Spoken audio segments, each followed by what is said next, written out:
Part 5. Chapter 17. For a second, I couldn't do anything. I just stood, staring at the dripping letters, my heart beating until I thought I would be sick.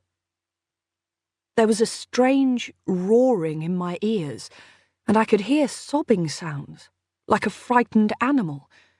It was a horrible noise, halfway between terror and pain, and an odd, detached part of myself knew that the person making the sounds was me. Then the room seemed to shift, and the walls leaned in, and I realized I was having a panic attack and was going to pass out unless I got myself somewhere safe. Half crawling, I lurched to the bed where I lay, curled in the fetal position, trying to slow my breathing. I remembered what my CBT coach used to say. Calm, conscious breathing, low, and progressive relaxation, one muscle at a time. Calm breathing, conscious relaxation, calm and conscious, conscious and calm. I hated him even then. It barely took the edge off the panic attack even at the time, let alone now when there really was something to panic about. Calm and conscious. I heard his light, smug tenor in my head, and somehow the well-remembered fury anchored me, made me strong enough to slow my shallow, panicked breaths, and at last to sit up, dragging my hands through my damp hair and look about me for a phone. Sure enough, there was one on the counter beside an empty pack of spa mud. My hands were shaking and crusted with dried mud so that I could barely pick up the phone, let alone dial 0. But when I did, and I heard a Scandinavian accented voice say, "Hello, may I help you?" I did not speak. I just sat, my finger poised over the keys. Then I put the phone down with a click. The message was gone. I could see the shower room mirror from where I sat on the bed, and now the shower was turned off and the extractor fan was running, the steam had all but disappeared. All I could see were a couple of runnels of water where the bottom of the 2 eyes in digging had been, and that was it. Nilsson would never believe me. When I had showered and dressed, I walked back along the corridor. The doors of the other 2 rooms were open, and I looked in as I passed, but they were quite empty, showing neatly cleared couches ready for the next client. How long had I been asleep? When I made my way up the stairs to the spa reception, it too was empty apart from Eva, who was sitting at the desk typing something on the laptop. She looked up as I emerged from the concealed door and smiled. "Ah, Miss Blacklock. Did you enjoy your treatment? Ulla went down to remove the wraps a little while ago, but you were deeply asleep. She was planning to return in 1/4 of an hour. I hope you weren't disoriented to wake up alone." "It's fine," I said tightly. "When did Chloe and Tina leave?" "About 20 minutes ago, I think." I nodded at the door behind me, now closed again and invisible unless you knew the mirror's secret. "Is this the only entrance to the spa?"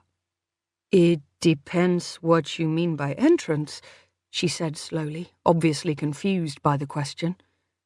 "It is the only entrance, but it is not the only exit. There is a fire exit downstairs that leads into the staff quarters, but it is... what's the word? Single way? It opens outwards only. Also, it is alarmed, so I don't recommend you use it or there will be an evacuation." "Why do you ask?" "No reason." I had made a mistake in blabbing to Nilsson this morning. I wasn't going to make that mistake again. "They are serving lunch in the Lindgren lounge," Eva said. "But don't worry, you haven't missed anything.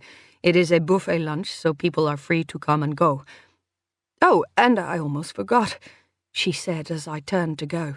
"Did Mr. Howard find you?" "No." I stopped dead, my hand on the door. Why? He came here looking for you. I explained that you were undergoing a treatment, so he could not speak to you personally, but he went downstairs to leave a message with Ulla. Would you like me to try to find it? No, I said shortly. I'll find him myself. Did anyone else go down? She shook her head. No, I have been here the whole time. Miss Blacklock, are you sure nothing is wrong? I didn't answer. I just turned and left the spa, feeling the chill damp of my skin beneath my clothes, and a cold dread that had spread far deeper. The Lindgren lounge was empty except for Cole, who was sitting at a table with his camera in front of him, and Chloe, who was across from him, staring out of the window and forking salad absent-mindedly into her mouth. She looked up when I came in and nodded at the chair next to her. Hey, wasn't the spa amazing? I guess, I said, as I pulled up a chair, and then, realizing how strange and ungracious I must be sounding, I tried again. I mean, yes, it was. My treatment was very good. I'm not good with enclosed spaces. I'm kind of claustrophobic. Oh, her face cleared. I wondered why you looked so tense downstairs. I thought you were hungover. Well, I gave a false-sounding laugh. That too, probably. Could it have been her, down in the spa? It was definitely possible. But Ben had been so clear about last night she had never left the room. What about Tina, then? I thought of her wiry strength and her fierce reaction to my question about where she had been last night, and I absolutely could believe she would push someone overboard. Could it have been Ben? He had come down into the spa, and I only had his own word for his alibi last night after all. I wanted to scream. This was sending me mad. Listen, I said casually to Chloe. You were playing poker last night, weren't you? I wasn't playing, but I was there, yes. Poor Lars got fleeced. But then he can afford it. She gave a short, rather heartless laugh, and Cole looked up from the other table and flashed her a grin. This is going to sound like an odd question, but did any of the others leave the cabin? I couldn't honestly say, Chloe said. I went through to the bedroom after a while. Poker's the most boring game to watch. Cole was there for a bit, weren't you, Cole? Only for about half an hour, Cole said. Like Chloe says, poker's not really a spectator sport. I do remember Howard leaving. He went to get his wallet. My mouth was suddenly dry as he continued. Why do you want to know? Doesn't matter. I tried to force a smile and changed the subject before he could pin me down for an answer. How are the photos? Take a look if you like, he said, tossing the camera across with such casualness that I gasped and nearly dropped it. Press the play button on the back and you can scroll through them. I'll send you a print of any you like. I began to work my way through the pictures, going back in time through the voyage, past moody shots of clouds and wheeling gulls, past the poker game last night, pictures of Bulmer laughing and scooping Ben's chips towards him, and Lars groaning as he laid down a pair of 2s to Ben's 3 5s. One, from last night, almost took my breath away. It was a photo of Chloe taken from very close. Her eyes had just flicked towards the camera.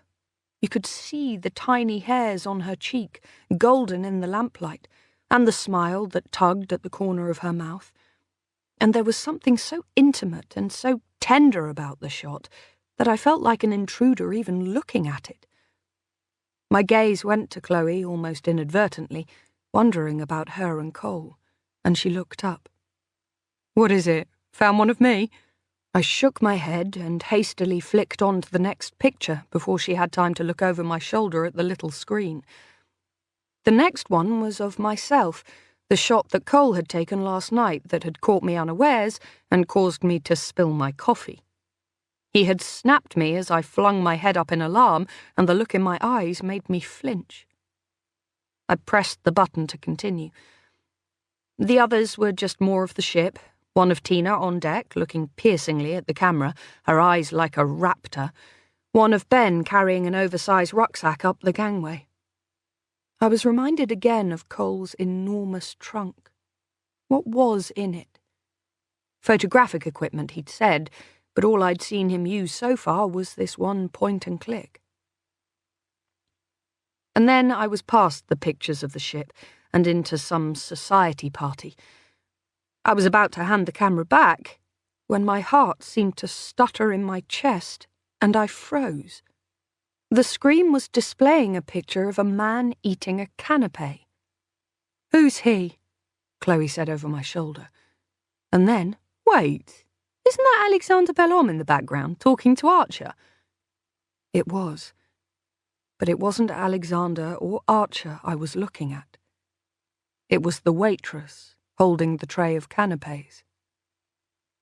She had her face turned half away from the camera, and her dark hair was falling out of its clip across her cheek. But I was almost certain, almost completely certain, that she was the woman in cabin 10. Chapter 18. I handed the camera back carefully, my hands shaking, wondering whether to say anything. This was proof, irrefutable proof, that Cole, Archer, and Alexander had been in the same room as the woman I'd seen. Should I ask Cole if he knew her? I sat in an agony of indecision as he switched off his camera and began packing it away. Fuck! Should I say something? I had no idea what to do. It was possible Cole didn't realize the significance of the picture he'd taken.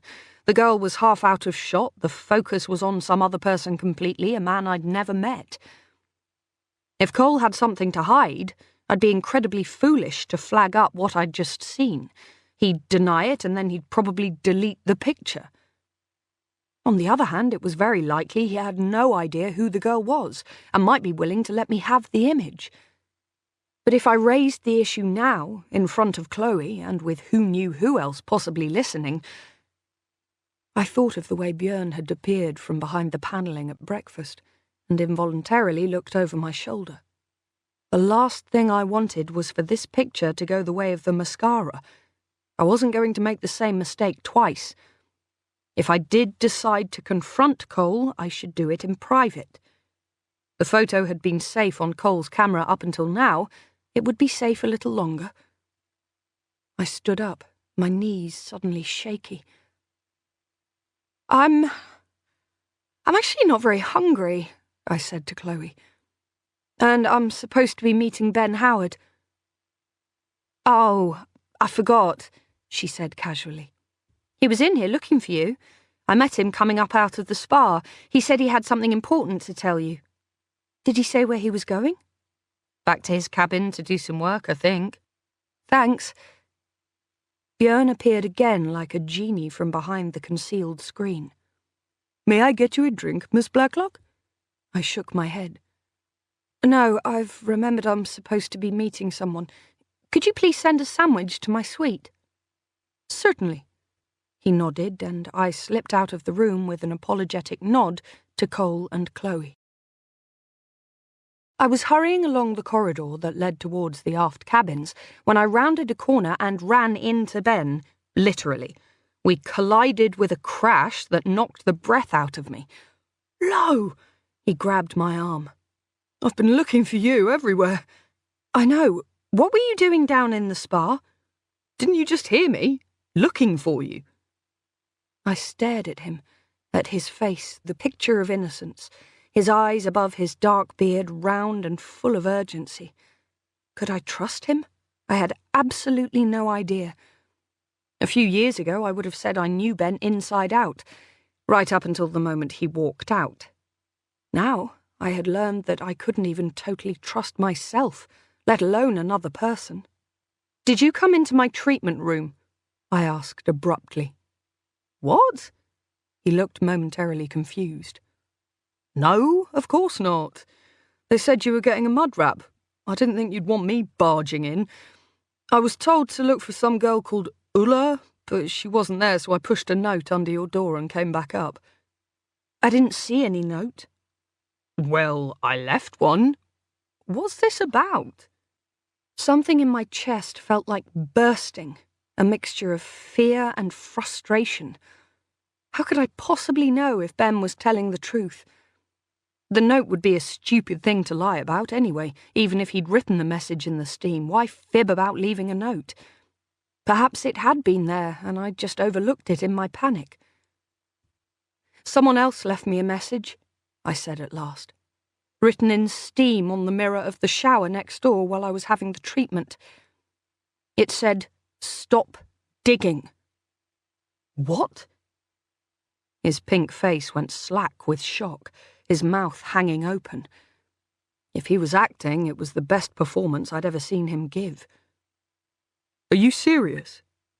100%. But didn't you see them go in? Is there another entrance to the bathroom? No, they must have come through the room.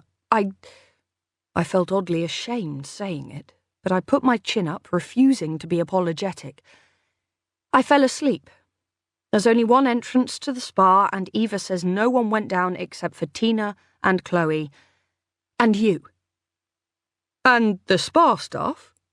Ben reminded me. Plus, surely there must be a fire exit down there. There's an exit, but it's one way. It leads into the staff quarters, but you can't open it from the other side, I asked. Ben looked unconvinced.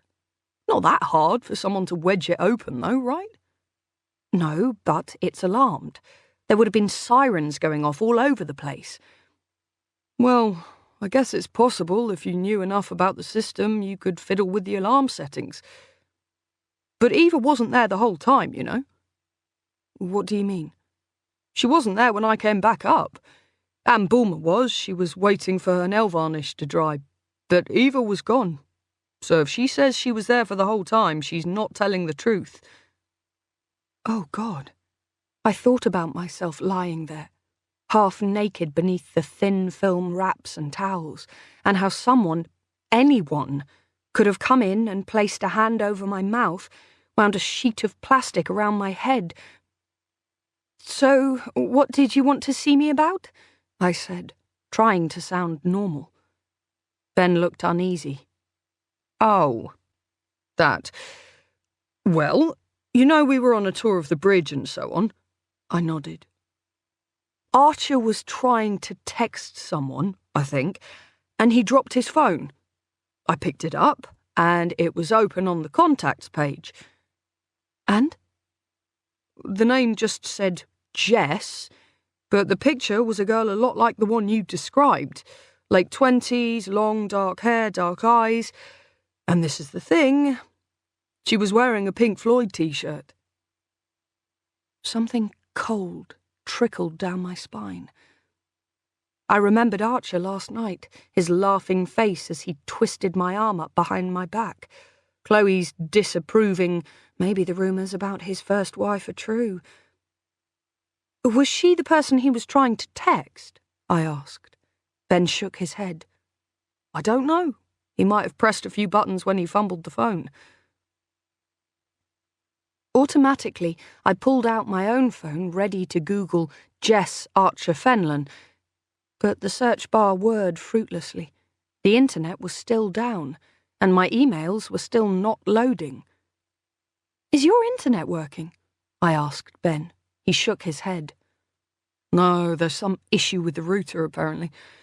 I suppose teething problems are par for the course with maiden voyages, but it's a right pain. Archer was sounding off about it over lunch. He kicked up quite a stink to poor Hanny. I thought she was about to burst into tears at one point. Anyway, she went and spoke to Camilla What's-Her-Face, and it'll be fixed shortly, apparently. At least, I bloody hope it will. I've got a piece to file. I frowned as I pushed the phone back in my pocket. Could Archer have been the person who wrote the message in the steam? I thought of his strength, the hint of cruelty in his smile last night, and I felt sick at the idea of him tiptoeing past me while I slept. "We went down to the engine room," Ben said, almost as if reading my thoughts. "It's 3 decks down. We probably passed fairly close to that exit from the spa you were talking about." "Would you have noticed if someone had peeled off from the group?" I asked. Ben shook his head. "I doubt it. The engine deck was very cramped. We were all kind of strung out, slotting in and out of small spaces. The group only got back together when we got upstairs." I felt suddenly and nauseously claustrophobic, as if the stifling opulence of the boat was closing around me. "I've got to get out," I said. "Anywhere." "Lo?" Ben put a hand out towards my shoulder, but I pulled myself away from his grasping fingers and staggered towards the deck door, forcing it open against the wind. The wind hit me in the face like a punch, and I stumbled to the rail, hanging over it, feeling the pitch of the boat. The dark grey waves stretched out like a desert, mile upon mile, stretching to the horizon, no sign of land of any kind, nor even a ship. I shut my eyes, seeing the fruitless whirling of the internet search icon. There was literally no way of calling for help. "Are you all right?" I heard over my shoulder, the words snatched by the wind. Ben had followed me. I screwed my eyes shut against the salt spray that smacked the side of the ship and shook my head. "Lo?" "Don't touch me," I said through gritted teeth. And then the boat went up and over a particularly big wave, and I felt my stomach clench, and I threw up over the rail, my stomach heaving and heaving until my eyes watered and there was nothing left but acid. I saw, with a kind of vicious pleasure, that my vomit was spattered across the hull and porthole below. Paintwork not so perfect now, I thought as I wiped my mouth with my sleeve. "Are you okay?" Ben said again from behind me, and I clenched my fists on the rail. "Be nice, Lo." I turned round and forced myself to nod. "I actually feel a bit better. I've never been a great sailor." "Oh, Lo." He put an arm around me and squeezed, and I let myself be pulled into his hug, suppressing the urge to pull away. I needed Ben on side. I needed him to trust me, to think I trusted him. A whiff of cigarette smoke caught my nostrils, and I heard the tap-tap of high heels coming along the deck. Oh, God. I stood up straighter, moving away from Ben almost as if it were accidental. "It's Tina. Can we go in? I can't face her at the moment." Not now. Not with tears drying on my cheeks and vomit on my sleeve. It was hardly the professional, ambitious image I was trying to project. "Sure," Ben said solicitously, and he held open the door as we hurried inside, just as Tina rounded the corner. After the roar of the wind, the corridor was suddenly quiet and stiflingly hot. We watched in silence as Tina strolled to the rail and leaned over, just a few paces upwind of where I had vomited moments before. "If you want to know the truth," Ben said, looking out through the glass at Tina's back, "my money would be on her. She's a stone-cold bitch." I looked at him in shock. Ben had sometimes been hostile about the women he worked with, but I'd never heard such naked dislike in his voice. "Excuse me? Because she's an ambitious woman?" "Not just that. You haven't worked with her. I have. I've met a few careerists in my time, but she's in another league. I swear she'd kill for a story or a promotion, and it's women she seems to pick on. I can't stand women like that. They're their own worst enemy." I kept silent. There was something close to misogyny in his words and tone. But at the same time, it was so uncomfortably close to what Rowan had said that I wasn't sure if I could dismiss it as just that. Tina had been downstairs in the spa with me when the message appeared, and then there was her defensiveness earlier this morning. "I asked her where she was last night," I said reluctantly. "She was really odd, very aggressive. She said I shouldn't go about making enemies." "Oh, that," Ben said. He smiled, but it wasn't a pleasant smile. There was something rather unkind about it. "You won't get her to admit it, but I happen to know she was with Yosef." "Yosef? As in cabin attendant Yosef? Are you kidding me?" "Nope. I got it from Alexander during the tour. He saw Yosef tiptoeing out of Tina's cabin in the early hours in a state of, let's just say, déshabillé. Blimey. Blimey indeed. Who'd have thought Yosef's devotion to passenger comfort would extend so far? He's not really my type, but I wonder if I could persuade Ulla to do the same."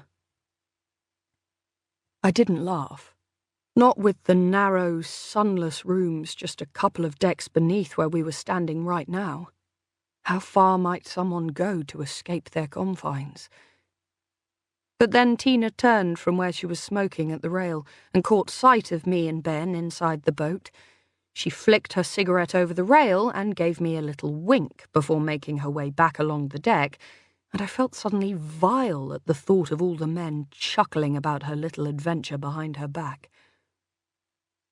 "What about Alexander, then, if it comes to that?" I said accusingly. "His cabin's aft along with ours. And what was he doing spying on Tina in the middle of the night?" Ben snorted. "Are you kidding me? He must be 25 stone. I can't see him lifting an adult woman over a rail." "He wasn't playing poker, so we've no idea where he was, apart from the fact that he was prowling around in the early hours of the morning." I remembered, too, with a sudden chill, that he had been in the photo on Cole's camera. "He's the size of a walrus. Plus, he's got a heart condition. Have you ever seen him take the stairs? Or more to the point, heard him? He sounds like a steam train, and you start to worry when he gets to the top that he'll cark it and fall back on you. I can't imagine him overcoming anyone in a struggle." "She could have been very drunk or drugged. I bet anyone could tip an unconscious woman overboard. It would just be a matter of leverage." "If she was unconscious, then what about the scream?" Ben said, and I felt a sudden pulse of fury run through me. God, do you know what? I'm so fed up of everyone picking and questioning me as if I should have the answers to all this. I don't know, Ben. I don't know what to think anymore. All right? "All right," he said mildly. "I'm sorry. I didn't mean it like that. I was just thinking aloud. Alexander—" "Taking my name in vain?" came a voice from up the corridor, and we both swung around. I felt my cheeks go scarlet. How long had Alexander been there? Had he heard my speculations? "Oh, hello, Bellum," Ben said smoothly. He didn't seem at all put out. "We were just talking about you." "So I heard." Alexander drew level with us, panting slightly. Ben was right, I realised. The smallest exertion set him gasping breathlessly. "All good, I hope?" "Of course," Ben said. "We were just discussing dinner tonight. Flo was saying how knowledgeable you were about food." For a minute, I couldn't think of anything to say, stunned by how good a liar Ben had become since we were together. Or had he always been such a slick deceiver, and I'd just never noticed? Then I realised both Ben and Alexander were waiting for me to speak, and I stammered. "Oh, yes, remember, Alexander? You were telling me about Fugu." "Of course. Such a thrill. I do think it's one's responsibility to wring every ounce of sensation out of life, don't you? Otherwise it's just a short, nasty and brutal interlude until death." He gave a broad, slightly crocodile-like smile and hoisted something beneath his arm. It was a book, a volume of Patricia Highsmith I saw. "Where are you off to?" Ben asked casually. "We've got a few free hours until dinner now, I think." "Don't tell anyone," Alexander said confidentially. "But this colour isn't entirely natural." He touched his, now he mentioned it, rather walnut-coloured cheek. "So I'm off to the spa for a little touch-up. My wife always says I look better with a bit of colour." "I didn't know you were married," I said, hoping my surprise wasn't too evident in my voice. Alexander nodded. "For my sins, 38 years this year. You get less for murder, I'm led to believe." He gave a slightly grating laugh, and I cringed inwardly. If he hadn't heard what we were saying earlier, it was an odd remark. If he had heard, then it was in very poor taste indeed. "Have a nice time in the spa," I said lamely. He smiled again. "I will. See you at dinner." He was turning to go when, suddenly compelled by an impetus I couldn't quite dissect, I said, "Wait, Alexander." He turned, one eyebrow raised. I felt my courage falter, but I carried on. This is going to sound a little strange, but I heard some noises last night, coming from cabin 10, the one at the end of the ship. It's supposed to be empty, but there was a woman in it yesterday, only now we can't track her down. Did you see or hear anything last night? A splash? Any other noise? Ben said you were up." "I was indeed up," Alexander said dryly. "I have trouble sleeping. You do, you know, when you get to my age, and a new bed always makes the matter worse. So I slipped up on deck for a little midnight walkies, and on my way there and back I saw quite a few comings and goings. Our dear friend Tina had a little visit from our very attentive cabin crew, and that dishy Mr. Lederer was prowling round here at one stage. I don't know what he was doing out of bounds. His cabin is at quite the other end of the ship. I did wonder if he might have been coming to see you." He cocked an eyebrow at me and I blushed furiously. "No, definitely not. Could he have been going into cabin 10? "I didn't see," Alexander said regretfully. "I just caught a glimpse of him rounding the corner. On his way back to his cabin to establish an alibi for his crimes, perhaps." "What time was it?" Ben asked. Alexander pursed his lips. It must have been around 4 or 4:30, I think." I exchanged a glance with Ben. I had been woken up at 3:04, so the sighting of Yosef at 4 a.m. probably ruled out Tina. Presumably he had been in her cabin all night. But Cole, what reason could he possibly have for being down this end of the ship?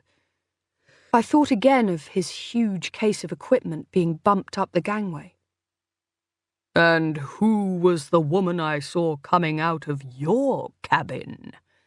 Alexander said rather slyly, looking at Ben. Ben blinked.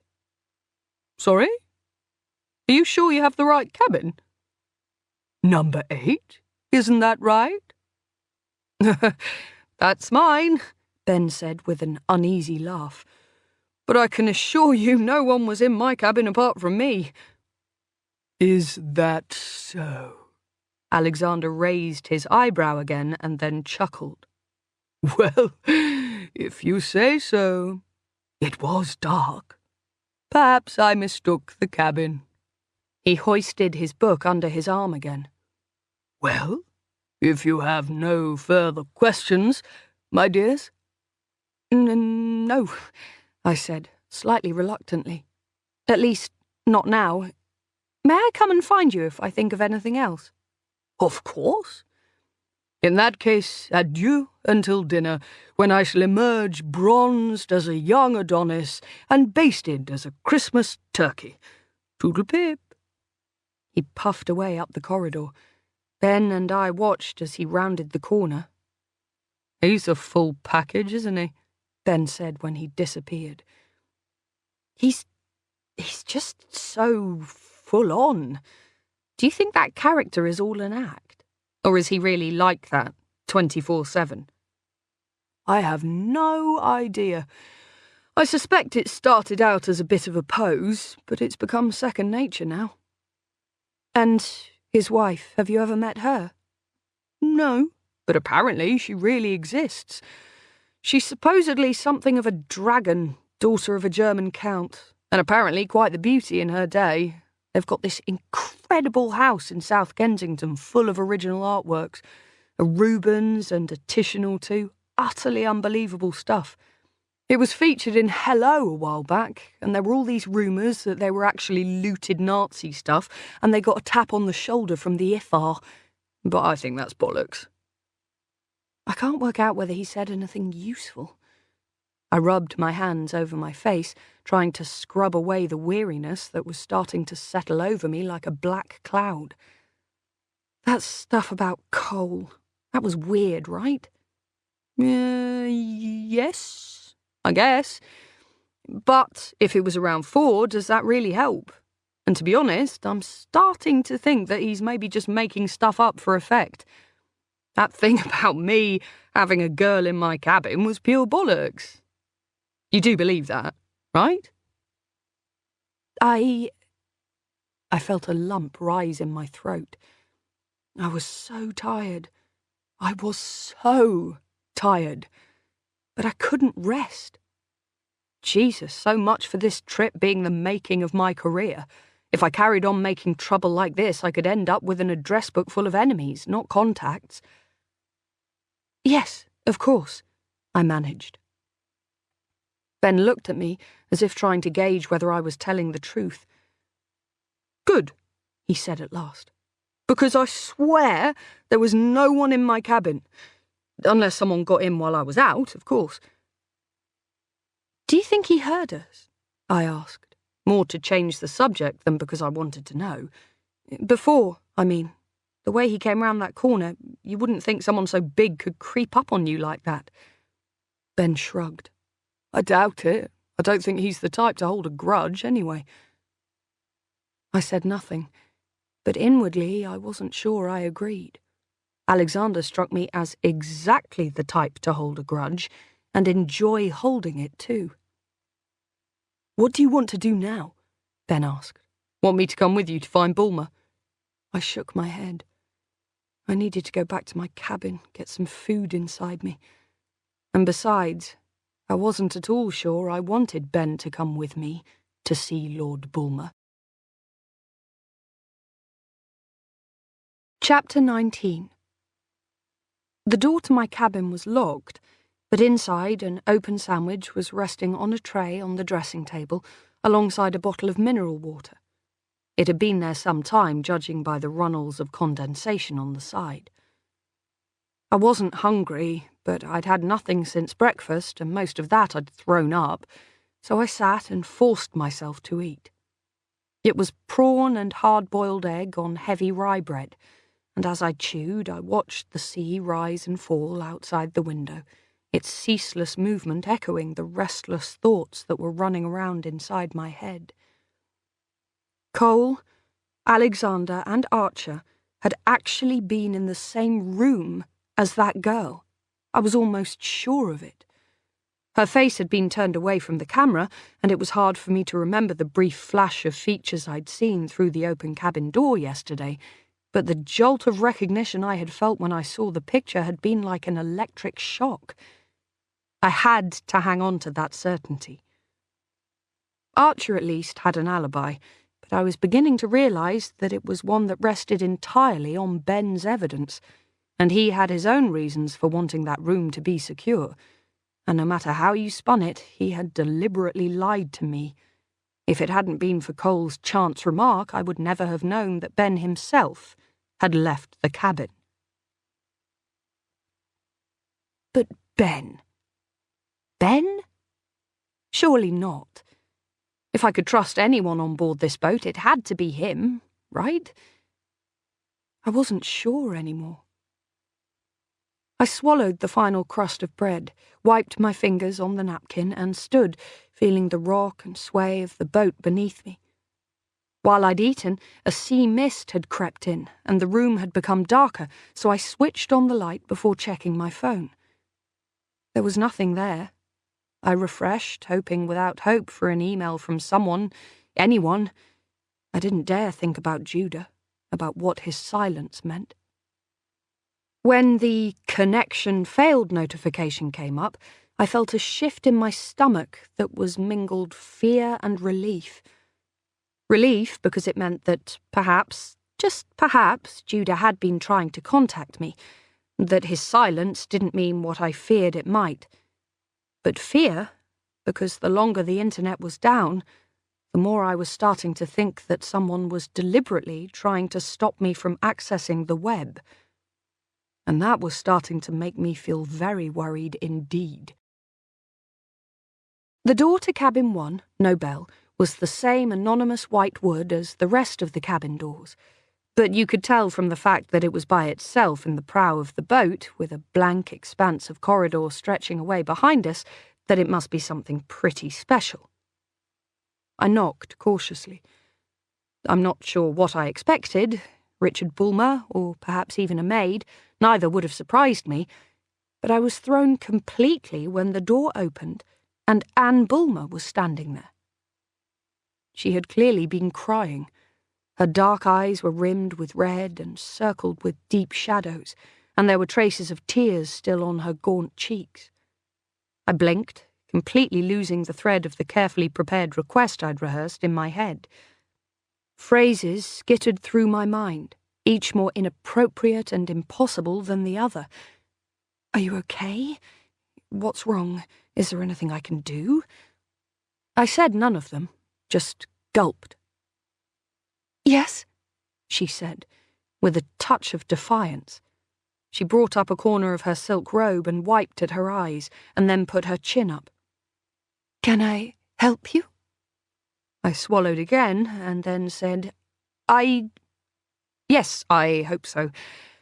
I'm sorry for intruding. You must be tired after the spa morning." "Not particularly," she said, rather shortly. I bit my lip. Maybe referring to her illness hadn't been tactful. "I was actually hoping to speak to your husband." "Richard? He's busy, I'm afraid. Is it something I can help with?" I don't think so," I said awkwardly, and then wondered whether to make my excuses and leave, or stay and explain. I felt bad disturbing her, but it seemed equally wrong to knock and then leave so abruptly. Part of my discomfort was the tears. Should I leave her to her private grief, or stay and offer comfort? But it was also because I found her gaunt, smooth face so unsettling. She seemed so unassailable in every other way. To see someone like Anne Bulmer, so privileged, with every advantage that money could buy, the latest medicine, the best doctors and treatments available, to see her fighting for her life like this before our very eyes was almost unbearable. I wanted to run away, but that knowledge forced me to stand my ground. "Well, I'm sorry," she said. "Perhaps it can wait until later. Can I tell him what it's about?" I twisted my fingers together. What could I possibly say? There was no way I was spilling my suspicions to this frail, haunted-looking woman. He promised me an interview," I said, remembering his throwaway words after dinner. It was kind of half true, after all. "He told me to come to the cabin this afternoon." "Oh," her face cleared. "I am sorry. He must have forgotten. I think he's gone to the hot tub with Lars and a few others. Hopefully you can catch him at dinner." I had no intention of waiting that long, but I didn't say that, just nodded. "Will we see you at dinner?" I asked, and cringed at the way I was stumbling over my words. For God's sake, she's ill, not a leper. She nodded. "I hope so. I'm feeling a little better today. I get very tired, but it seems like a capitulation to let my body win too often. Are you still undergoing treatment? I asked. She shook her head, the soft silk scarf around her skull rustling as she did. Not at the moment. I finished my last round of chemotherapy, for now, anyway. I'll undergo radiotherapy when we get back, and then I suppose we'll see.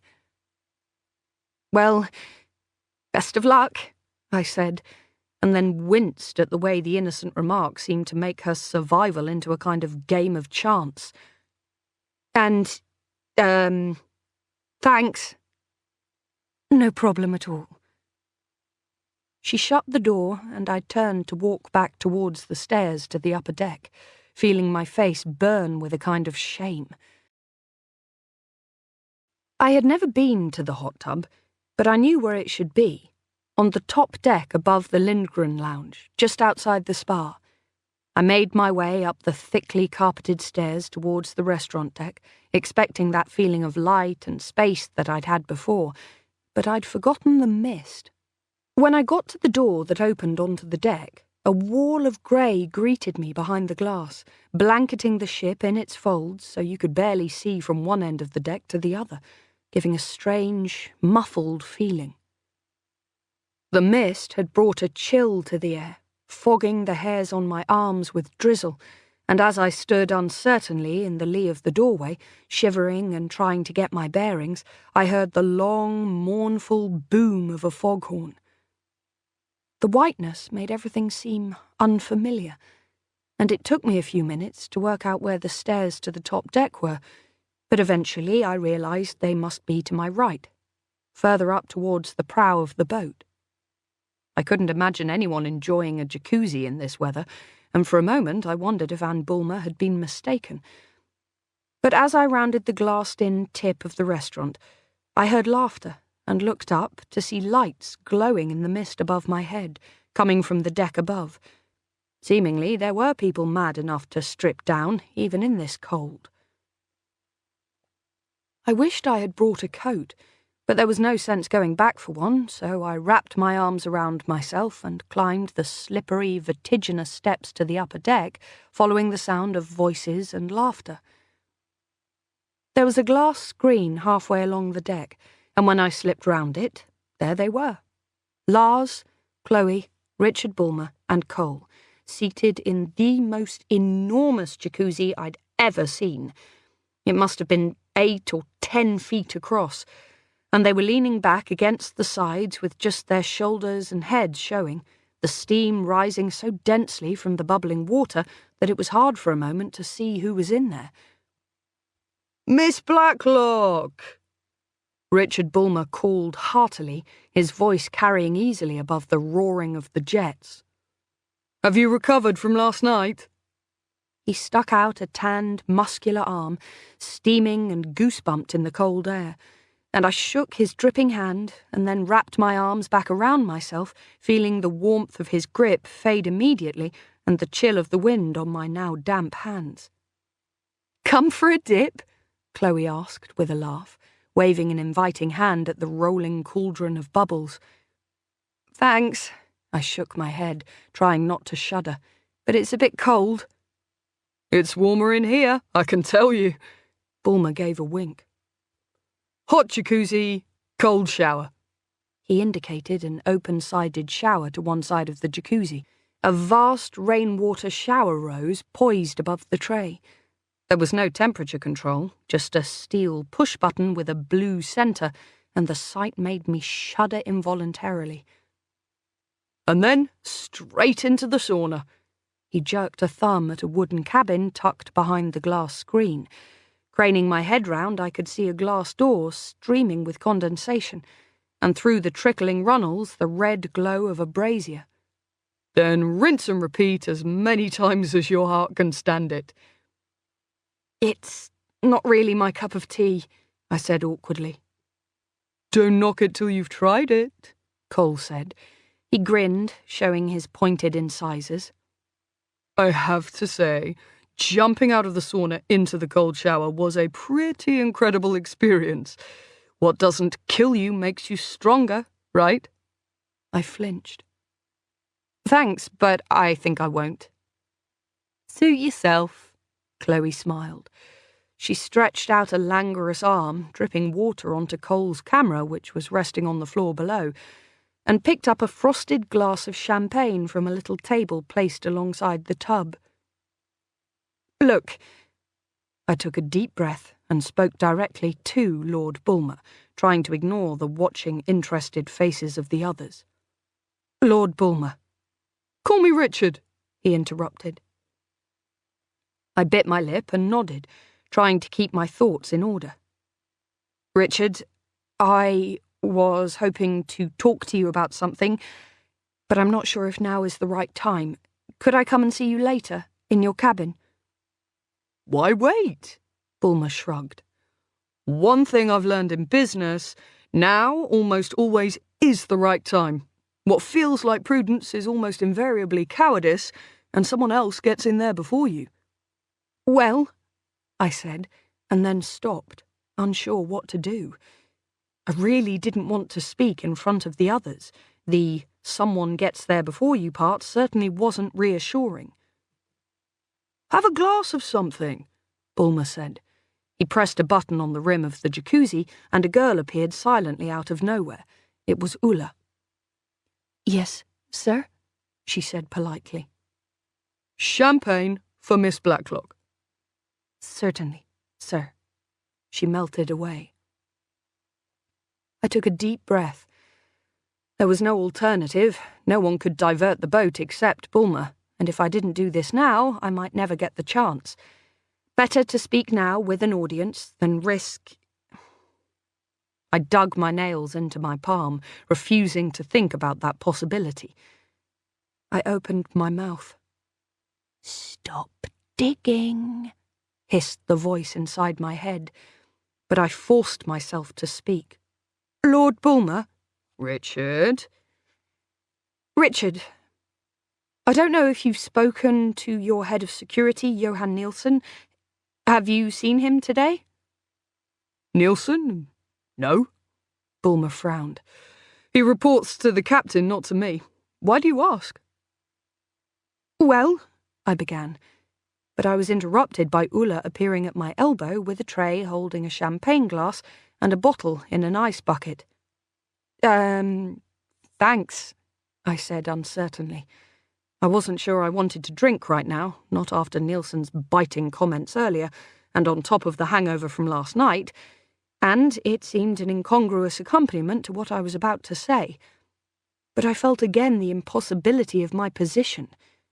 I was Bulmer's guest and Velocity's representative, and I was supposed to be impressing all these people with my professionalism and dazzling them with my charm. And instead, I was about to hurl the very worst of all possible accusations at his staff and guests. The least I could do was to accept his champagne with good grace. I took the glass, sipping tentatively at it as I tried to get my thoughts in order. It was sour and made me shiver, and I almost pulled a face before realizing how rude that would appear to Bulmer. This is difficult. Nielsen? Bulmer prompted. You were asking if I'd spoken to him. Yes. Well, last night I had to phone him. I heard noises coming from the cabin next to mine. Number 10, I said, and then stopped. Richard was listening, but so were the other three, rather avidly in Lars's case. Well, since I didn't have a choice, maybe I could turn that to my advantage. I cast a quick look round the circle of faces, trying to gauge their reactions, check for any trace of guilt or anxiety. Out of the three, Lars's moist red lips were curled in a disbelieving scepticism, and Chloe's green eyes were wide with frank curiosity. Only Cole was looking worried. Palmgren, yes? Bulmer said. He was frowning, puzzled as to where this was leading. I thought that one was empty. Solberg cancelled, didn't he? I went to the veranda, I said, gaining momentum. I glanced around the listeners again. And when I looked out, there was no one there, but there was blood on the glass safety barrier. Good Lord, Lars said. He was openly grinning now, not even trying to hide his disbelief. It's like something out of a novel. Was he deliberately trying to undermine my account, throw me off balance, or was this just his normal manner? I couldn't tell. Go on, Lars said with something close to sarcasm. I'm on tenterhooks to find how this turns out. Your security guard let me in, I said to Richard, my voice harder now and speaking fast. But the cabin was empty, and the blood on the glass had been... There was a chink and a splash, and I stopped. We all turned and looked at Cole, who was holding something over the side of the jacuzzi. His hand was dripping blood, running down his fingers onto the pale wooden decking. I'm okay, I think, he said unsteadily. I'm sorry, Richard. I don't know how, but I knocked my champagne over and... He held out a handful of blood-stained shards. Chloe gulped and squeezed her eyes shut. Oh! Her face was greenish-white. Oh, God! Lars! Richard put down his glass, heaved himself out of the jacuzzi, his near-naked body steaming in the cold air, and grabbed a white robe from a pile on the bench. For a moment he said nothing, just looked dispassionately at Cole's hand streaming blood onto the deck, and glanced at Chloe, who appeared close to fainting. Then he issued a series of orders like a surgeon barking out commands in an operating theatre. Cole, for God's sake, put down that pile of glass. I'll ring for Ulla to get you cleaned up. Lars, take Chloe off to lie down. She's gone white as chalk. Give her a Valium if that's what it takes. Eva has access to the medical supplies. And Miss Blacklock... He turned to me and then paused, seeming to weigh his words very carefully as he belted the robe around himself. Miss Blacklock, please take a seat in the restaurant, and when I've sorted this mess out, we'll run through what you actually saw and heard. Chapter 20. By the end of the next hour, I could see why Richard Bulmer had got where he was in life.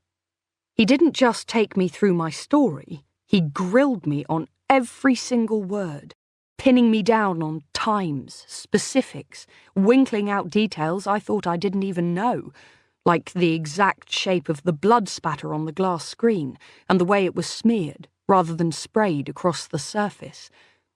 He didn't fill in any gaps with speculation, didn't try to lead me on or persuade me on details I wasn't sure of.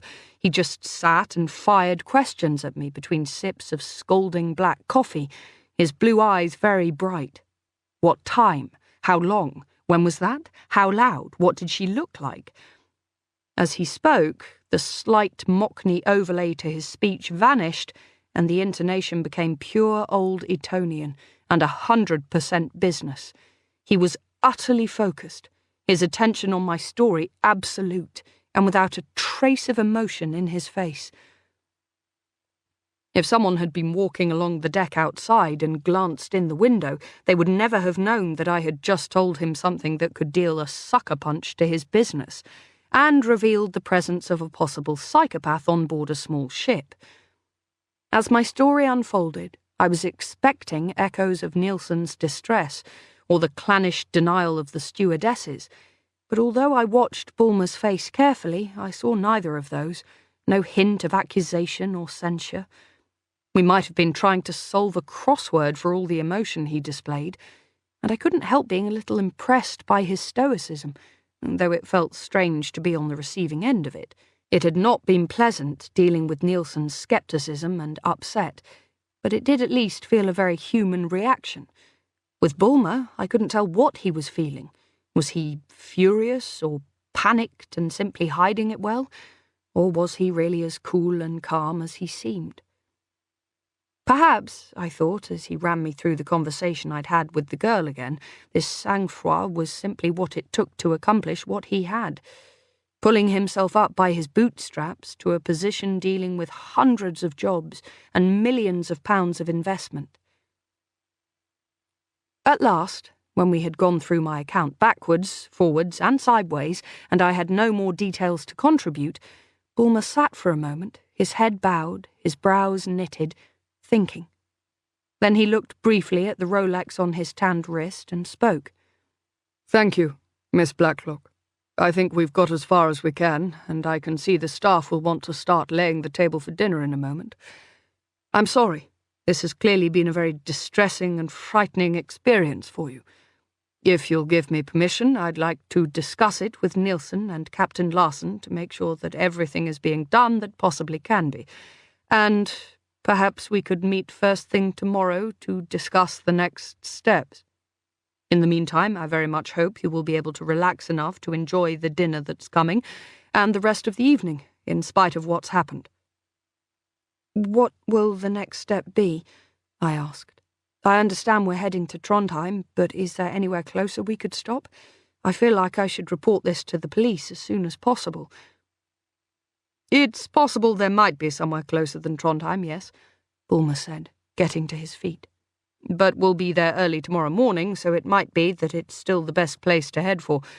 If we stop somewhere in the middle of the night, I think our chances of finding an open police station might be slim. But I'll have to speak to the captain to find out what the most appropriate course of action would be. The Norwegian police may not be able to act if the incident took place in British or international waters.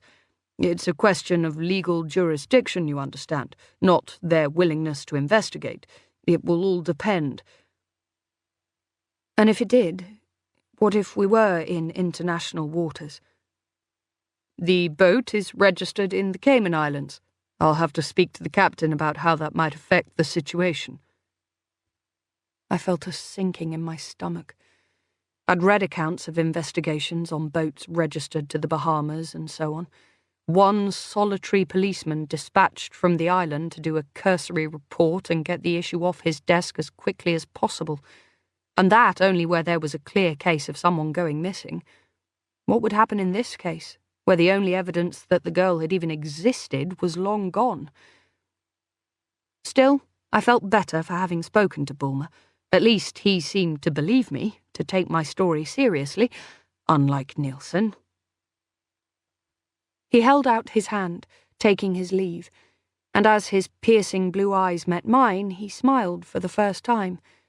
It was a curiously asymmetric smile that pulled up one side of his face more than the other, but it suited him, and there was something wryly sympathetic about it. "There's one other thing you should know," I said abruptly. Bulmer's eyebrows went up, and he dropped his hand. "Yes?" I swallowed. I didn't want to say this, but if he was going to speak to Nielsen, it would come out anyway. It would be better coming from me. "I was drinking the night before it happened, and I also take antidepressants. I have done for several years since I was about 25. I had a breakdown, and Nielsen, I think he felt..." I swallowed again. Bulmer's eyebrows rose even higher. "Are you saying that Nielsen threw doubt on your story because you take medication for depression?" The bluntness of his words made me cringe, but I nodded. "Not in so many words, but yes. He made a comment about medication not mixing well with alcohol, and I think he thought..." Bulmer said nothing. He just regarded me impassively, and I found my words tumbling out, almost as if I were trying to defend Nielsen. "It's just that I was burgled before I came on board the ship. There was a man, he came into my flat and attacked me. Nielsen found out about it, and I think he felt... well, not that I'd made it up, but that I might have overreacted." "I'm deeply ashamed that a member of this boat's staff made you feel that way," Bulmer said. He took my hand, holding it in a vice-like grip. "Please believe me, Miss Blacklock, I take your account with the utmost seriousness." "Thanks," I said, but that one small word didn't do justice to the relief that someone finally believed me. And not just someone. Richard Bulmer, the Aurora's owner. If anyone had the power to get this sorted, it was him.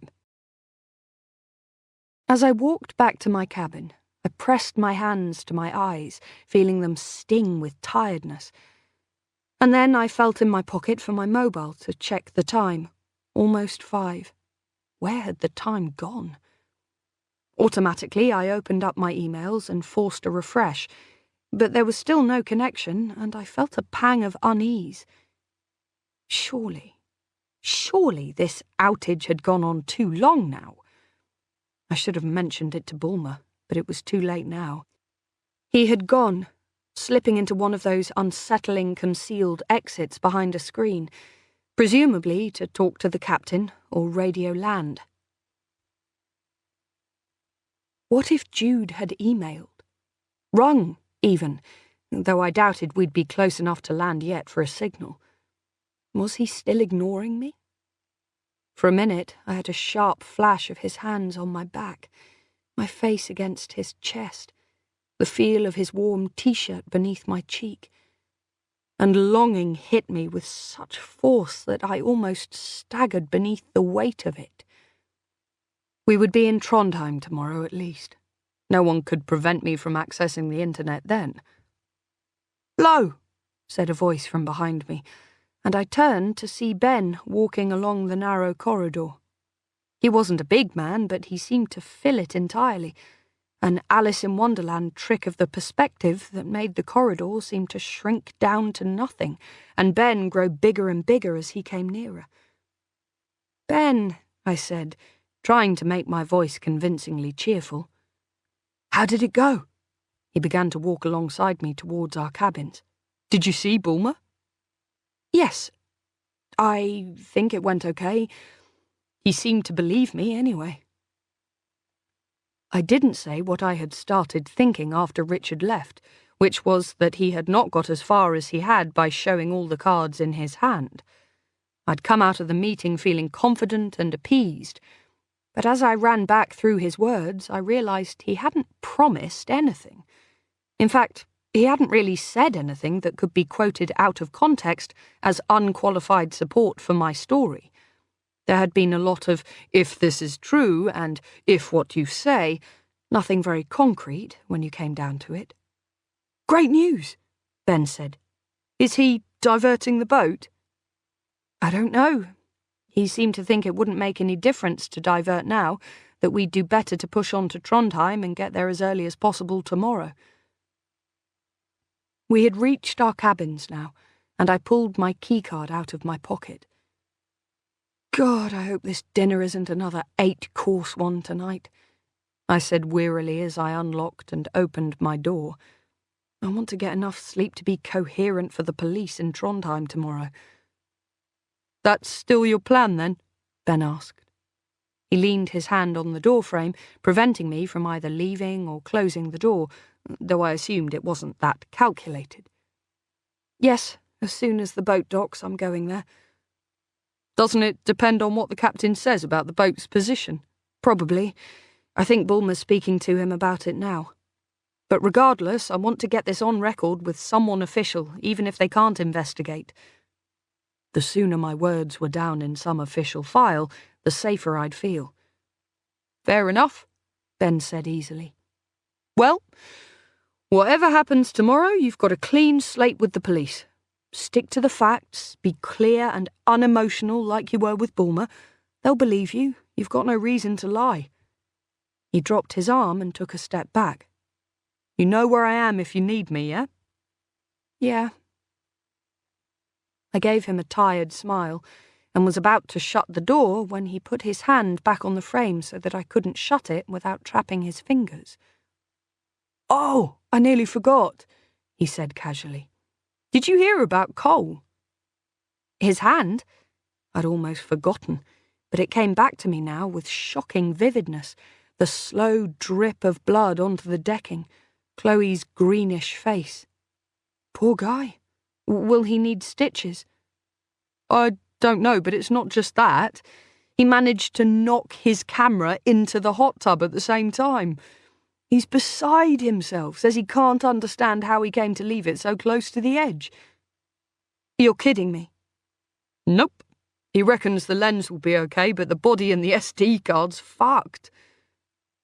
I felt the room shift and move a little, as if everything were going in and out of perspective, and I had a prickling flash of the photo of the girl on the little screen, a photo that was now most likely gone forever.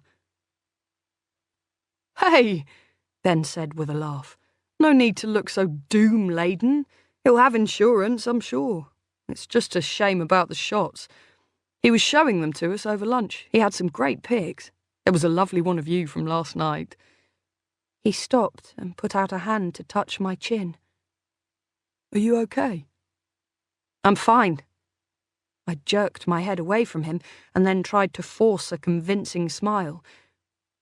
I don't think I'd go on a cruise again. It's really not suiting me. You know, the sea, the kind of hemmed-inness of it all. I really just want to get to Trondheim now. My heart was hammering, and I couldn't wait for Ben to get his hand off the door and leave. I needed to get my head together, needed to work this out. Do you mind? I nodded at Ben's hand, still resting on the doorframe, and he gave an easy laugh and straightened up. Sure. Sorry, I shouldn't be gabbing. You probably want to dress for dinner, right? Right, I said. My voice sounded high and false. Ben moved his hand, and I closed the door with an apologetic smile. When he was gone, I slid the deadbolt across, and then I slumped down with my back against the wood, drew my knees up to my chest, and rested my forehead on my knees, a picture stark in front of my closed lids. It was Chloe, reaching out for her glass of champagne, her arm dripping onto Cole's camera on the deck below. There was no way Cole or anyone else could have knocked that camera in. It wasn't on the rim of the tub. Someone had taken advantage of the kerfuffle surrounding my announcement and the broken glass, and had picked it up from the floor and thrown it in. And I had absolutely no way of knowing who that was. It could have happened at any time, even after we'd all left the deck. It could have been almost any of the guests or staff, or even Cole himself. The room seemed to close around me, stiflingly warm and airless, and I knew I had to get out. On the veranda, the sea mist was still close around the boat, but I took great gulping breaths of the cold air, feeling the freshness fill my lungs, jolting me out of my stupor. I had to think. I felt like I had all the pieces of the puzzle in front of me, that I must be able to put them together if I only tried hard enough. If only my head wasn't aching so much.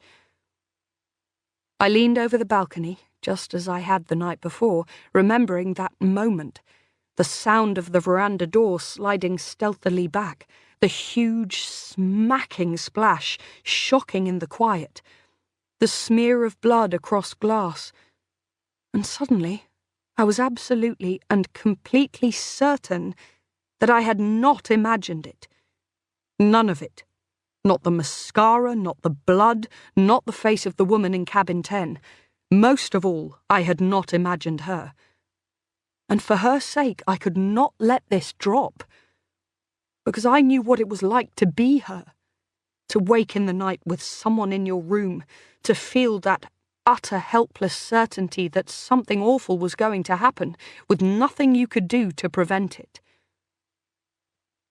The September night air felt suddenly cold, very cold, reminding me how far north we were, almost to the Arctic Circle now. I shivered convulsively. Drawing my phone out of my pocket, I checked the reception one more time, holding it up high as if that would somehow magically improve the signal, but there were no bars. Tomorrow, though. Tomorrow, we would be in Trondheim, and no matter what, I was going to get myself off this boat and straight to the nearest police station. Chapter 21. Making myself up for dinner that night, I felt like I was applying war paint, lacquering on layer by layer the calm, professional mask that would enable me to get through this. Part of me, a big part, wanted to huddle beneath my duvet. The idea of making small talk with a group of people containing a potential murderer, or eating food served by someone who might have killed a woman last night, that thought was terrifying and utterly surreal. But another, more stubborn part refused to give in. As I applied mascara, borrowed from Chloe, in the bathroom mirror, I found myself searching my reflection for the angry, idealistic girl who'd started her journalism course at uni 15 years ago, remembering the dreams I'd had of becoming an investigative reporter and changing the world. Instead, I had fallen into travel writing at velocity to pay the bills, and, almost in spite of myself, I'd begun to enjoy it. I'd even started to relish the perks, and to dream of a role like Rowan's running my own magazine. And that was fine. I wasn't ashamed of the writer I'd become. Like most people, I'd taken work where I could find it and tried to do the best I could in that job. But how could I look that girl in the mirror in the eye if I didn't have the courage to go out there and investigate a story that was staring me in the face? I thought of all the women I'd admired reporting from war zones around the world, of people who'd exposed corrupt regimes, gone to prison to protect their sources, risked their lives to get at the truth. I couldn't imagine Martha Gellhorn obeying an instruction to stop digging, or Kate Adie hiding in her hotel room because she was scared of what she might find. Stop digging. The letters on the mirror were etched in my memory. Now, as I finished my makeup with a swipe of lip gloss, I huffed on the mirror and wrote in the steam obscuring my reflection one word. No. Besides, as I shut the bathroom door behind me and put on my evening shoes, a smaller, more selfish part of me was whispering that I was safest in company. No one could harm me in front of a room full of witnesses.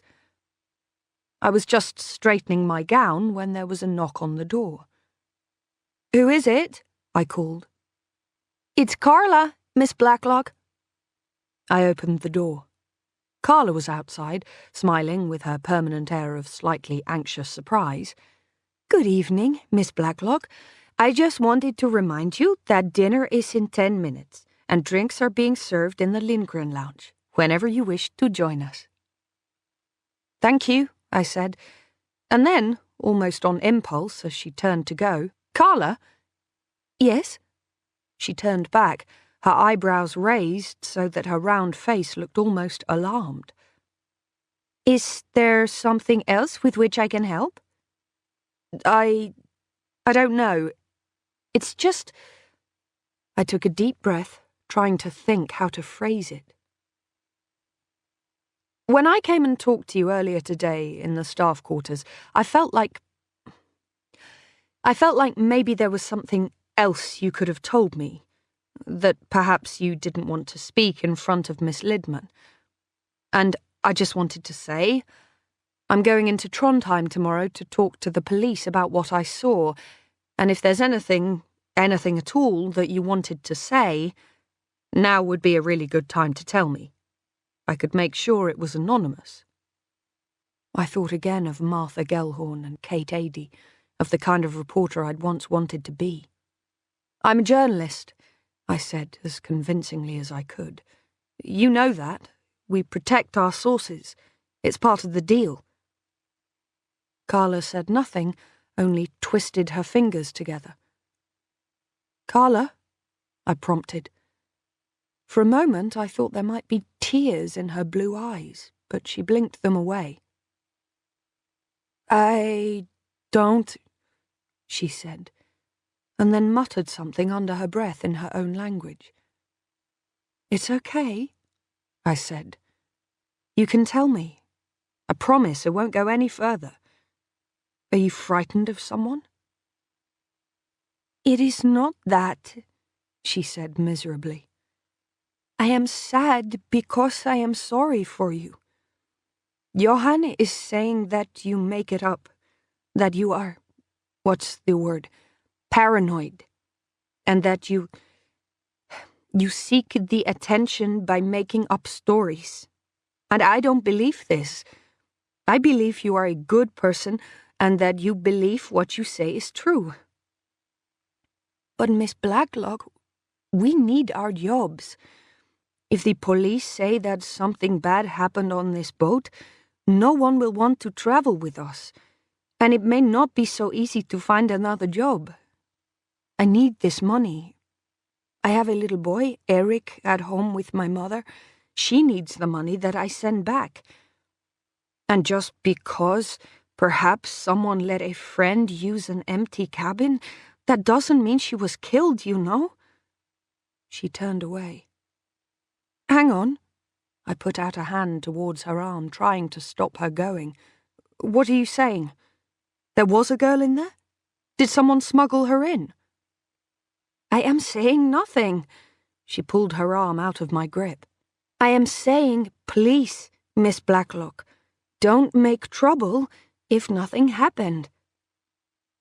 And then she ran up the corridor, punched the code into the staff door, and was gone.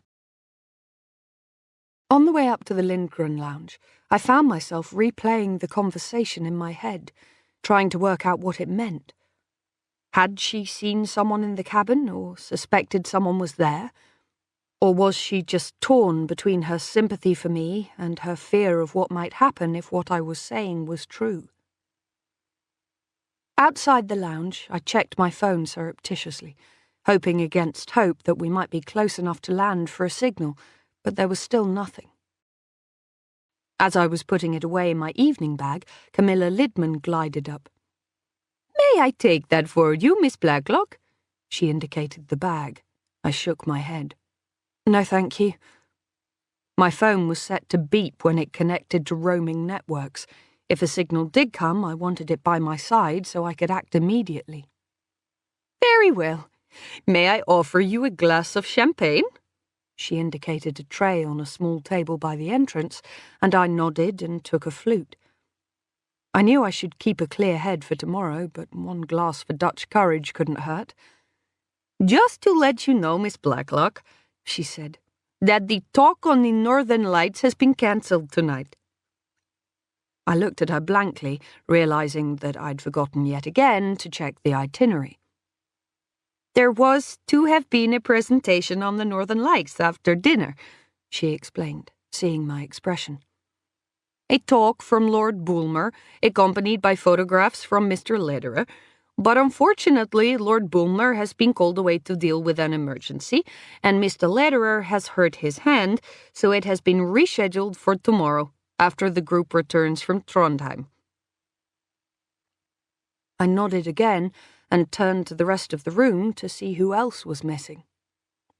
Bulmer and Cole were both absent, as Camilla had said. Chloe was not there either, and when I asked Lars, he said she was feeling ill and lying down in her room. Anne was present, although she looked pale, and as she raised her glass to her lips, her robe slipped, showing a deep purple bruise on her collarbone. She saw me glance, then look hastily away, and gave a self-conscious laugh. "I know it looks terrible, doesn't it? I tripped in the shower, but I bruise so easily now. It looks worse than it is. It's a side effect of the chemotherapy, unfortunately." As we took our seats at dinner, I saw Ben motion to the seat next to his, opposite Archer, but I pretended not to see, and instead took the chair closest to where I was standing, next to Owen White. He was giving Tina a long talk on his financial interests and his role at the investment company he worked for. As I listened, half an ear on their conversation, half on the rest of the table, I realized that the talk had shifted, and he was speaking in a low voice as if unwilling to be overheard. "Quite honestly, no," he was confiding to Tina. I'm just not 100% convinced that the setup is sustainable. It's such a niche investment area. But I don't imagine Bulmer will have trouble getting interest from elsewhere. And of course, he has pretty deep pockets of his own. Or rather, Anne does, so he can afford to wait for the right person to come on board. It's a shame Solberg wasn't able to come. This is much more his bailiwick. Tina nodded wisely, and then the conversation passed on to other topics. Holiday destinations they had in common, the identity of the neon green cubes of jelly that had just appeared on plates in front of us, flanked by little piles of something I thought might be seaweed. I let my gaze pass over the room. Archer was saying something to Ben and laughing uproariously. He looked drunk, his bow tie already askew. Anne, at the same table, was talking to Lars. There was no trace of the tears I'd seen earlier that afternoon, but there was something haunted about her expression, and her smile, as she nodded at something Lars was saying, was strained. "Pondering our hostess?" said a low voice from across the table, and I turned to see Alexander sipping at a glass. "She's quite the enigma, isn't she? Looks so fragile, and yet they say she's the power behind Richard's throne. The iron fist in the silk glove, you could say. I suppose having that kind of money from the age when most children are still drooling into their cornflakes has a stealing effect on one's character." "Do you know her well?" I asked. Alexander shook his head. "Never met her. Richard spends half his life on a plane, but she almost never leaves Norway. It's totally alien to me. As you know, I live for travel. I can't imagine confining yourself to a petty little country like Norway when the restaurants and capitals of the world await. Never to taste suckling pig at El Bulli, or sample the glorious fusion of cultures that is Gagan in Bangkok. But I suppose it's a reaction against her upbringing. I believe she lost her parents in a plane crash at the age of 8 or 9, and spent the rest of her childhood being shuttled around the boarding schools of Europe by her grandparents. I imagine you might choose to go the other way as an adult." He picked up his fork, and we were just starting to eat when there was a noise at the door, and I looked up to see Cole walking unsteadily across to the table.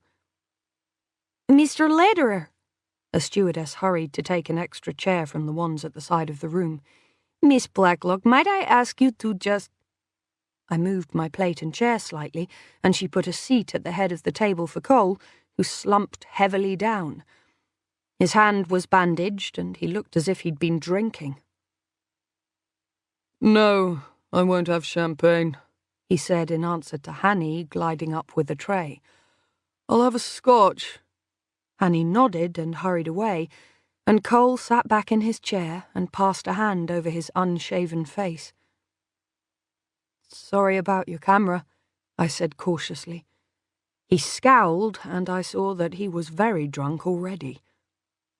"It's a fucking nightmare," he said, "and the worst of it is, it's my own bloody fault. I should have backed up." "Are all the shots gone?" I asked. Cole shrugged. "No idea, but probably yes. Got a guy back in London who might be able to get some of the data off, but it's showing fuck all when I put it in my computer. It's not even reading the card." "I'm really sorry," I said. My heart was beating fast. I wasn't sure if this was sensible, but I figured I had nothing to lose now. "Was it just stuff from the voyage? I thought I saw one shot from somewhere else." "Oh, yeah. I was swapping the cards over. It had a few shots from a shoot I did a couple of weeks back at the Magellan." I knew the Magellan. It was a very exclusive, all-male members club in Piccadilly, founded as a meeting place for diplomats and what the club described as gentlemen travellers. No women were allowed as members, but female guests were permitted, and I had attended functions there once or twice in Rowan's stead. "Are you a member?" I asked. He gave a snort. "Not bloody likely. Not my style, even if they'd let me in, which is doubtful. Too crusty for my taste. Anywhere that won't let you wear jeans isn't my bag. The front line is more my cup of tea. Alexander's a member, though. So is Bulmer, I think. You know the drill. You have to be either too posh to function or rich as shit. Unfortunately, I'm not either." His last remark fell into a lull in conversation, the words painfully loud and noticeably slurred in the silence. I saw a few heads turn, and Anne glance at the stewardess with a nod that said, "Get his food over there before the whiskey." "What were you doing there, then?" I said, keeping my voice low, as if I could persuade him to moderate his tone by osmosis. "Pictures for Harper's." His plate arrived, and he began spearing foodstuffs at random, shoving the fragile architectural morsels into his mouth, seemingly without even tasting them.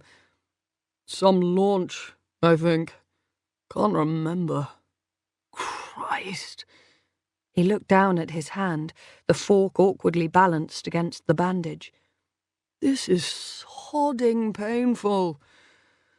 There's no way I'm trailing round Trondheim Cathedral tomorrow. I'm going to the doctor to get this checked out and get some decent painkillers." After dinner, we took our coffee through to the lounge, and I found myself standing next to Owen White, both of us staring out of the long window into the fog. He nodded politely, but seemed in no hurry to open the conversation. I tried to think what Rowan would do. Charm him? Or brush him off and go and talk to someone of more immediate use to velocity.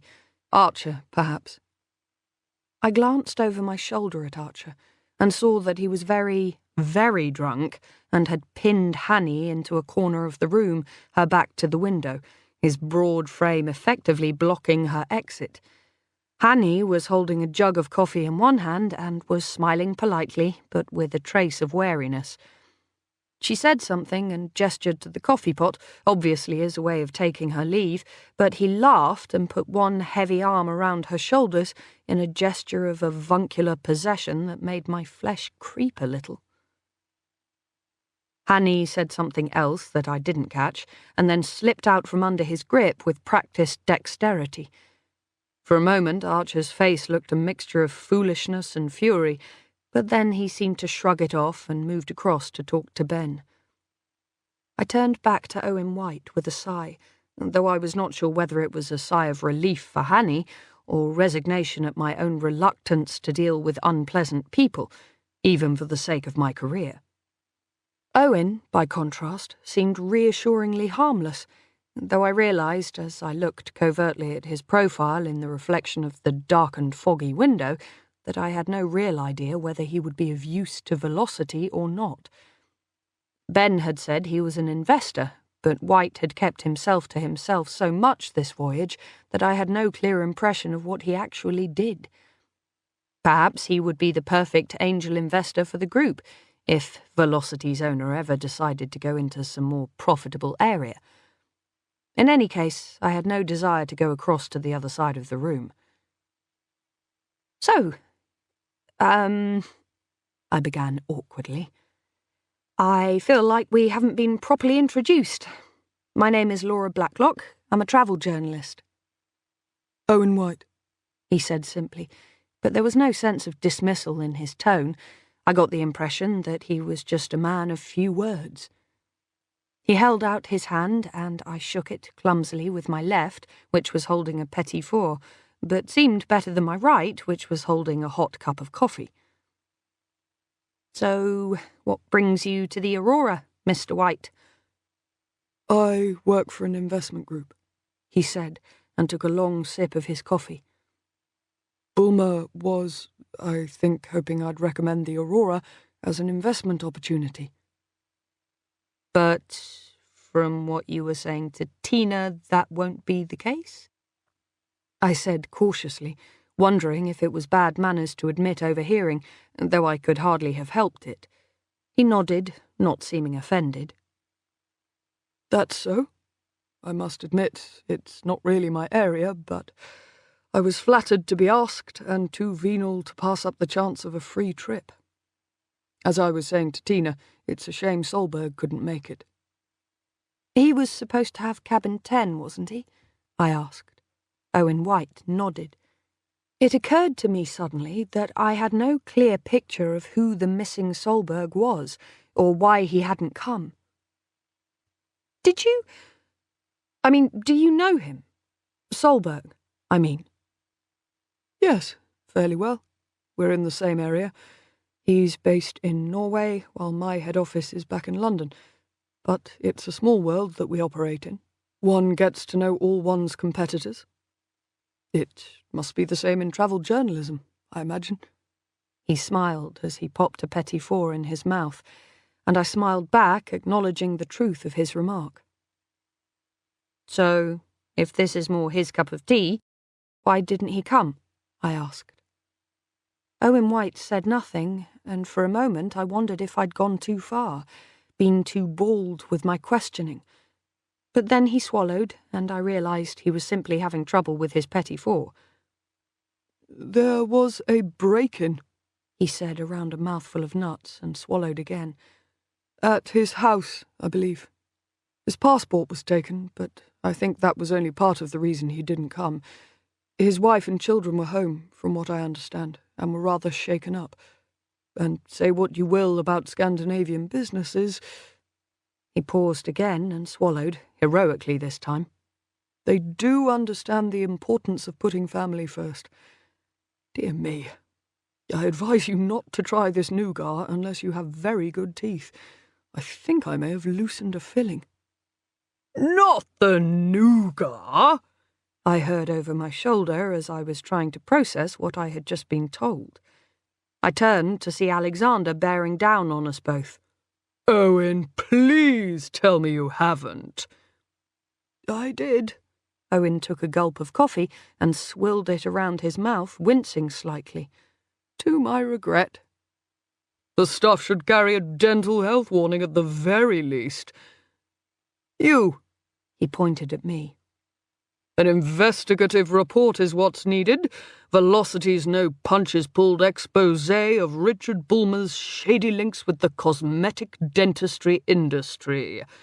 What with that and the other incident, I should think future guests of this cruise liner will find it very hard to get health insurance, don't you? Other incident? I said sharply, trying to remember what I'd told Alexander. I was sure I hadn't mentioned the full story of the accident to him. Had Lars related the conversation in the hot tub? What other incident are you talking about? Why, Alexander said, his eyes opening theatrically wide. Cole's hand, of course. What were you thinking of? After coffee, the group began to break up. Owen disappearing quietly without a goodbye, and Lars taking a loud leave with a joke about Chloe.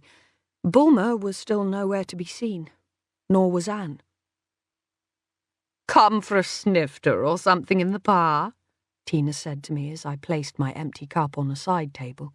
Alexander's going to have a tinkle on the baby grand in there. I'm not sure, I said. I was still turning over what Owen White had told me over coffee about Solberg's break-in. What did it mean? I might turn in. Ben? Tina purred. He looked at me. Flo, want me to walk you back to your cabin? No need, I'm fine, I said, and turned to go. I was almost at the door when I felt a hand catch at my wrist and turned. It was Ben. Hey, he said quietly. What's going on? Ben?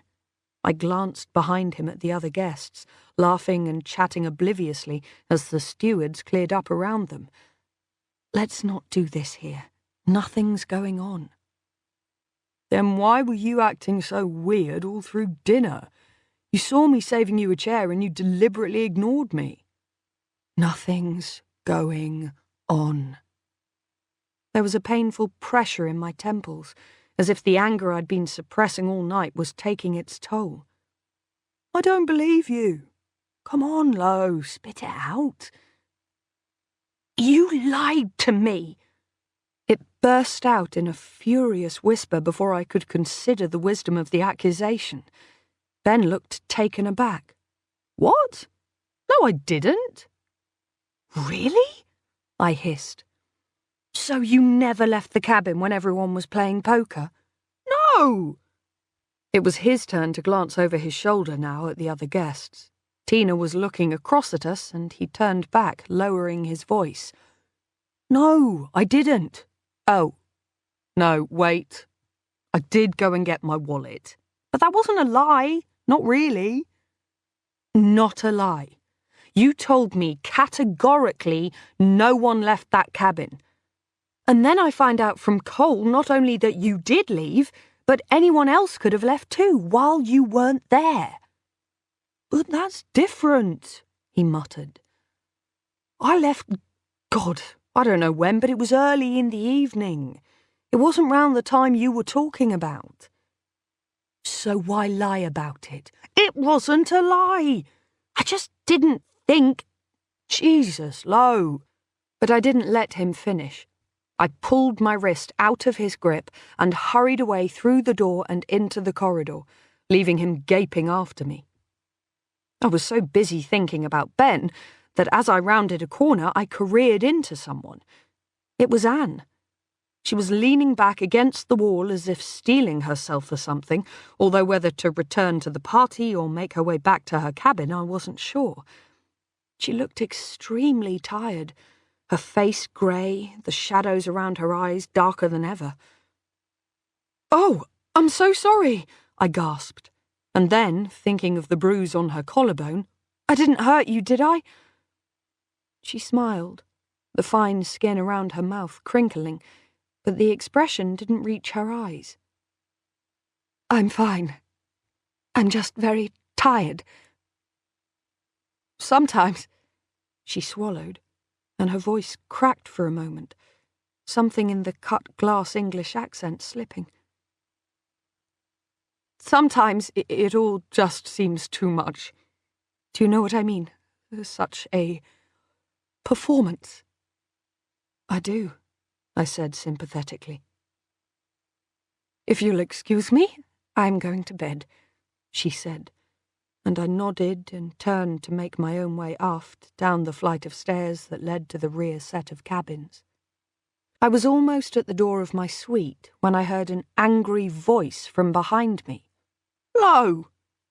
Lo, wait, you can't make those kinds of accusations and walk away." "Shit. Ben." I felt a strong urge to slip inside my cabin and slam the door, but I made myself turn to face him, my back against the panelling. "I didn't make any accusations. I just said what I'd been told." "You pretty much implied you're suspecting me now. We've known each other more than 10 years. Do you realise how that makes me feel? That you could accuse me of lying like that?" There was genuine hurt in his voice, but I refused to let myself soften. It had been Ben's favourite tactic in arguments when we were together, to divert the discussion away from whatever was annoying me to the fact that I'd hurt his feelings and was acting irrationally. Time and again I'd ended up apologising for the fact that I'd upset him, my own feelings completely ignored, and always, in the process, we'd somehow wound up losing sight of the issue that had provoked the disagreement in the first place. I wasn't falling for it now. "I'm not making you feel anything," I said, trying to keep my voice even. "I'm stating facts." "Facts? Don't be ridiculous." "Ridiculous?" I folded my arms. "What does that mean?" "I mean," he said hotly, "that you're acting completely paranoid. You're seeing bogeymen behind every corner. Maybe Nielsen—" He stopped. I clenched my fist around my delicate evening bag, feeling the solid bulk of my phone beneath the slippery sequins. "Go on." Maybe Nielsen... What? Nothing. Maybe Nielsen was right? Maybe I am imagining things? I didn't say that. But it was what you were implying, right? I'm just asking you to take a step back and look at yourself, Lo. Look at this rationally, I mean. I forced myself to keep a hold on my temper and smiled.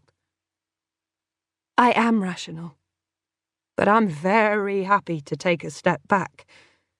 And with that, I opened my suite door, stepped inside, and slammed it in his face. Lo! I heard from outside, and a thump on the door. Then a pause. Lo! I said nothing, just slid the bolt and chain across. No one was getting through that door without a battering ram, least of all Ben Howard. Lo! He banged again. Look, will you just talk to me? This is really getting out of hand. Will you at least tell me what you're going to say to the police tomorrow? He paused, waiting for me to reply. Are you even listening? Ignoring him, I threw my bag on the bed, stripped off my evening gown, and walked into the bathroom, shutting the door and turning on the bath taps to drown out his voice. When at last I stepped into the scaldingly hot water and turned off the taps, the only sound I could hear was the gentle hum of the extractor fan. Thank God. He must have given up at last. I had left my phone in the bedroom, so I wasn't sure what time it was when I climbed out of the bath, but my fingers were waterlogged and wrinkled, and I felt heavy with sleep, but in a good way, quite unlike the nervous, edgy exhaustion of the last few days. As I cleaned my teeth, dried my hair, and belted the white toweling robe around myself, I thought of the good night's sleep I would have, and the logical, carefully rehearsed story I would give to the police tomorrow. And then, Christ, I felt almost weak with relief thinking about it. Then I would get a bus or a train or whatever bloody transport Trondheim possessed and get myself to the nearest airport and home. When I opened the door to the cabin, I held my breath, half expecting Ben's hammering and shouting to start up again, but there was no sound. I walked cautiously to the door, my feet silent on the thick, pale carpet, and, lifting the cover to the spy hole, I looked out into the corridor. There was no one there. At least, no one I could make out. In spite of the fisheye lens, I could only see part of the corridor, but unless Ben were lying on the floor beneath my door, he was gone. I let out a sigh and picked up my abandoned evening bag to check the time on my phone and set the alarm for tomorrow.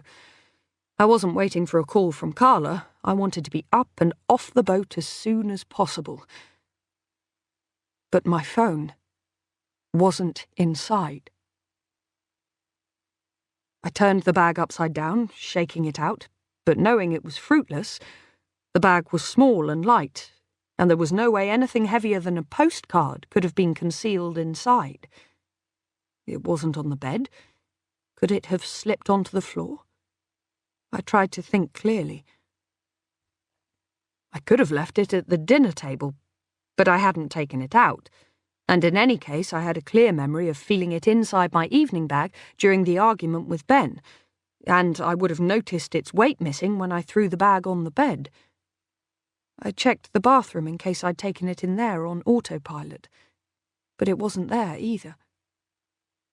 I began to search harder, throwing the duvet onto the floor, pushing the bed to one side, and that's when I saw it. There was a footprint, a wet footprint, on the carpet beside the veranda door. I froze. Could it have been me, getting out of the bath? But I knew that was impossible. I'd dried my feet in the bathroom, and I hadn't walked anywhere near that window. I moved closer, touching the cold, damp shape with my fingertips, and I realized it was the print of a shoe. You could see the shape of the heel. There was only one possibility. I stood up, slid back the veranda door, and went out onto the balcony. There, I hung out over the rail, looking round to the empty veranda to the left of mine. The frosted glass privacy screen between them was high and sheer, but if you were daring and had a head for heights and didn't mind the possibility of slipping to a watery grave, you could just get over it. I was shivering convulsively, my dressing gown no protection from the cold North Sea wind. But there was one more thing I had to try, though I was going to be very sorry and feel very stupid if it turned out I was wrong. Carefully, I dragged the veranda door closed and let it click into position. Then, I tried to pull it back. It opened, smooth as silk. I went inside and did the same thing, and then checked the lock. As I had thought, there was no way of securing the veranda door to prevent someone entering from the outside. It was logical, really, now that I thought about it. The only person who should be on the veranda was an occupant of the room. You couldn't risk someone accidentally locking themselves out there in bad weather, unable to get back inside and raise the alarm, or a child shutting a parent out there in a moment of rebellion and then being unable to work the lock. And really, what was there to fear? The veranda faced the sea. There was no possibility of someone accessing it from the outside. Except there was, if you were very bold and very stupid. Now I understood. All the locks and bolts and do not disturb signs in the world wouldn't do any good when the balcony offered a clear route to anyone with access to the empty room and enough upper body strength to pull themselves over. My room was not safe, and never had been. Back inside the suite, I got into my jeans, boots, and my favourite hoodie. Then I checked the lock on the cabin door and huddled on the sofa with a cushion hugged to my chest. There was no possibility of sleep now. Anyone could have access to the empty suite, and from there it was just a short climb across the glass divide into mine. Any member of staff could open the empty cabin with their pass card. As for the guests, I thought of the layout of the cabins. To the right of mine was Archer's, ex-Marine with an upper body strength that made me wince when I remembered it. And to the left was the empty cabin, and beyond that was Ben Howard's. Ben, who had deliberately cast doubt on my story with Nielsen. Ben, who had lied about his alibi. And he had known about the photos on Cole's camera before I did. His words came back to me as if in a dream. He was showing them to us over lunch. He had some great pics. Ben Howard. The one person on board I thought I could trust. I thought about the phone and the stupidity and daring of coming in to steal it while I was in the bath. He had risked a lot to take it, and the question was, why? Why now? But I thought I knew. The answer was Trondheim. As long as the boat's internet was down, the perpetrator had nothing to worry about. I couldn't make a call without going through Camilla Lidman. But once we started to draw closer to land, I hugged the cushion harder to my chest, and I thought of Trondheim, and Judah, and the police. All I had to do was make it until dawn. Who Done It? A discussion place for armchair detectives. Please read the forum rules before starting a thread and exercise caution in posting anything potentially prejudicial to live cases and/or libelous. Posts that violate these guidelines will be taken down.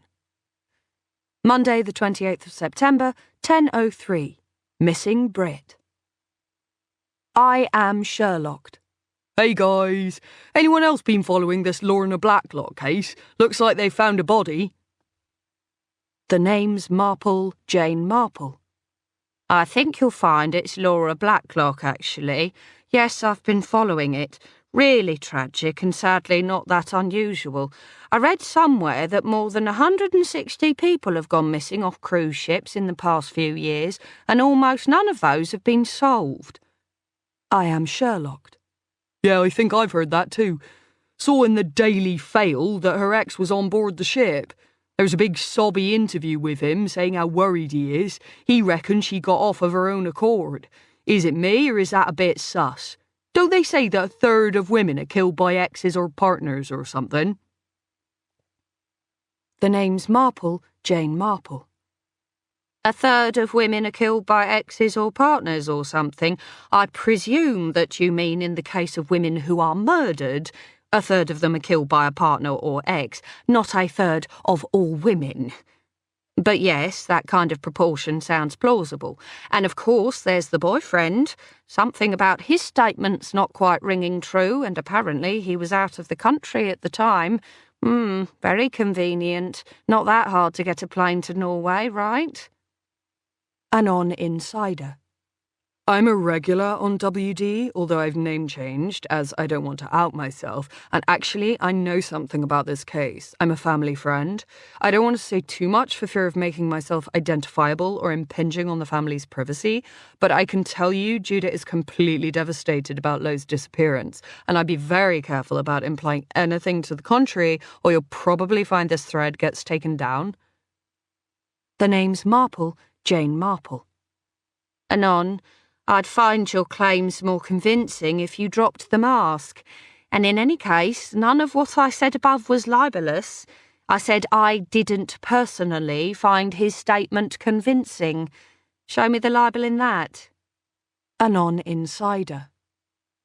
Look, MJM, I'm not interested in debating this with you, but I do know the family very well. I was at school with Laura, and I can tell you you're barking up the wrong tree. If you must know, Lo's got serious problems. She's taken medication for depression for years, and she's always been, well, I think unstable would be the kind way of putting it. I imagine that's the line the police will be looking at. I am Sherlocked. What? Suicide, you reckon? Anon Insider. Not really my place to speculate on the police investigation, but yes, that's my reading of it between the lines. If you notice, they're being very careful not to describe it as a murder investigation in the press. Judah Lewis, 01. A friend told me about this thread and I've registered to post this, and unlike Anon, this is my real name. Anon, I have no idea who you are, and to be honest, you can fuck off. Yes, Lo takes medication, although FYI, it's for anxiety, not depression. And if you were really a friend of hers, you'd know that. But so do literally hundreds of thousands of people. And the idea that that automatically makes her either unstable, as you put it, or suicidal is fucking offensive. Yes, I was out of the country. I was in Russia working. And yes, they found a body, but it's not been identified as Lo, so at this stage it's still a missing persons investigation, which is why you've not seen any suggestion it's a murder investigation. Can you people remember? This is a real person you're talking about and not just your personal episode of Murder, She Wrote. I don't know who the admins of this shit show are, but I'm reporting this thread. I am Sherlocked. Unlike Anon, this is my real name. Not being funny, but we've only got your word for that, mate. Mrs. Raisin, admin. Hi all. Sorry to say we agree with Mr. Lewis. This thread is straying into some rather unpleasant speculations, so we'll be deleting it. We obviously don't want to stop you discussing what's in the news, so feel free to take it elsewhere, but please stick to the reported facts. Inspector Wallander. So what about this Norwegian police scanner blog that is reporting a positive identification of Laura's body? Mrs. Raisin, admin.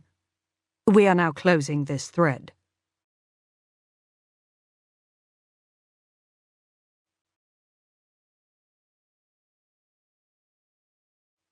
Part 6. Chapter 22.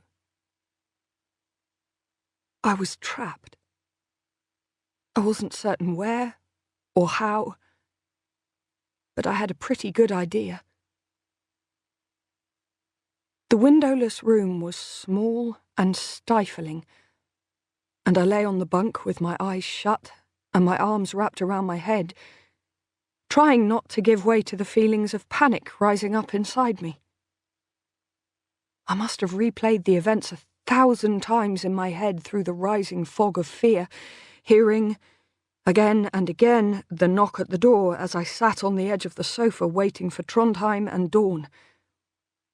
The sound, though not particularly loud, was as shocking as a gunshot in the silent cabin. My head jerked up, the cushion falling from my hands onto the floor, my heart going a mile a minute. Jesus! I found I was holding my breath, and I forced myself to exhale, long and slow, and then inhale, counting the seconds. It came again. Not a rough banging, just a tap, tap, tap.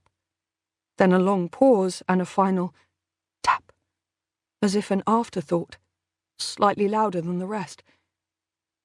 At that last tap, I scrambled to my feet and made my way as quietly as I could to the door. Cupping my hand over the opening so that no telltale flash of light could betray my presence, I slid the little steel cover of the peephole open. Then, when my face was close enough to the glass to shield any grey dawn light from my window, I withdrew my fingers and peered through the fisheye. I don't know who I was expecting to see. Nilsson, maybe Ben Howard? I wouldn't even have been surprised to see Bulmer. But not for 1 minute did I imagine the person actually standing outside. Her.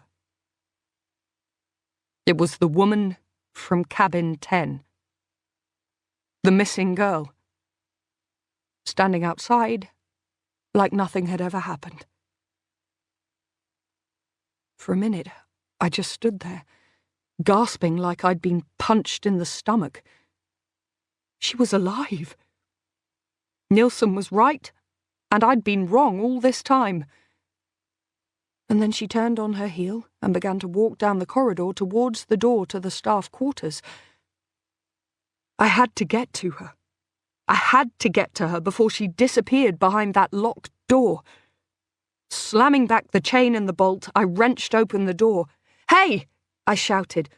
"Hey, you, wait! I need to talk to you!" She didn't pause, didn't even glance back over her shoulder, and now she was at the door to the lower deck, punching in the code. I didn't stop to think. I just knew that this time I wasn't going to let her disappear without trace. I ran. She was already through the staff door by the time I was halfway down the corridor, but I just caught the edge of the door as it was closing, pinching my fingers painfully, and then I wrenched it open and flung myself into the gap. Inside was darkness. The bulb at the top of the steps burnt out, or taken out, as I later thought. As the door swung shut behind me, I stopped for a second, trying to get my bearings, see where the top step was. And that's when it happened. A hand grabbing my hair from behind, another twisting my arm behind me, limbs grappling mine in the darkness. There was a short interval of panting, scrabbling terror, my nails in someone's skin, my free hand trying to reach behind me to get a grip on the thin, strong hand laced in my hair, and then the hand pulled harder, twisting my head painfully back, then ramming it forwards against the locked door. I heard the crack of my skull against the metal doorframe, and nothing. I came to in here, alone, lying on a bunk with a thin blanket over me. The pain in my head was agonizing, throbbing with a low pulse that made the dim lights in the room warp and shimmer with a strange halo effect around them. There was a curtain on the wall opposite, and with trembling limbs I slithered off the bed and half stumbled, half crawled across the floor towards it. But when I dragged myself upright, using the top bunk for support, and pulled back the thin orange cloth, there was no window there, just a blank wall of creamy plastic, lightly patterned, as if in imitation of textured wallpaper. The walls seemed to close in, the room narrowing around me, and I felt my breath come faster. 1, 2, 3, breathe in. Shit! I felt the sobs rising up inside me, threatening to choke me from the inside. 4, 5, 6, breathe out. I was trapped. Oh, God. Oh, God. Oh, God. 1, 2, 3, breathe in. Propping myself against the wall with one hand, I made my way unsteadily back towards the door. But I knew before I tried it that it was useless. It was locked. Refusing to think about what that meant, I tried the other door, set into the wall at an angle, but it opened into a minuscule ensuite, empty except for a single dead spider curled in the wash basin. I stumbled back to the first door and tried again, pulling harder this time, straining every muscle, rattling the door in its frame, yanking so hard at the handle that the effort left me panting, stars exploding in my vision as I slumped to the floor. No, this was not possible. Was I really trapped? I got to my feet and looked around me for something to lever into the door, but there was nothing. Everything in the room was bolted or screwed down, or made of fabric. I tried forcing the handle again, trying not to think about the fact that I was in a windowless cell, maybe 4 foot by 6 and well below sea level, 1,000 tons of water just inches away behind a skin of steel. But the door didn't move. The only thing that changed was the pain in my head, jabbing with neon intensity, until at last I stumbled back to the bunk and crawled onto it, trying not to think about the weight of water pressing in on me, focusing instead on my aching skull. It was pounding now so that I could feel my pulse in my temples. Oh, God! I had been so stupid, running out of that room straight into the trap. I tried to think. I had to stay calm, had to keep my head above the rising tide of fear. Stay logical. Stay in control. I had to. What day was it? It was impossible to tell how much time had passed. My limbs felt stiff, as if I'd been lying in that position on the bunk for a while. But although I was thirsty, I wasn't completely parched. If I'd been unconscious for more than a few hours, I would have woken up seriously dehydrated, which meant it was probably still Tuesday. In which case, Ben knew that I'd been intending to go ashore at Trondheim. He would come looking for me, wouldn't he? He wouldn't let the boat leave without me. But then I realised that the engine was running, and I could feel the rise and fall of waves beneath the hull. Either we hadn't stopped at all, or else we'd already left the port. Oh, God. We were heading back out to sea, and everyone would assume I was still in Trondheim. If they looked for me at all, it would be in completely the wrong place. If only my head didn't hurt, and my thoughts didn't keep stumbling over each other. If only the walls weren't closing in on me like a coffin, making it hard to breathe, hard to think. Passports. I didn't know how big Trondheim port was, but they must have some kind of customs check or passport control, and there would be someone from the ship on duty at the gangway, surely, checking passengers in and out. They couldn't risk leaving without someone. Somewhere there would be a record of the fact that I hadn't left the boat. Someone would realise I was still here. I had to hang on to that. But it was hard. Hard when the only light was a dim bulb that flickered and dipped every so often, and the air seemed to be running out with every breath. Oh, God, it was so hard.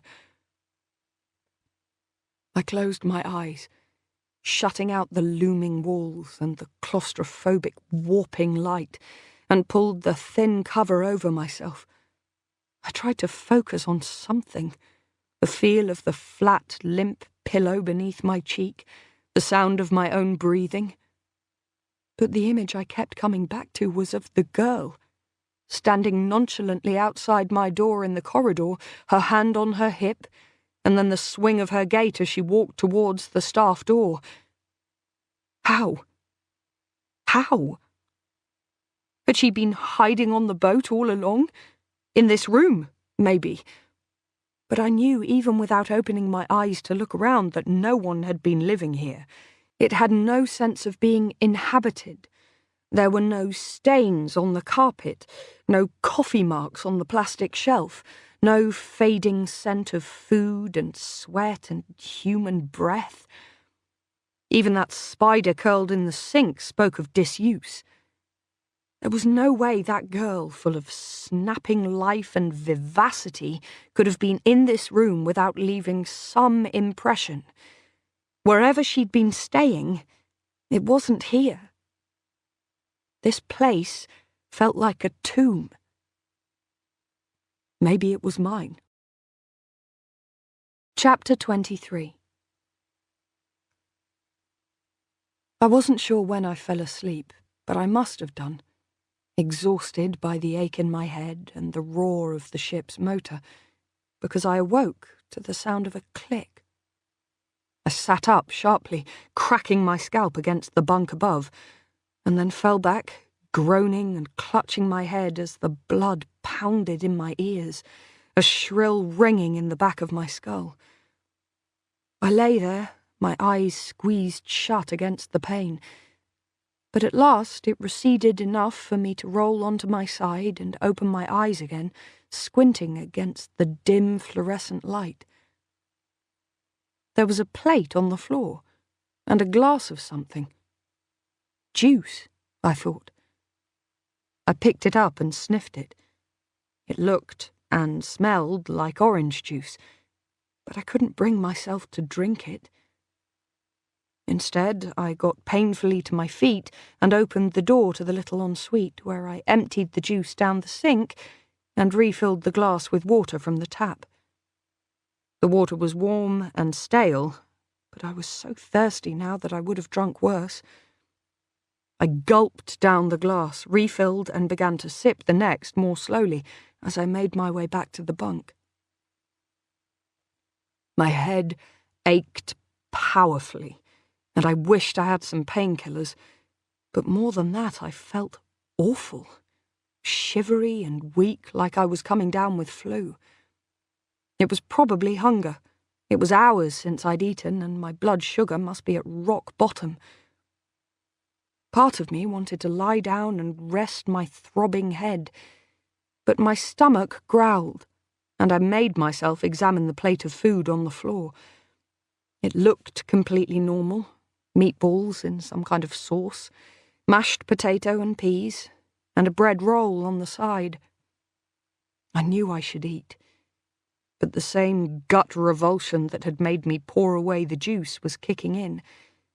It just felt so wrong, eating food provided by someone who'd locked me into an underwater dungeon. There could be anything in there. Rat poison, sleeping pills, worse, and I'd have no choice but to eat it. Suddenly, the thought of putting even a spoonful of that sauce in my mouth made me feel panicked and ill, and I felt like flushing the whole lot down the drain along with the juice. But even as I half stood, ready to pick up the plate, I realized something, and sat back down again on slow, shaky legs. They didn't need to poison me. Why would they? If they wanted to kill me, they could just starve me. I tried to think clearly. If whoever had brought me here had wanted to kill me, They'd have done it, right? Right. They could have hit me again, harder, or put a pillow over my face when I was passed out, or a plastic bag around my neck, and they hadn't. They'd dragged me here at some inconvenience to themselves. So they didn't want me dead. Not right now, at any rate. 1 pea. You couldn't die from 1 poisoned pea, surely. I picked it up on the end of a fork and looked at it. Completely normal. No trace of any powder, no odd colour. I put it in my mouth and rolled it slowly round, trying to detect any strange taste. There was none. I swallowed. Nothing much happened. Not that I'd expected it to. I didn't know much about poison, but I imagined that the ones that killed you within seconds were few and far between and not easy to obtain. But something did happen. I started to feel hungry. I scooped up a few more peas and ate them, cautiously at first, and then picking up speed as the food made me feel better. I skewered a meatball with my fork. It smelled and tasted completely normal, with that slightly institutional air of food prepared for a large number of people. At last, the plate was empty, and I sat and waited for someone to come and collect it. And waited. And waited.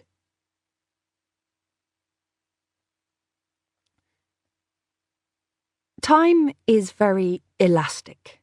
That's the first thing you realise in a situation without daylight, without a clock, without any way of measuring the length of 1 second over the length of another. I tried counting seconds, counting my pulse, but I got to 2,000 and something and lost count. My head ached, but it was the weak shiveriness in my limbs that worried me more. At first I thought it was low blood sugar. Then, after I'd eaten, I started to worry that perhaps there had been something in the food. But now I began to think back, to work out when I'd last taken my pills.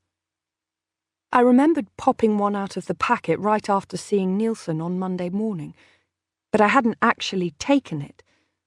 Some stupid need to prove that I wasn't chemically dependent on these innocent little white dots had stopped me.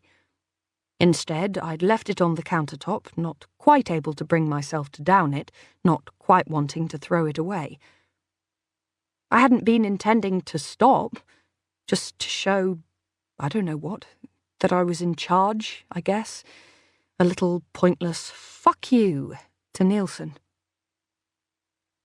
But then the argument with Ben had driven it from my mind.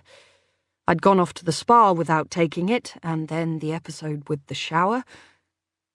That made it at least 48 hours since I'd had a dose, maybe more like 60 hours. The thought was uncomfortable. Actually, more than uncomfortable. It was terrifying. I had my first panic attack when I was, 13, maybe 14. I was a teenager. It came and went, leaving me frightened and freaked out, but I never told anyone. It seemed like something only a weirdo would get. Everyone else walked through life without shaking and finding themselves unable to breathe, right? For a while it was okay. I did my GCSEs, started my A-levels. It was around then that things started to get really shaky. The panic attacks came back, first one, then a couple. After a while, it seemed like coping with anxiety had become a full-time business, and the walls began to close around me. I saw a therapist, several, in fact. There was the talking cure person my mum picked out of the phone book, a serious-faced woman with glasses and long hair who wanted me to reveal some dark secret that would be the key to unlocking all this, except I didn't have one. For a while, I thought about making one up, just to see if it would make me feel better. But my mum got annoyed with her, and with the bills, before I could come up with a really good story. There was the hip young community support leader with his group of young girls who ran the gamut from anorexia to self-harm. And finally, there was Barry, the cognitive behavioural therapist that my GP provided, who taught me to breathe and count, and left me with a lifelong allergy to balding men with soft, supportive tenor voices. None of them worked for me, though. Or none of them worked completely. But I kept it together enough to get through my exams, and then I went away to university, and I felt a bit better, and it seemed like maybe all that stuff was something I'd grown out of, like NSYNC and cherry lip gloss. That I'd left it behind in my old bedroom at my parents' house, along with all my other childhood baggage. Uni was pretty great. When I left with my shiny new degree, I felt ready to take on the world. I met Ben, and I got a job at Velocity in my own place in London, and everything seemed to be falling into place. And that was when I fell apart. I tried to come off the pills once. I was at a good place in my life. I was over Ben. Oh my God, I was so over Ben. My GP lowered the dose to 20 milligrams a day, then 10, and then, since I was coping pretty well, to 10 milligrams every other day, and finally I stopped. I lasted 2 months before I cracked, and by that time I had lost 2 stone and was in danger of losing my job at Velocity, although they didn't know why I'd stopped coming into the office. At last, Lissy called my mum, and she marched me back to the GP, who shrugged and said that maybe it was withdrawal, but maybe it just wasn't the right time for me to come off. He put me back on 40 milligrams a day, my original dose, and I felt better almost within days. We agreed to try again another time, and somehow that time never came. Now was not the right time. Not here. Not shut in a steel box 6 foot below sea level. I tried to remember how long it had taken last time, how long it had been before I started to feel really, really shit. It hadn't been that long from what I could recall. 4 days, maybe less. In fact, I could feel the panic begin to prickle over my skin in little, cold, electric shocks. You'll die here. No one will know. Oh, God. Oh, God, oh, God, oh. There was a sound at the door and I stopped. Stopped breathing, thinking, panicking. I sat, frozen, my back against the bunk. Should I pounce? Attack? The door handle began to turn. My heart was pounding in my throat. I stood up and backed away against the far wall. I knew I should fight, but I couldn't, not without knowing who was coming through that door. Pictures flashed through my head. Nielsen, the chef in his latex gloves, the girl in the Pink Floyd t-shirt, a knife in her hand. I swallowed. And then a hand snaked through the gap and grabbed the plate, quick as blinking, and the door slammed shut. The light went out, plunging the cabin into inky blackness so thick I could taste it. Fuck. There was nothing I could do. I lay there in the impenetrable darkness for what felt like hours, but might have been days or minutes, drifting in and out of consciousness, hoping each time I opened my eyes to see something, even just a thin line of light in the corridor, something that would prove I was really here, that I really existed and wasn't just lost in some hell of my own imagining. At last, I must have fallen properly asleep, for I awoke with a jump, my heart thumping and fluttering erratically in my chest. The cabin was still in complete darkness, and I lay there, shaking and sweating, holding onto the bunk like a life raft as I clawed my way back from the most horrible dream I could remember in a long time. In the dream, the girl in the Pink Floyd t-shirt was in my cabin. It was dark, but somehow in the darkness I could not exactly see her, but sense her. I I just knew that she was there, standing in the middle of the cabin, and I couldn't move, the darkness pressing me down like a living thing, squatting on my chest. She came closer and closer, until she was standing just inches away, the t-shirt skimming the tops of her long, slim thighs. She smiled, and then with one sinuous movement she pulled off the shirt. Beneath it she was skinny as a whippet, all ribs and collarbones and jutting pelvis, her elbow joints wider than her forearm, her wrists knobbly as a child's. She looked down at herself, and then she pulled off her bra, slow as a striptease, except there was nothing erotic about it, nothing sexy about her small, shallow breasts and the hollow of her stomach. But as I lay on the bunk, panting, paralyzed with fear, she didn't stop there. She kept stripping. Her knickers slipped from her narrow hips to form a puddle at her feet, and then her hair, yanking it out by the roots. Then she pulled off her eyebrows, first one and then the other, and her lips. She let her nose drop to her feet. She drew out her fingernails one by one, slowly, like a woman loosening her evening gloves, and let them fall with a slight clatter to the floor, followed by her teeth, click, click, click, one after another.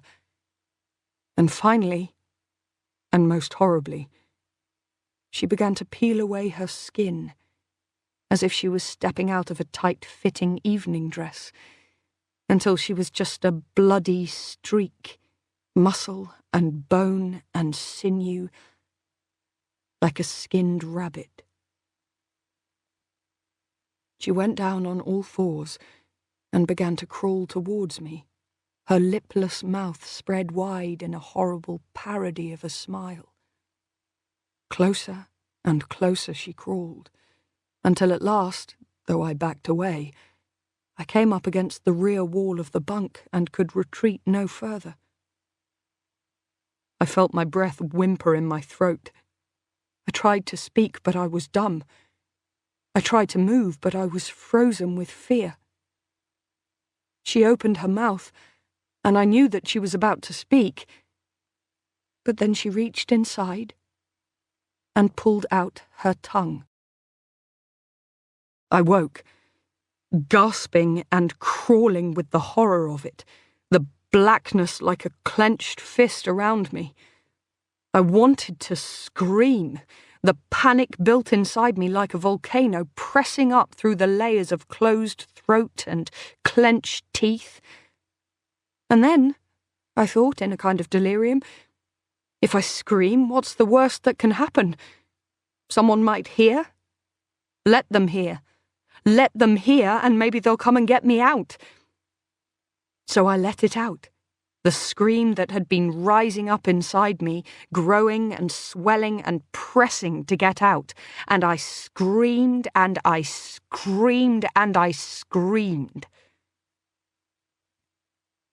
I don't know how long I lay there shaking, my fists curled around the thin, limp pillow, my nails digging into the bare mattress beneath. I only know that at last it was quiet in the little cabin, except for the low roar of the engine and my own breath, rasping in a throat scoured raw and hoarse. No one had come. No one had banged on the door to ask what was going on, or threatened to kill me unless I shut up. No one had done anything. I might as well have been in outer space, screaming into a soundless vacuum. My hands were trembling, and I could not get the girl from my dream out of my head. The idea of her raw, moist form crawling towards me, clutching, kneading. What had I done? Oh, God, why had I done this? Kept pushing, kept refusing to shut up.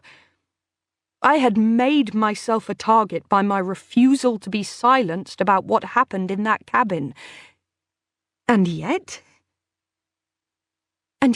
what had happened? I lay there, my hands pressed to my eyes in the suffocating darkness, trying to make sense of it. The girl was alive. Whatever I had heard, whatever I thought I had seen, it wasn't murder. She must have been on the ship all along. We hadn't stopped, we hadn't even got near enough to land to see it. But who was she? And why was she hiding on the ship? And whose blood had I seen on the glass?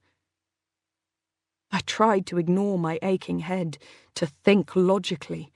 Was she a member of the crew?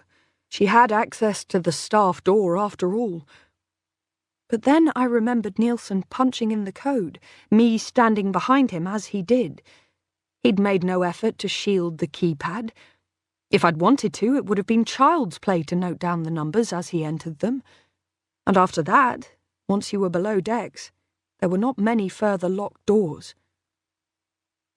She'd had access to the empty cabin, though, and that did require a keycard, either a guest one, programmed to that door specifically, or a staff one that opened all the cabin doors. I thought of the cleaners I'd seen in their little hutches below decks, their scared faces looking out at me before the door swung shut. How much would one of them sell a keycard for? 100 kroner? 1,000? They wouldn't even need to sell it. I was certain there were places you could get keycards copied. They would just have to loan it out for an hour or two, no questions asked. I thought of Carla. She had practically told me that it went on, that someone might have lent the cabin to a friend. But it didn't have to be that. The keycard could have been stolen, for all I knew, or bought off the internet. I had no idea how those electronic locks worked. There might have been no one else involved at all. Was it possible that all this time I had been looking for a perpetrator among the crew or passengers, and they'd been innocent all along? I thought of the accusations I'd hurled at Ben, the suspicions I'd had of Cole, of Nielsen, of everyone, and I felt sick. But the fact that this girl existed and was alive, that didn't automatically rule out someone else's involvement. The more I thought about it, the more I was sure that someone had been helping her above decks. Someone had written that message on the spar wall, had tipped Cole's camera into the hot tub, had stolen my phone. They couldn't all have been her. Someone would have seen and recognized the girl I had been shouting about for 2 days if she'd been wandering around the ship. Oh, this was making my head hurt. Why? That was the question I couldn't answer. Why go to such lengths to hide on board the ship, to stop me asking questions? If the girl had died, the cover-up made sense, but she was alive and well. It must be who she was that was important. Someone's wife? Someone's daughter? Lover? Someone trying to get out of the country with no questions asked. I thought of Cole and his ex-wife, Archer and his mysterious Jess. I thought of the way the photograph had disappeared from the camera. None of it made sense. I rolled over, feeling the weight of the darkness all around. Wherever I was, it was very deep in the ship. I was sure of that now. The engine was much louder than on the passenger deck, louder even than I remembered it being on the staff deck. I was somewhere else, on an engine deck, perhaps, far below the waterline, deep in the hull. At that thought, I felt again the horror begin to creep over me, the tons and tons of water weighing on my head and shoulders, pressing against the hull, the air in the cabin circulating, and me here suffocating in my own panic. My legs shaking, I climbed cautiously off the bunk and made my way slowly across the floor, my arms stretched out in front of me, cringing from what might be in here with me in the absolute darkness. My imagination conjured up horrors from my childhood nightmares. Giant spiderwebs across my face, men with clutching arms, even the girl herself, lidless, lipless, tongueless. But another part of me knew that there was no one here but myself, that I would have been able to hear, smell, sense another human being in such a confined space. After a few moments' cautious inching, my fingers encountered the door, and I felt my way across it. The first thing I tried was the handle, but it was still locked. I hadn't expected anything else. I felt for a spy hole, but there was none, or none that I could find on the blank expanse of plastic. I didn't remember seeing one earlier anyway. What I did remember, and what I felt for next, was the flat beige light switch to the left of the door. My fingers found it in the darkness, and I pressed it, my heart beating hard in my chest. Nothing happened. I flicked it back, but without hope this time, because I knew what they'd done. There must be some kind of override in the passage outside, a master switch or fuse. The door was already shut when the light went out, and in any case, in any cabin I'd been in before, there was always some kind of security light. You were never in complete darkness, even when the lights were turned out. This was something else.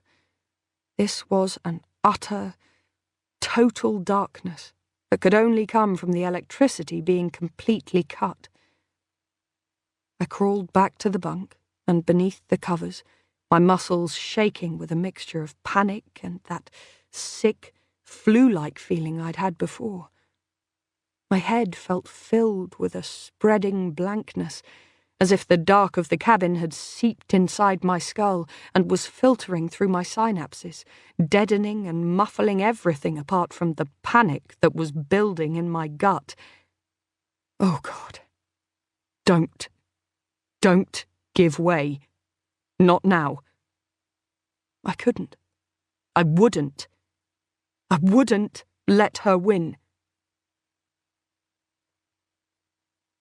The anger that flooded over me suddenly was something that I could hang on to, something concrete in the silent blackness of this little box. That bitch! What a traitor! So much for the fucking sisterhood. I had fought for her, put my credibility on the line, endured Nielsen's doubt and Ben's probing, and all for what? So that she could betray me, bash my head into a steel doorframe and lock me into this fucking coffin? Whatever the plot was, she was in on it. She had definitely been the person who had ambushed me in the corridor, and the more I thought about it, the more I was sure that the hand that had come snaking in to snatch my food tray was hers too, a skinny, lithe, strong hand, a hand that could scratch and slap and smack a person's head against the wall. There must be some reason for all this. No one would go through this elaborate charade for nothing. Had she been faking her own death? Had I been meant to see what happened? But if so, why go to such lengths to pretend she was never there? Why clear the cabin, wipe away the blood, destroy the mascara, and deliberately discredit everything about my account of that night? No, she hadn't wanted to be seen. Something had happened in that cabin, and whatever it was, I was not supposed to have witnessed it. I lay there, cudgelling my battered brain to try to work it out. But the more I tried to ram the bits of information together, the more it felt like a jigsaw with too many pieces to fit the frame. I tried to think through the possibilities that would mesh with the scream and the blood and the cover-up.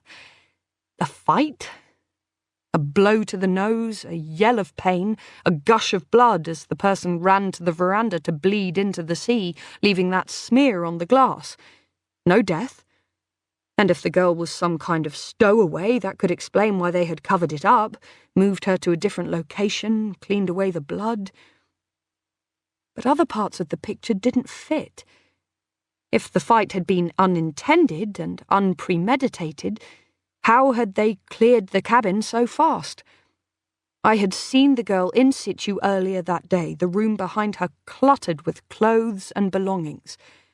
If the fight had been unplanned, there was no way they could have stripped and cleaned that suite in the few minutes it had taken me to ring Nielsen. No. Whatever had happened in there had been planned. They had cleared it beforehand, meticulously cleaned it, and I was beginning to suspect it was not chance that it was cabin 10 that had been empty. No. One cabin had been left empty deliberately. And it had to be 10. Palmgren was the very last cabin on the ship. There were no cabins beyond it from which to see something floating past, disappearing in the foam of the ship's wake. Someone had died. I was sure of it. Just not that girl. But then, who? I tossed and turned in the darkness, listening for any sounds above the roar of the engine, and trying to answer the questions churning uneasily inside. My brain felt fogged and thick, but I kept coming back to that question. Who? Who had died? Chapter 24. When I woke next, it was to the same metallic click I'd heard before, and the lights flickered on. They strobed for a moment, the warming hum of the low-energy bulbs audible above the engine sound and mingling with the whining in my ears. I jumped up, my heart racing in my chest, and knocked over something on the floor beside the bed as I gazed wildly around. I had missed my chance. God damn it, I had missed my chance again. I had to find out what was going on here, what they intended to do with me, why they were keeping me shut up. How long had I been here? Was it daytime now, or was this just the time that it suited the girl, or whoever my captor was, to turn the electricity back on? I tried to count back. I had been hit in the early hours of Tuesday morning. At the very least, it was Wednesday morning now, possibly later. It felt as if I'd been here longer than 24 hours, much longer. I went to the bathroom to splash water on my face. It was as I was drying myself that a wave of vertigo washed over me, making my head reel and the whole room shift and shudder. I had the sudden sensation of falling, and I put out my hand to steady myself against the doorframe, shutting my eyes against the sensation of plummeting very far and very fast into black water. At last, the sensation receded, and I made my way back to the bunk, where I sat and put my head between my knees, feeling my skin shiver with cold and hot. Had the ship moved? It was hard to know what was dizziness and what was the movement of the waves, so far down beneath the decks. The movement of the ship felt very different down here. Not so much a rhythmic rise and fall, but a sluggish roll that mingled with the constant roar of the engine to give a strange, hypnotic feeling. There was a tray beside the bed, with a Danish pastry and a bowl of slopped muesli. That must have been what I knocked when I jumped up out of sleep. I picked it up and forced myself to take a spoonful. I wasn't hungry, but I'd eaten nothing but a few meatballs since Monday night. If I was going to get out of here, I would need to fight. And to fight, I needed to eat. What I really wanted, though, was not food. It was my pills. I wanted them with a fierce, physical longing that I remembered from the last time I tried to stop taking them. Only this time, I knew that things wouldn't get better without them, as I had kept telling myself last time. They were going to get worse. "If you're around to see it," said a nasty little voice in my head. The muesli stuck in my throat, and suddenly I couldn't swallow. I longed for the girl from the cabin to come back. A vivid, luxuriantly violent image flashed across my brain. Me grabbing her hair the way she'd grabbed mine, smashing her cheekbone against the sharp metal edge of the bunk, watching the blood flow, the way it would smell sharp and raw in the confined, airless cabin. I remembered again the blood on the veranda, the way it had smeared across the glass, and I wished with a powerful, vicious longing that it had been hers.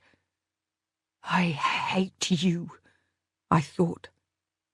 I swallowed against the pain in my throat, forcing the soggy, half-chewed muesli down. I took another spoonful, my fingers shaking as I conveyed it to my mouth. "I hate you so much. I hope you do drown." The muesli felt like cement, choking me as I tried to swallow it. But I forced it down again and again until the bowl was half empty. I did not know if I could do this, but I had to try. I picked up the thin melamine tray and smacked it on the metal edge of the bunk. It bounced back, and I only just flinched out of the way in time. I had a sudden, sharp flashback to the burglary, the door smacking into my cheekbone, and had to shut my eyes for a moment and steady myself on the bunk. I didn't try that again. Instead, I leaned the tray on the metal edge, put my knee on the nearest side and all my weight on my hands on the far edge. Then I pushed down. The tray did nothing at first, and I pressed harder. Then it snapped in half with a noise like a gunshot, sending me sprawling onto the bed. But I had what I'd been aiming for. 2 pieces of plastic, not quite razor-sharp, but each with an edge formidable enough to do some damage. I picked up each piece, weighing them in my hand for the best way to hold them, and then, holding the one that felt like the most intimidating weapon, I walked across to the door and crouched against the wall next to the frame. And I waited. It seemed to last for hours that day. Once or twice I felt my eyes sliding shut, my body trying to shut down amid the exhausting flood of adrenaline and fear, but I jerked them back open. "Stay with it, low." I began to count. Not from panic this time, but just to keep myself awake. 1, 2, 3, 4. When I got to 1,000, I changed and began to count in French. 1, 2, 3. Then in twos. I played games in my head. Fizz-buzz, that children's game where you say fizz for every 5 or multiple of 5 and buzz for every 7. 1, 2, 3, 4, fizz. My hands were shaking. 6, buzz. 8, 9, 10. No, wait, that should have been fizz. I shook my head impatiently, rubbed my aching arms and started again. 1, 2. And then I heard it. A noise in the corridor. A door slamming. I caught my breath. They were coming closer. My heart began to race. The pit of my stomach clenched. A key in the lock. And then the door cracked cautiously open, and I pounced. Her. She saw me leap towards the gap and tried to close it, but I was too quick for her. I thrust my arm into the gap and it slammed onto my forearm hard. I screamed with pain, but the door bounced back and I was able to wedge half my body into the gap, stabbing at her grappling arm with the jagged edge of the broken tray. But instead of falling backwards, as I'd anticipated, she rushed forwards into the room, thumping me back against the plastic wall, the tray cutting painfully into my arm. I pulled myself up, blood dripping down the back of my hand, but she was faster. She lunged at the door, locked it, and then stood with her back to it, the key clenched in her fist. "Let me go." It came out like the growl of an animal, not quite human. She shook her head. Her back was to the door and she had my blood on her face and she was scared, but kind of exhilarated too. I could see it in her eyes. She had the upper hand and she knew it. "I'll kill you," I said.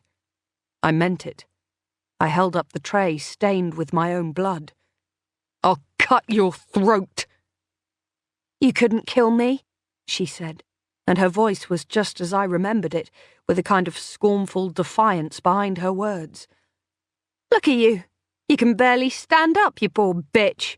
"Why?" I said, and there was a note in my voice that sounded like a whining little child. "Why are you doing this?" "Because you made us," she hissed, suddenly furious. "You wouldn't stop digging, would you? No matter how much I tried to warn you off. If you just kept your mouth shut about what you saw in that bloody cabin—" "What did I see?" I said, but she shook her head, her lip curling. "God, you must think I'm even dumber than I look. Do you actually want to die?" I shook my head. "Good. What do you want then?" "I want to get out of here," I said. I sat down on the bunk abruptly, not sure if my legs would hold me much longer. She shook her head vehemently this time, and I saw that flicker of fear in her eyes again. "He'd never let me." "He?" The word sent a prickle through me, the first concrete evidence that someone upstairs had been helping her. Who was he? But I didn't dare ask, not now. There was something more important I needed first. "My pills, then. Let me have my pills."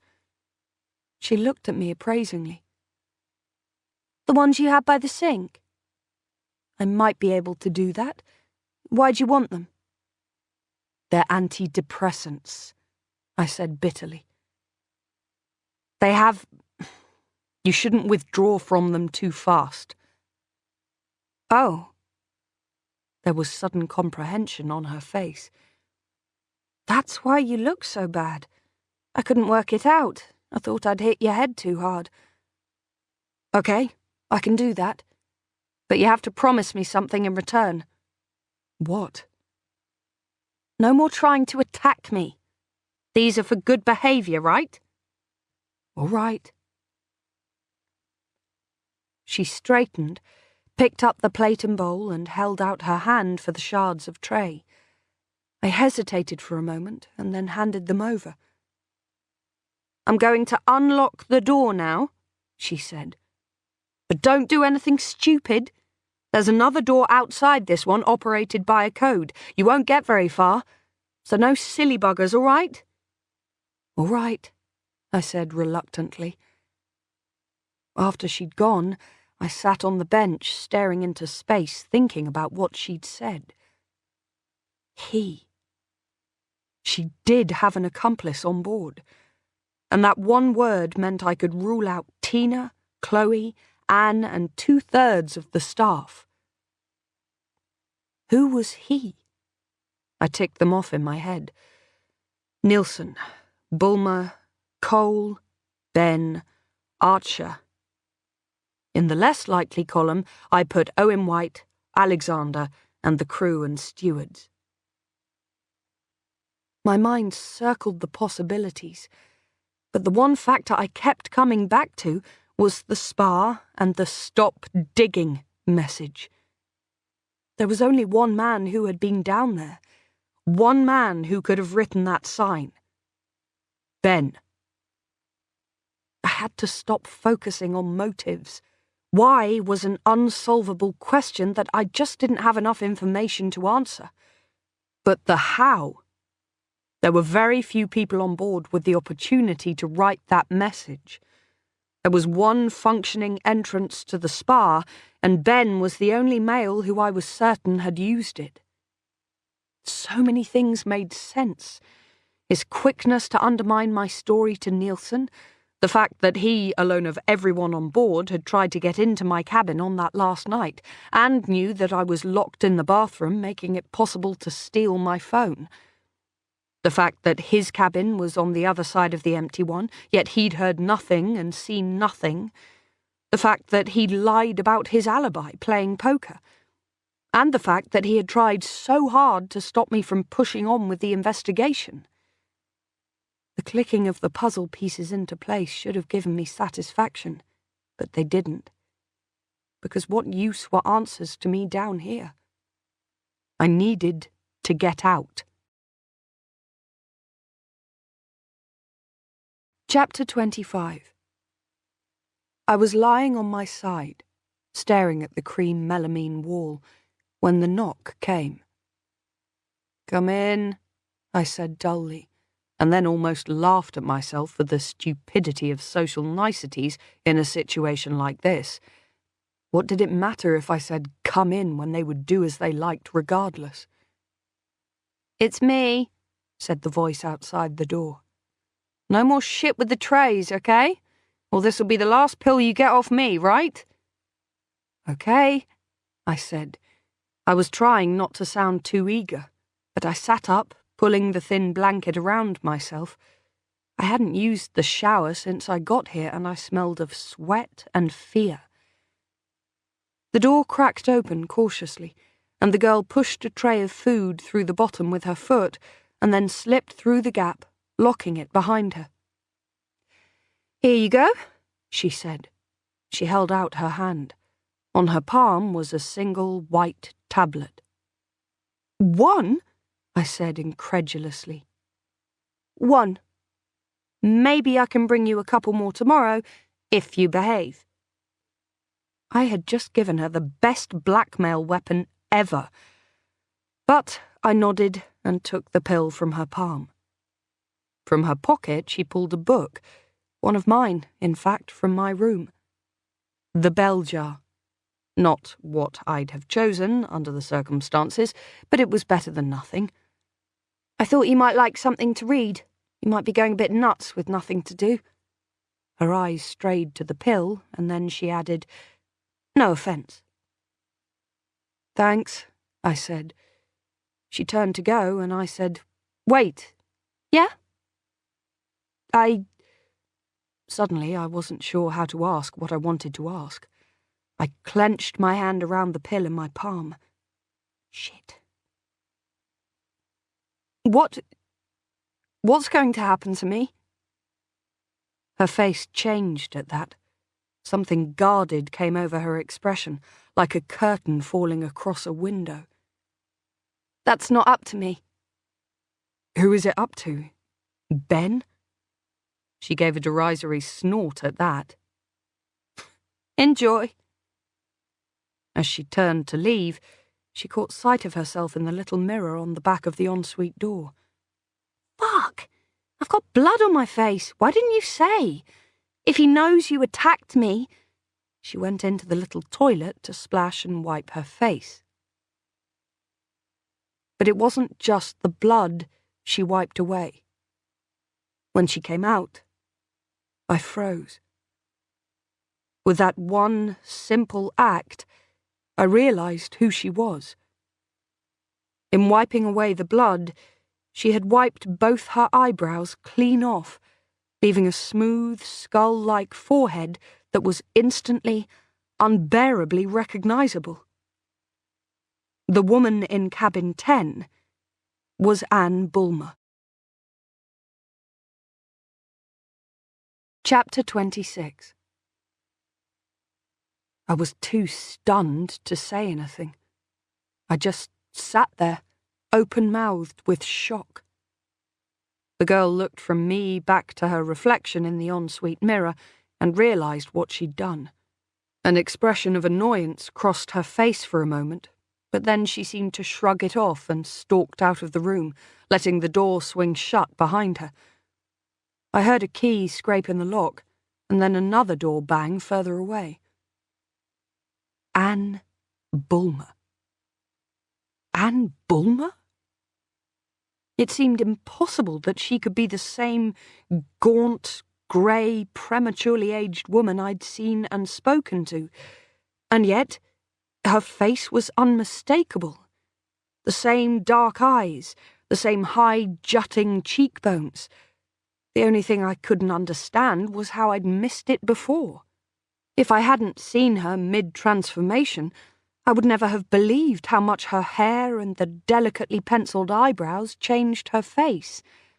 Without them, she looked oddly featureless and smooth. It was impossible not to think of death and illness when you looked at that bone-pale sweep of skin, and the scarf tied tight around her skull only emphasized that fragility, painfully underscoring the lines of her neck and the shape of the bones beneath. But her sleek black brows and the vibrant mass of dark hair changed all that beyond recognition. With it, she became young, healthy, alive. I realized that when I'd spoken to Anne Bulmer before, I had been so mesmerized by the trappings of her illness that I'd never really looked at the woman beneath. I had tried not to look, in fact. I had just seen the distinctive, draping clothes, the missing eyebrows, the distractingly smooth skull beneath those delicate scarves. The hair must be a wig. I had no doubt about that. There was no room under those thin silk scarves for thick, dark tresses. But was she sick? Well? Dying? Faking? It didn't make sense. I tried to think back to what Ben had told me. 4 years of chemo and radiotherapy. Could you really fake that, even with private doctors in your pay and a jet-setting lifestyle that enabled you to hop from one health system to another every few months? Maybe. At least this explained one thing, how she had got on board, and what had happened to her after that splash in the night. She'd simply pulled off her wig, put on her scarf, and resumed her life as Anne Bulmer. It also explained how she had access to every part of the ship, to the pass keys and the staff areas, and this secret locked vault down in the belly of the boat. When your husband was the owner, nothing was out of bounds. But the thing that puzzled me most was why. Why dress up in a wig and a Pink Floyd t-shirt and spend the afternoon hanging out in an empty cabin? What was she doing there? And if it was so secret, why answer the door at all? As the last question ran through my head, I had a sudden flash of myself knocking on the door. 1, 2, 3, pause, and another bang, and the way the door had been snatched open as if someone had been waiting for that final knock. It was an odd knock, idiosyncratic. The kind of knock you might use if you were arranging a code. Was it possible I had completely accidentally stumbled on a prearranged signal for the woman in the cabin, Anne Bulmer, to open the door? If only I'd just knocked twice, like any normal person, or even once. I would never have known she was there, never have put myself in this position where I had to be locked up, silenced. Silenced. It was an uncomfortable thought, and the words stuck in my head, reverberating there like an echo. I had to be silenced. But silenced for how long? Locked up here until, some agreed deadline had passed? Or silenced permanently? Supper was white fish in a sort of cream sauce with boiled potatoes. It was cold, congealing around the edges, but I was hungry. Before I ate, I looked at the pill in my hand, wondering what to do. It was half my normal dose. I could take the whole pill now, or I could split it and start building up a reserve in case. But in case of what? I could hardly escape, and if Anne decided to stop dispensing the pills, I would run out long before she took pity on me. In the end, I gulped down the whole thing, reasoning that I had a deficit to make up. I could start biting them in half tomorrow, if it seemed important. I felt better almost immediately, though I knew, logically, that it couldn't be the pills. They didn't absorb that fast, and the effect took a while to build up in your system. Whatever relief I was experiencing was completely placebo-based. At this point, though, I didn't care. I would take what I could get. Then I started picking at the lukewarm supper. As I sat on the bunk, chewing the tepid, gluey potato slowly in an effort to make it less unappealing, I tried to rearrange the pieces of the puzzle I had assembled so painstakingly inside my head.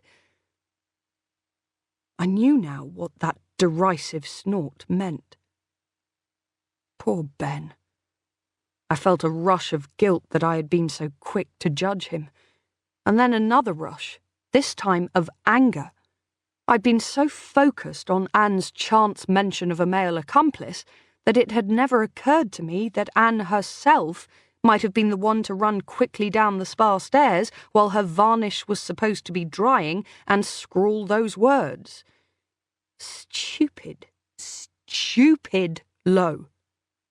But stupid Ben, too. If he hadn't spent so many years belittling my feelings, and if he hadn't been so eager to spill the beans to Nielsen instead of supporting my story, then I might not have been so quick to jump to conclusions. I knew now who he was. It must be Richard Bulmer.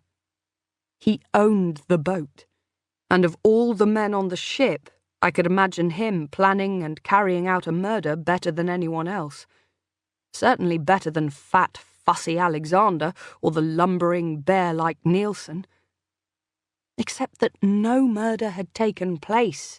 Why did I have to keep reminding myself of that fact? Why was it so hard to grasp? Because you're here, I thought. Because whatever you saw, whatever happened in that cabin, it was important enough for them to lock you up here and prevent you from going to see the police at Trondheim. What had happened? It must be something so high stakes that they simply couldn't afford to let me talk about it. Was it smuggling? Were they throwing something overboard to an accomplice? "It'll be you next, you stupid bitch," said the voice inside my head, and an image of myself falling through deep water shot through me like an electric shock deep in my skull. I winced and gritted my teeth, forcing myself to swallow another glutinous mouthful of potato. The ship heaved, and nausea swirled around in the pit of my stomach. What was going to happen to me? There were only two possibilities. They were going to let me go at some point, or they were going to kill me. And somehow, the first one didn't seem very likely anymore. I knew so much. I knew about Anne. I knew she wasn't nearly as ill as she pretended, and they could not afford for me to get out and tell my story, a story of kidnap, imprisonment, and bodily harm. Though would anyone believe me? I touched my fingers to my cheek, where the blood was still caked from where she'd whacked me into the doorframe. I felt suddenly gross, dirty and sweaty and blood-smeared. Anne, judging by her previous timings, wouldn't be back for hours. There wasn't much I could do to improve my lot, stuck in this 2-meter coffin, but at least I could keep myself clean. The jet was nothing like the one in my suite upstairs. Even turned up full, it was a tepid trickle. But I stood underneath it for so long I felt my fingers wrinkle into mush. The clotted blood on my hand dissolved into the water, and I shut my eyes and felt the warmth pour through me, seeping into my muscles. When I climbed out, I felt better, more like myself, washed clean of some of the fear and violence that had marked the last few days. It was putting my clothes back on that made me realise how far I'd sunk. They stank, not to put too fine a point on it, and were stained with blood and sweat. I lay down on the bunk and shut my eyes, listening to the steady thrum of the engine and wondering where we were. It was Wednesday night, or maybe even Thursday morning now. From what I could remember, we had only a little over 24 hours of this trip left. And then what? When the boat got into Bergen on Friday morning, the other passengers would leave, and with them would go my last hope of someone realising what had happened. For 24 hours, I was probably safe. But after that... Oh, God. But I couldn't think about that. I pressed my hands into my eyes, listened to the blood roaring in my head. What should I do? What could I do? If Anne were telling the truth, hurting her wouldn't achieve anything. There was another locked door the other side of this one, and very likely other codes on the exits. For a minute I wondered. If I got out into the corridor, could I find and smash a fire alarm before she caught up with me? But it seemed like too long a shot. From what I'd seen of her strength and quickness, I was unlikely to get that far. No, my best chance was simple. I had to get Anne on my side. But how? What did I actually know about her? I tried to think. Her fantastic wealth, her lonely upbringing, trailed around the boarding schools of Europe. It was no wonder it had taken me so long to make the connection. The rake, thin, sad-eyed woman in her grey silk wraps and designer headscarves. Yes, somehow that fitted with what I'd been told. But I could not make one word of what Ben had said connect with the girl in the Pink Floyd t-shirt, with her mocking dark eyes and cheap mascara. It was like there were two Annes. Same height, same weight, but that was where the similarity ended. And then something clicked. Two Annes. Two women. The grey silk robe that matched her eyes. I opened my eyes and swung my legs over the side of the bunk, groaning with my own stupidity. Of course. Of course. If I hadn't been half dead with fear and panic and the pain in my head, I would have seen it. How could I not have thought of it? Of course there were two Annes. Anne Bulmer was dead. Had been since the night we left England. The girl in the Pink Floyd t-shirt was very much alive and had been impersonating her ever since. Same height, same weight, same broad cheekbones. It was only the eyes that didn't match, and they had taken a calculated risk that no one would remember the features of a woman they'd barely met. No one on board knew Anne before the trip. Richard had even told Cole not to take any photographs of her, for Christ's sake. Now I understand why. It wasn't to protect a woman self-conscious about her appearance. It was so there would be no compromising photographs for his wife's friends and family to puzzle over afterwards. I shut my eyes, my fingers gripping my hair so hard that it hurt, tugging painfully on my scalp, trying to work out what must have happened. Richard Bulmer, it must have been him, had smuggled the woman in cabin 10 on board somehow. She was in that cabin before the rest of us ever came on the ship. The day we set sail, she had been waiting for the word, for instruction from Richard, to clear her cabin and get ready. I thought back to what I'd seen over her shoulder. A silk robe strewn across the bed, makeup, Veet in the bathroom, waxing strips. Christ! How could I have been so stupid? She had been shaving and ripping off her body hair ready to impersonate a woman with cancer. But instead of Richard with his prearranged knock, I had come along, inadvertently given the signal, and she'd seen me instead. What the hell must she have thought? I replayed again the fright and irritation in her face as she tried to shut the door, and I'd stopped her. She'd been desperate to get rid of me, but trying to act as unsuspiciously as possible. Far better that I just remembered a strange woman lending a mascara than started telling tales of a fellow guest slamming the door in my face. And it had nearly worked. It had so nearly worked. Did she tell Richard when he came? I couldn't be sure, but I thought not. He had seemed so normal at that first night's dinner, the perfect host. And besides, it was her blunder, and he didn't look like the kind of man you want to confess a mistake to. More likely, she just crossed her fingers and hoped to get away with it. Then she had packed her things, cleared the room, and waited. After drinks that first night, the real Anne, somehow, had been taken to cabin 10. Was she alive? Lured there by some cock-and-bull story? Or was she already dead? Either way, it didn't really matter, because the end result was the same.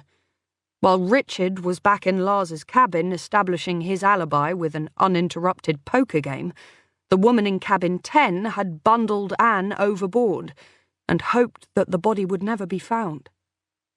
And they would have got away with it if I, frightened and traumatized from the burglary, hadn't heard the splash and jumped to a conclusion that was so wrong it was almost completely right. So who was she? Who was this girl who had hit me and fed me and locked me up here like an animal? I had no idea. But I knew one thing. She was my best hope of getting out of here alive. Chapter 27. All that night I lay awake, trying to work out what I should do.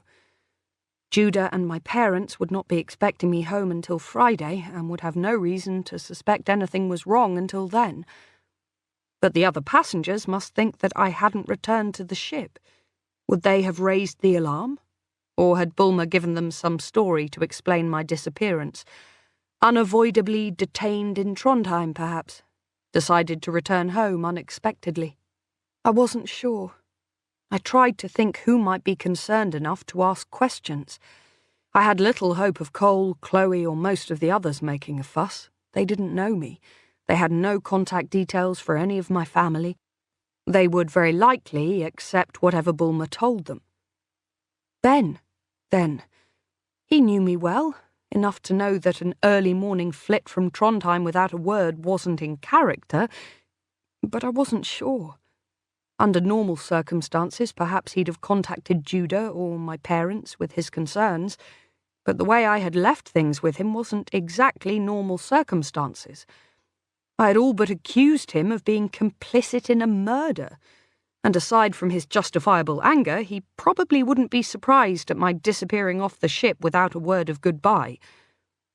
Out of the other guests, Tina seemed like my best bet, and I was crossing my fingers that she would contact Rowan when I failed to return. But it seemed very slim odds to hang my life on. No, I had to take matters into my own hands. By the time morning came, I hadn't slept, but I knew what I had to do, and when the knock came, I was ready. "Come in," I said. The door cracked, and the girl put her head cautiously around the doorframe. She saw me sitting quietly on the bed, washed and clean, holding the book in my lap. "Hey," I said. She put down the tray of food on the floor. She was dressed as Anne this time, wearing a headscarf, her eyebrows not penciled in, but she didn't move like Anne. She moved like the girl I'd seen before, dumping the tray down impatiently and straightening up with none of the meditative grace she'd shown when impersonating Richard's wife. "Hey yourself," she said, and her voice was different too, the crystalline consonants elided and blurred. "You finished with that?" She nodded at the book. "Yes. Can you swap it for another one?" "Yeah, I guess. What do you want?" "I don't mind. Anything. You choose. Okay? She held out her hand for the bell jar, and I handed it over, then steeled myself for what I had to do next. I'm sorry, I said, awkwardly, about the tray. She gave a smile at that, a flash of straight white teeth, a glint of mischief in her dark eyes. That's all right. I don't blame you. I'd have done the same.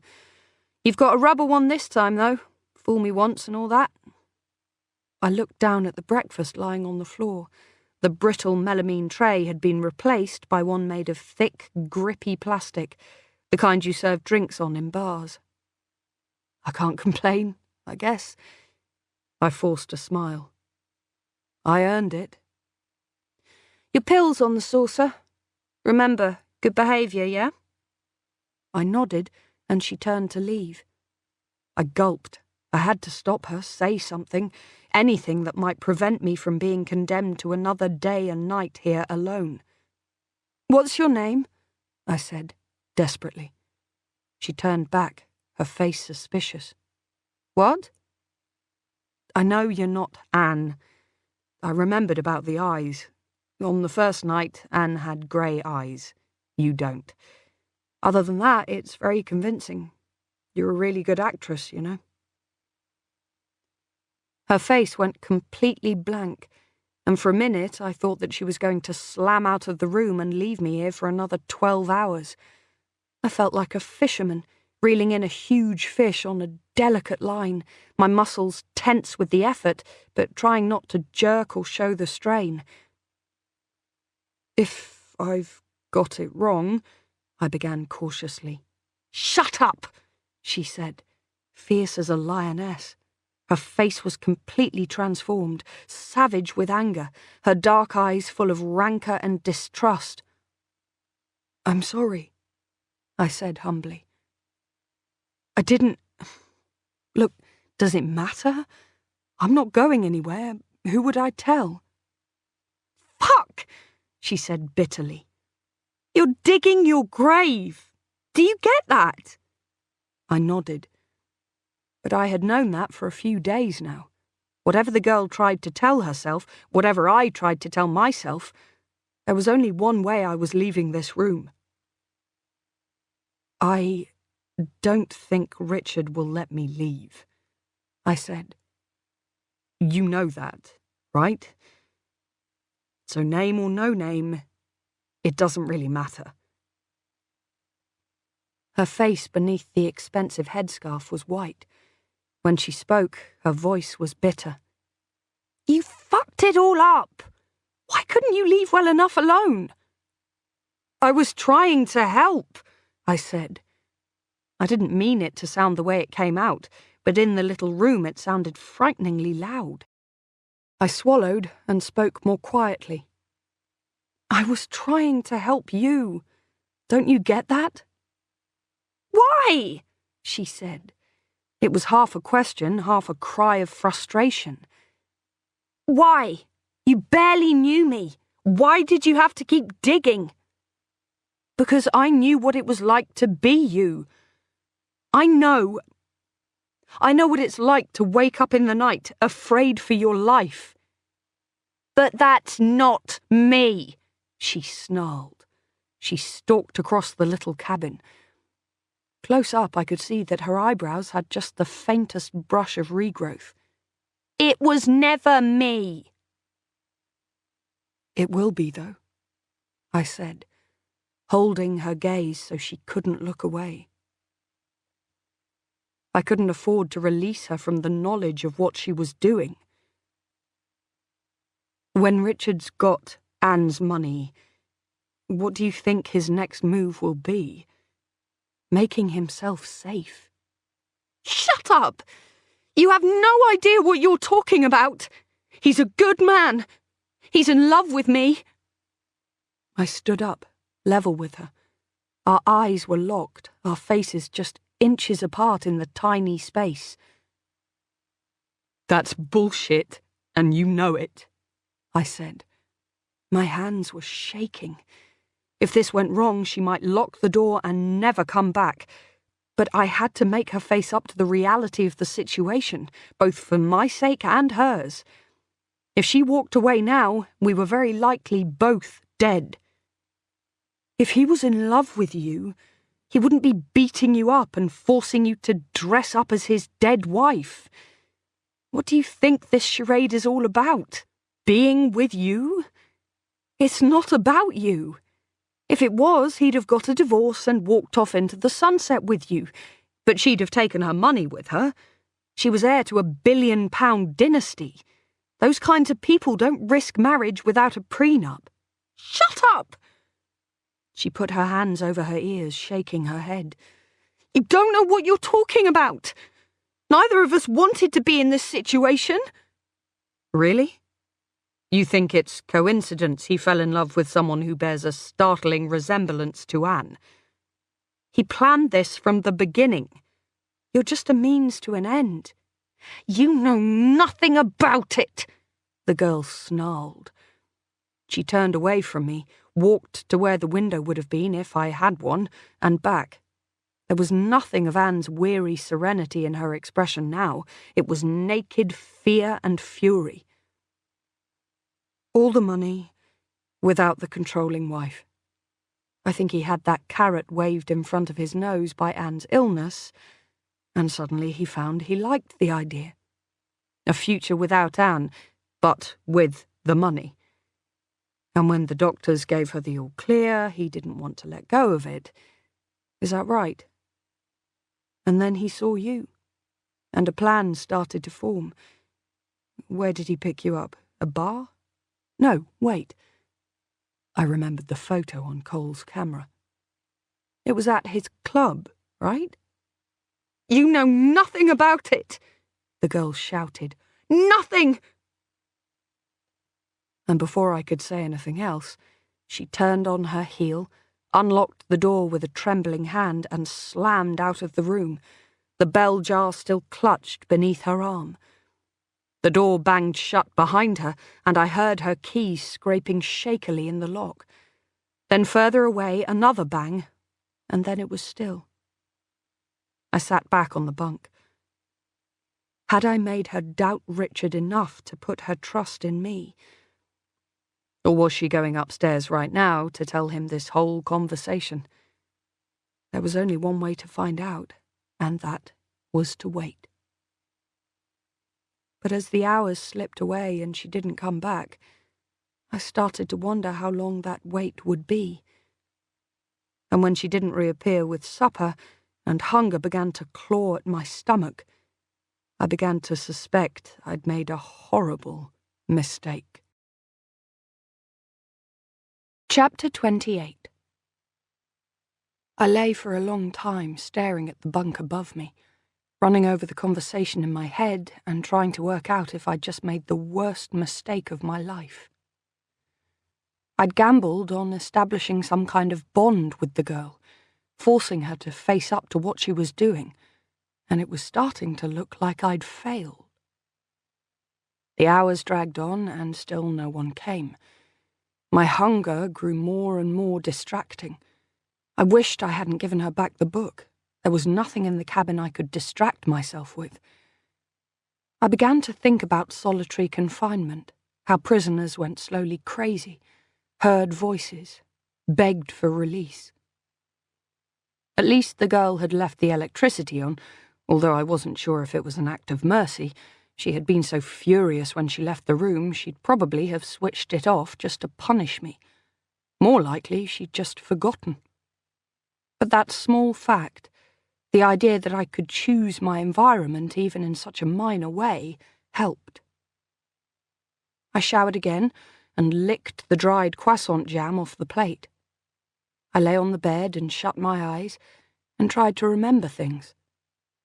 The layout of the house I grew up in, the plot of Little Women, the colour of Jude's... But no, I pushed that away. I could not think of Judah, not here. It would break me.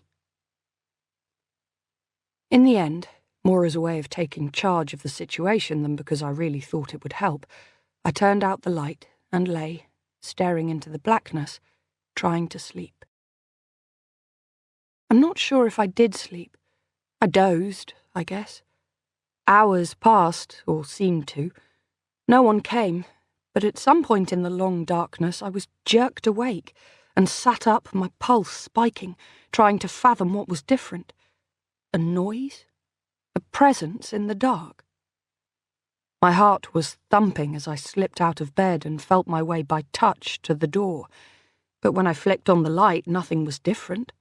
The cabin was empty, the tiny ensuite as bare as ever. I held my breath, listening, but there were no footsteps in the corridor outside, no voices or movements. Not a sound disturbed the quiet. And then I realized. The quiet. That was what had woken me. The engine had stopped. I tried to count the days on my fingers, and although I couldn't be sure, I was fairly certain it must now be Friday the 25th. And that meant the ship had arrived at its last port, Bergen, where we were due to disembark and catch planes back to London. The passengers would be leaving. And then I'd be alone. The thought brought panic rushing through my veins. The idea that they were so close, sleeping most likely just a few feet above my head, and yet there was nothing I could do to make them hear. And soon they would pack their cases and leave, and I would be alone, in a boat-shaped coffin. The thought was too much to bear. Without thinking, I grabbed the bowl that had held yesterday's breakfast and banged it against the ceiling as hard as I could. "Help!" I screamed. "Can anyone hear me? I'm trapped! Please, please help!" I stopped, panting, listening, hoping desperately that with the sound of the engine no longer masking my cries, someone might hear.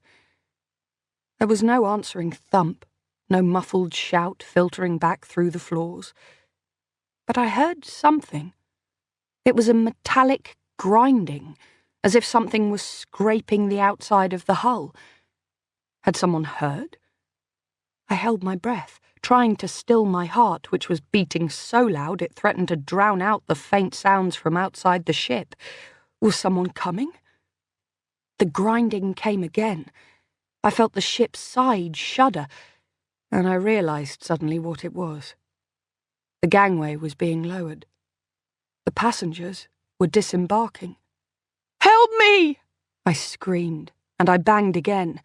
Only now I was noticing the way the plastic ceiling deadened and absorbed the sound. "Help me! It's me! Lo! I'm here! I'm on the boat!" No answer, just the breath tearing in my throat, my blood in my ears. "Anyone? Please! Please help!" I put my hands to the wall, feeling the thumps against the gangway being transmitted down through the hull and into my hands. The impact of goods trolleys and luggage and departing feet. I could feel all this, but I could not hear it. I was deep below the water, and they were up above where any faint vibrations that I could make with my plastic bowl would be drowned out by the sound of the wind and the screech of the gulls and the voices of their fellow passengers. I let the bowl fall from my hands to the floor, where it bounced and rolled across the thin carpet. And then I dropped to the bed and crouched there, my arms wrapped around my head pressed into my knees, and I began to weep. Great, choking tears of fear and desperation. I had been afraid before. I'd been scared half out of my wits. But I had never despaired. And it was despair that I was feeling now. As I knelt on the thin, sagging mattress, sobbing into my knees, pictures passed through my head. Judah reading the paper. My mother doing the crossword, her tongue between her teeth. My father mowing the lawn on a Sunday, humming tunelessly. I would have given anything to see one of them in this room just for a moment, just to tell them I was alive and loving them. but all I could think of was them waiting for my return, and their despair as I didn't arrive. And finally, the endless sentence of waiting without hope for someone who would never come. From Judah Lewis to Judah Lewis, Pamela Crew, Alan Blacklock. BCC, 38 recipients. Sent Tuesday the 29th of September. Subject: Low, an update. Dear all, I'm very sorry to be sending this news in an email, but I'm sure you'll understand that these last few days have been very difficult, and we've had trouble responding to everyone's concern and inquiries.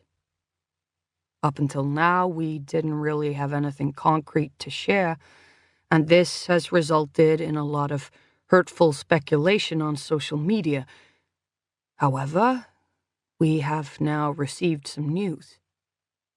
Unfortunately, it's not what we were hoping for, and Lo's parents, Pam and Alan, have asked me to send this update to her close friends and immediate family on behalf of them as well as myself, as some details seem to have been leaked to the press already, and we didn't want anyone to find this out from the internet.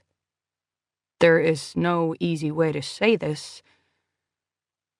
Early this morning, Scotland Yard asked me to identify some photographs they received from the Norwegian police team handling the case.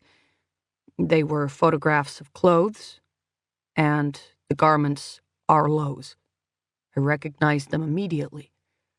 The boots in particular are vintage and very distinctive, and unmistakably hers. We are obviously in pieces at this discovery, but we are holding on and waiting to find out what the police can tell us. This is all we know at present, as the body is still in Norway.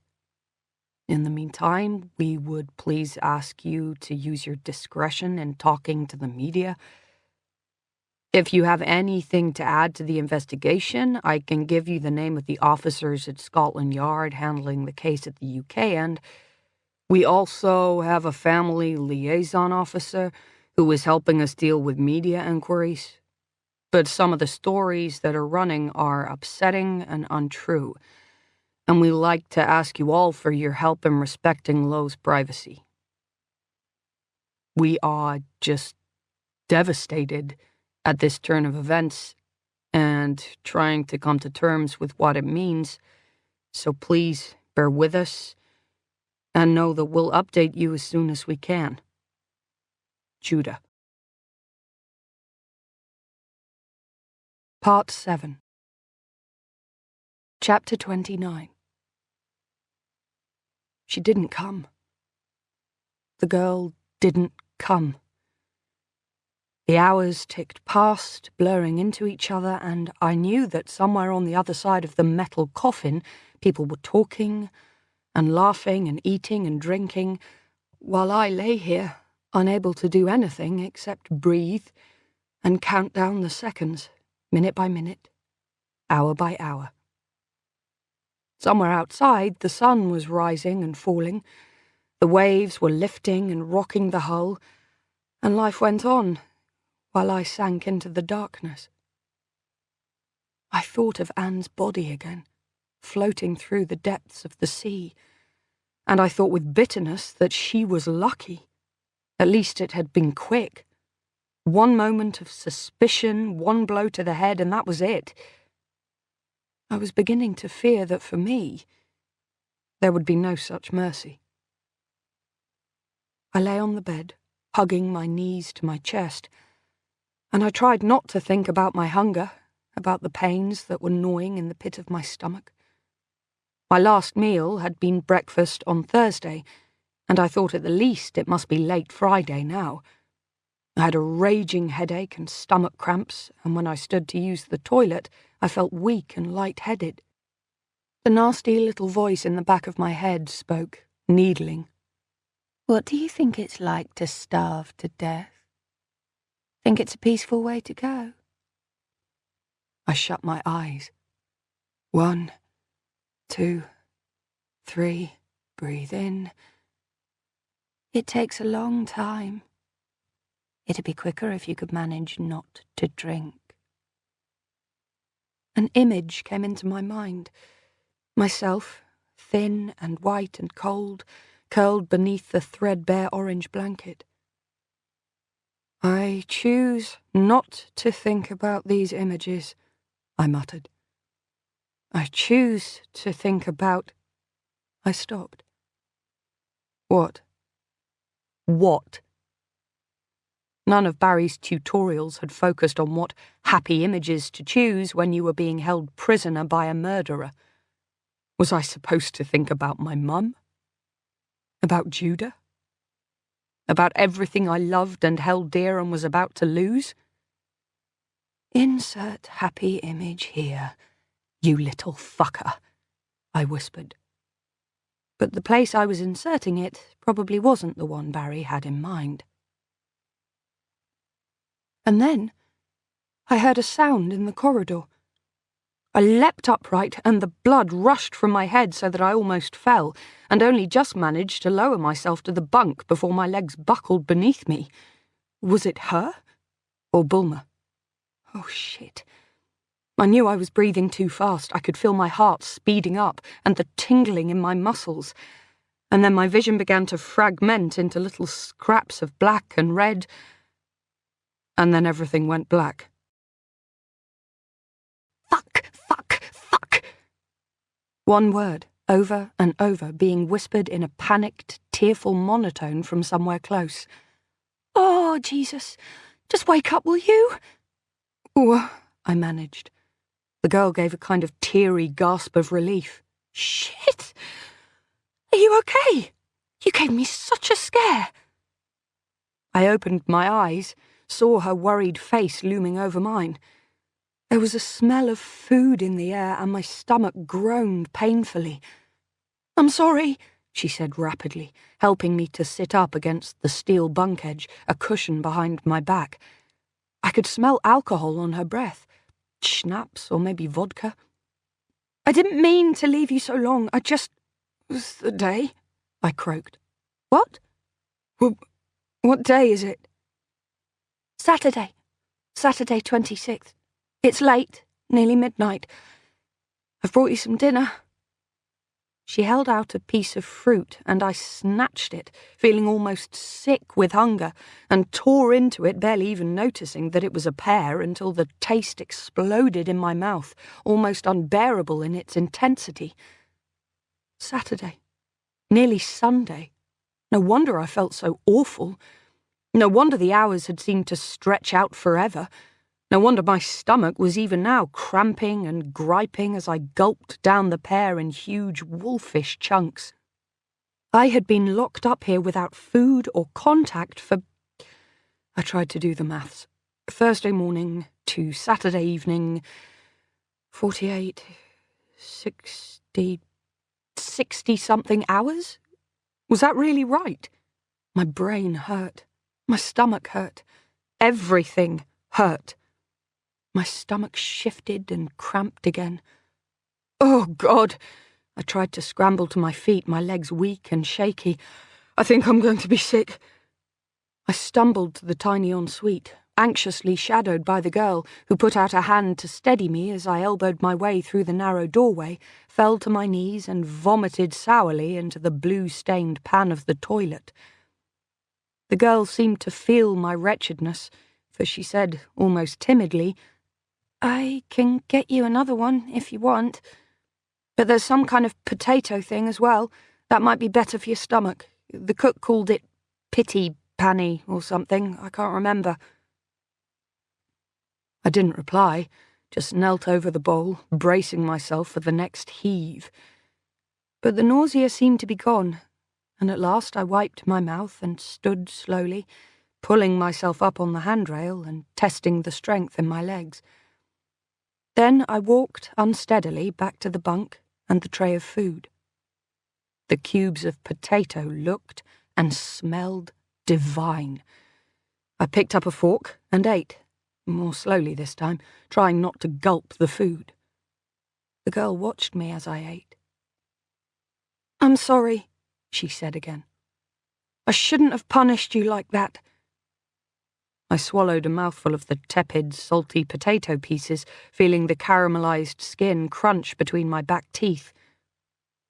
"What's your name?" I said at last. She chewed her lip, looked away, and then sighed.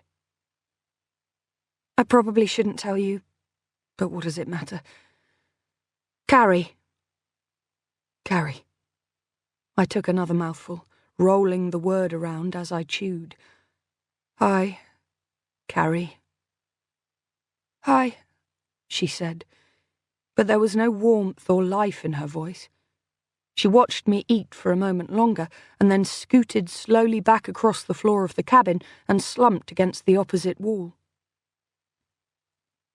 We sat in silence for a while, me eating methodically, trying to pace myself, she watching me. Then she gave a small exclamation, felt in her pocket and pulled something out. "I nearly forgot. Here you go." It was a pill, wrapped in a scrap of tissue. I took it, almost wanting to laugh with relief. It seemed pathetically hopeful, the idea that this tiny little white dot could make me feel better about my situation. And yet... "Thanks," I said. I put it on the back of my tongue, took a gulp of juice, and swallowed it down. At last the plate was empty, and I realised, as I scraped up the last of the potato, Carrie still watching me from across the room, that it was the first time she had waited while I ate. The thought made me bold enough to try something, maybe something stupid, but the words came out before I could stop them. "What's going to happen to me?" She said nothing, only levered herself to her feet, shaking her head slowly and dusting down her cream silk trousers. She was painfully thin, and I wondered, briefly, whether that was all part of impersonating Anne, or whether she was naturally that skinny. "Is he—" I swallowed. I was pushing my luck, but I had to know. "Is he going to kill me?" She still didn't answer, just picked up the tray and made for the door. But as she turned to pull it shut behind her, I saw there was a tear welling up, about to spill. She paused for a second, the door almost shut, and I thought for a minute that she was about to say something. But instead she just shook her head again, sending the tear tracing across her cheek, and then she wiped it away almost angrily, and the door slammed shut behind her. After she had gone, I stood, holding onto the bunk, steadying myself. And then I saw it. On the floor, another book. This one, my copy of Winnie the Pooh. Pooh had always been my comfort read, my go-to book in times of stress. It's a book from the time before I started getting afraid, when there were no threats that were not heffalumps, and I, like Christopher Robin, could conquer the world. I had almost not packed it.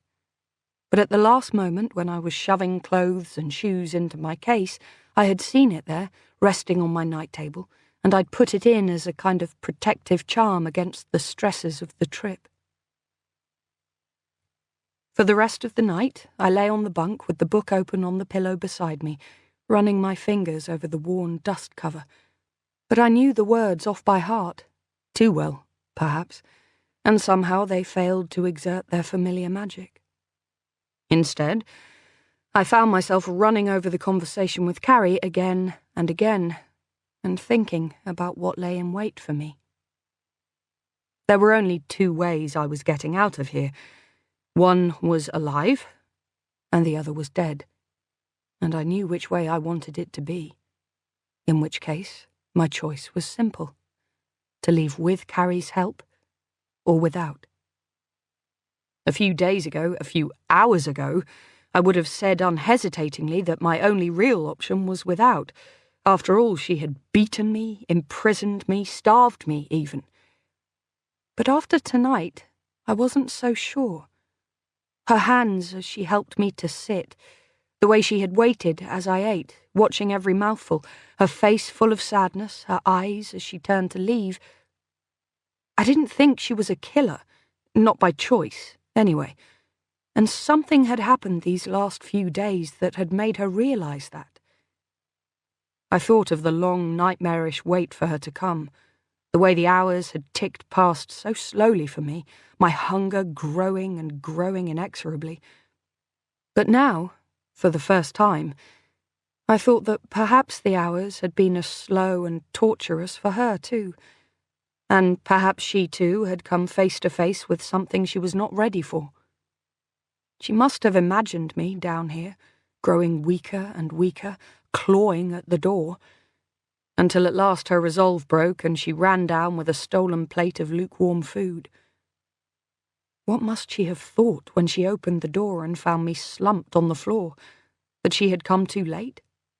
That I had collapsed, maybe from hunger, maybe from sheer exhaustion? And suddenly perhaps she knew that she couldn't live with another death, not one that she'd caused. She hadn't wanted me to die, I was utterly certain of that, and I doubted if she could kill me. Not if I kept reminding her of the fact that I was here because of her, because I had fought for her and tried to help her. Bulmer, on the other hand, Bulmer, who had lived through his wife's chemo, counting her money and planning her death, only to be cheated out of it at the 11th hour. Yes, Bulmer, I could imagine all too clearly, would kill. And he probably wouldn't lose a single hour of sleep over it.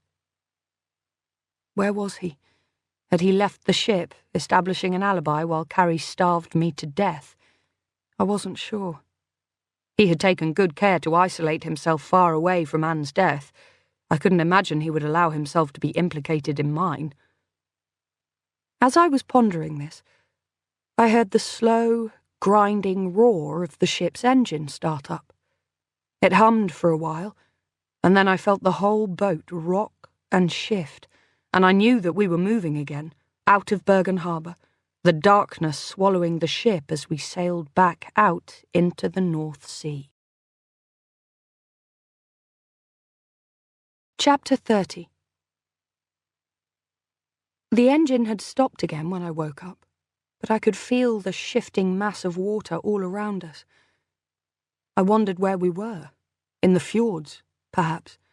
I imagined the walls of dark rock rising up, framing a narrow slip of bleached sky above, and sinking down below into the deep blue sea. I knew that some of the fjords could be more than a kilometre deep, unimaginably dark and cold. A body sunk into those kinds of depths might never be found. I was just wondering what time it was when there was a knock at the door, and Carrie appeared with a bowl of muesli and a mug of coffee. "I'm sorry it's not more," she said as she put the tray down. "Now the passengers and crew have all left, it's got harder to take food without making the cook suspicious." "The crew have left?" The words dismayed me, though I couldn't quite put my finger on why. "Not all of them," Carrie said. "The captain's still here, along with some of his people, but all the passenger-facing staff have gone into Bergen with Richard for some kind of team-building review thing." So Bulmer wasn't on the boat. Maybe that explained Carrie's change in attitude. With Bulmer gone? I began to eat the muesli slowly, and as before she sat and watched me, her eyes sad beneath their savagely epilated brows. "You didn't pluck your eyelashes?" I said between mouthfuls. She shook her head. "No, I couldn't quite bring myself to. My eyelashes are a bit skimpy without mascara anyway, but I thought if anyone noticed, I'd claim they were false." "Who?" I stopped. I'd been going to say, "Who killed her?" But suddenly I couldn't bring myself to voice that question. I was too scared that it might be Carrie. And anyway, my best hope was in persuading her that she wasn't a killer, not reminding her that she'd done it once and could do it again. "What?" she asked. What did you say? To my relatives, I mean, and the other passengers? Do they think I'm in Trondheim? Yes. I put my wig back on and left the boat with your passport. I picked a time when the stewards were all preparing breakfast and it was a member of the sailing crew on duty at the gangway. Lucky you didn't go on the tour of the bridge, you didn't meet any of them. And lucky we've both got dark hair. I don't know what I would have done if you were a blonde. I don't have a blonde wig. And then I rejoined the boat as Anne and hoped they wouldn't realise that Anne got on, but had never actually got off. Lucky. It wasn't the word I'd have chosen. So the paper trail was complete, a record of me leaving the boat and never returning. No wonder the police hadn't turned up to search the vessel. What was the plan? I said quietly. If I hadn't seen you, what was supposed to happen? I would still have got off at Trondheim, she said bitterly, but this time as Anne. And then I'd have put my wig on, changed my clothes, drawn on my eyebrows and disappeared into the crowd as just another anonymous backpacker. The trail would have ended in Trondheim, an unstable woman facing death, disappearing without trace. And then when everything had died down, Richard and I were going to meet, fall in love, publicly this time, do it all over again for the cameras. Why did you do it, Carrie? I asked, despairingly, and then bit my tongue. Now wasn't the time to antagonise her. I needed to get her on side, and I wasn't going to do that by making her feel accused. But I couldn't hold it in any more. I just don't understand. Nor do I, sometimes. She put her hands over her face. It wasn't supposed to be like this. So tell me, I said. I put my hand out almost timidly and let it rest on her knee, and she flinched as though she was expecting to be struck. I realised how frightened she was, how much of that vicious energy had come from terror, not hate. Carrie? I prodded. She looked away and spoke towards the orange curtain, as if she couldn't face me. We met at the Magellan, she said. I was a waitress there while I was trying to make it as an actress, and he just swept me off my feet, I suppose. It was like something out of 50 Shades. Penniless me and him, falling in love, showing me this life I'd never dreamed of. She stopped, swallowed. I knew he was married, of course. He was completely honest about that. So we could never see each other in public, and I couldn't tell anyone about him. Their marriage had been over almost before it started. She was horribly cold and controlling, and they lived separate lives, her in Norway and him in London. He hasn't had an easy life, you know. His mother left when he was a baby, and his father died when he was barely out of school. It seemed so unfair that Anne, the person who should have loved him most of all, couldn't even bear to be with him. But she was dying, and he couldn't bring himself to divorce a woman with just months to live. It seemed too cruel. And he kept talking about afterwards, when she died, when we'd be together. Her voice trailed off, and for a minute I thought that was it. She was going to get up and go. But she started speaking again, the words coming faster now, as if she was unable to stop herself. One night, he had this idea. He said that I should dress up as his wife and go to the theatre with him, so that we could be out in public together. He gave me one of her kimonos, and I watched a film of her talking so I knew how to carry myself and how to act, and I hid my hair under a swimming cap with one of her scarves on top. And we pulled it off. We sat in a box, just the two of us, and drank champagne, and it was amazing. Like a game, fooling everyone. We did it once or twice more, only when Anne was passing through London so people wouldn't be suspicious. And then a few months later, he had this idea. It seemed crazy at first, but he's like that, you know? Nothing is impossible. He truly makes you believe that. He said that he had a press trip coming up, that Anne was due to be there for the first evening, but that she was getting off the boat late that night and going home to Norway. And he said, what if I stayed on and pretended to be her?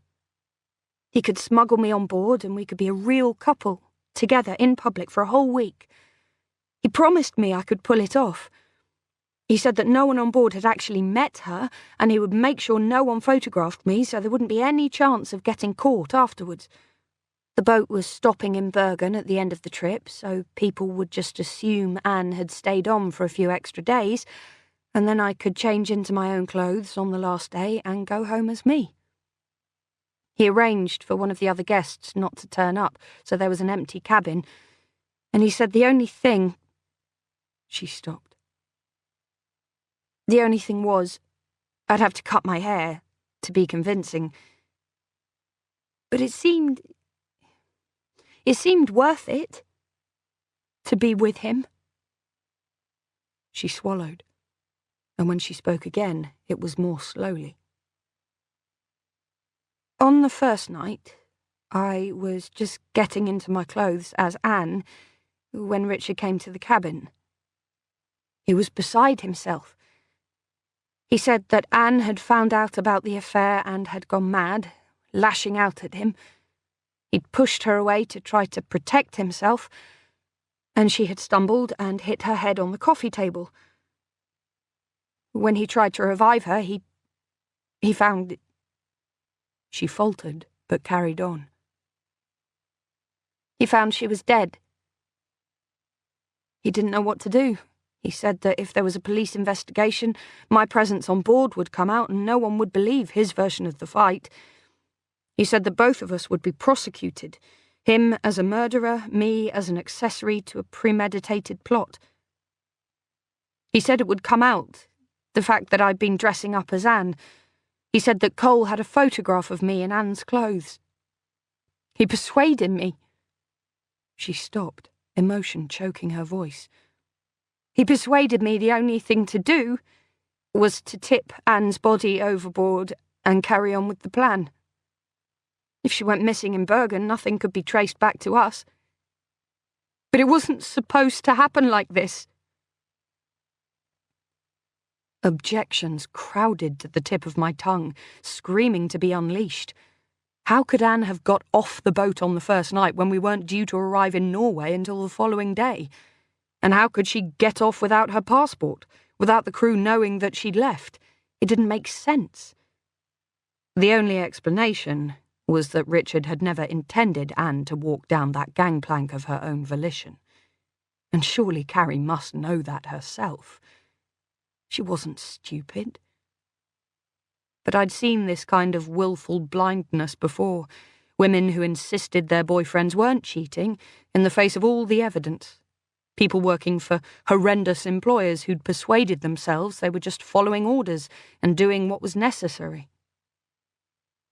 There seemed to be no limit to the capacity of people to believe what they wanted to see, and if Carrie had argued herself into accepting Richard's twisted version of the facts in the face of all logic, she wasn't likely to listen to me.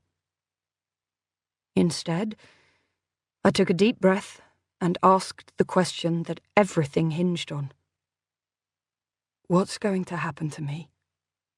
Fuck! Carrie stood up, raking her hands across her head so that the headscarf slipped, showing the shaven scalp beneath. I don't know! Stop asking me, please! He's going to kill me, Carrie. He was going to kill us both. I was fairly sure of that now. But I wasn't sure if she was ready to hear that. Please, please, you can get us both out of here. You know you can. I'll give evidence. I'll say that you saved me, that... First, she broke in, face hard, I'd never betray him. I love him. You don't seem to get that. And second, even if I went along with you, I'd end up on a murder charge. But if you testified against him, no, she cut me off. No, That's not going to happen. I love him, and he loves me. I know he does." She turned away towards the door, and I knew that it was now or never, that I had to try to make her see the truth of what she was involved in, even if she walked away and I ended up starving to death down here. "He's going to kill you, Carrie." I spoke to the back of her head as she reached the door. "You know that, right?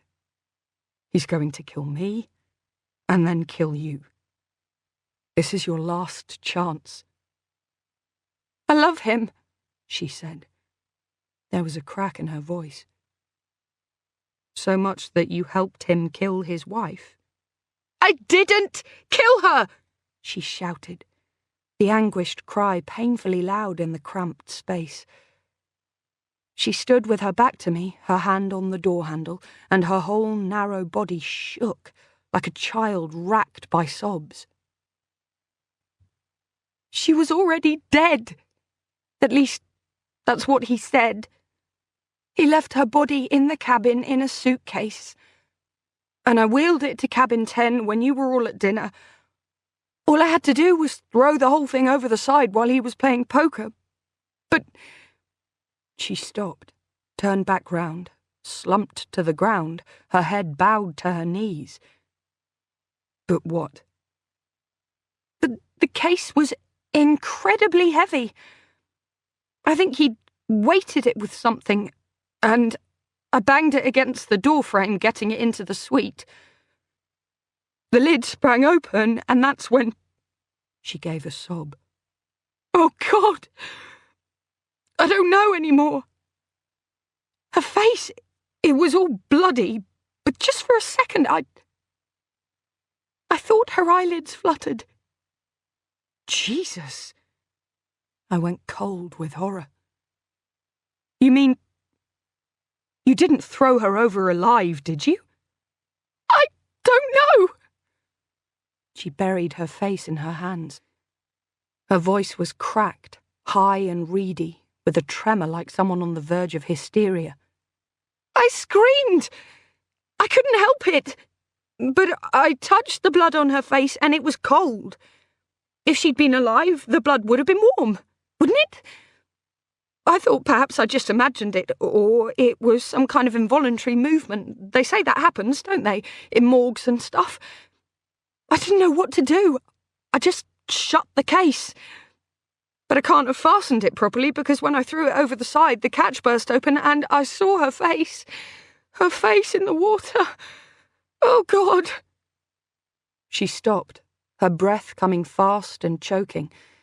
But just as I was trying to grapple with the horror of what she might have done and think of what I could possibly say in reply to her confession, she spoke again. "I haven't been able to sleep ever since, you know. Every night I lie there, thinking about her. Thinking about how she could have been alive."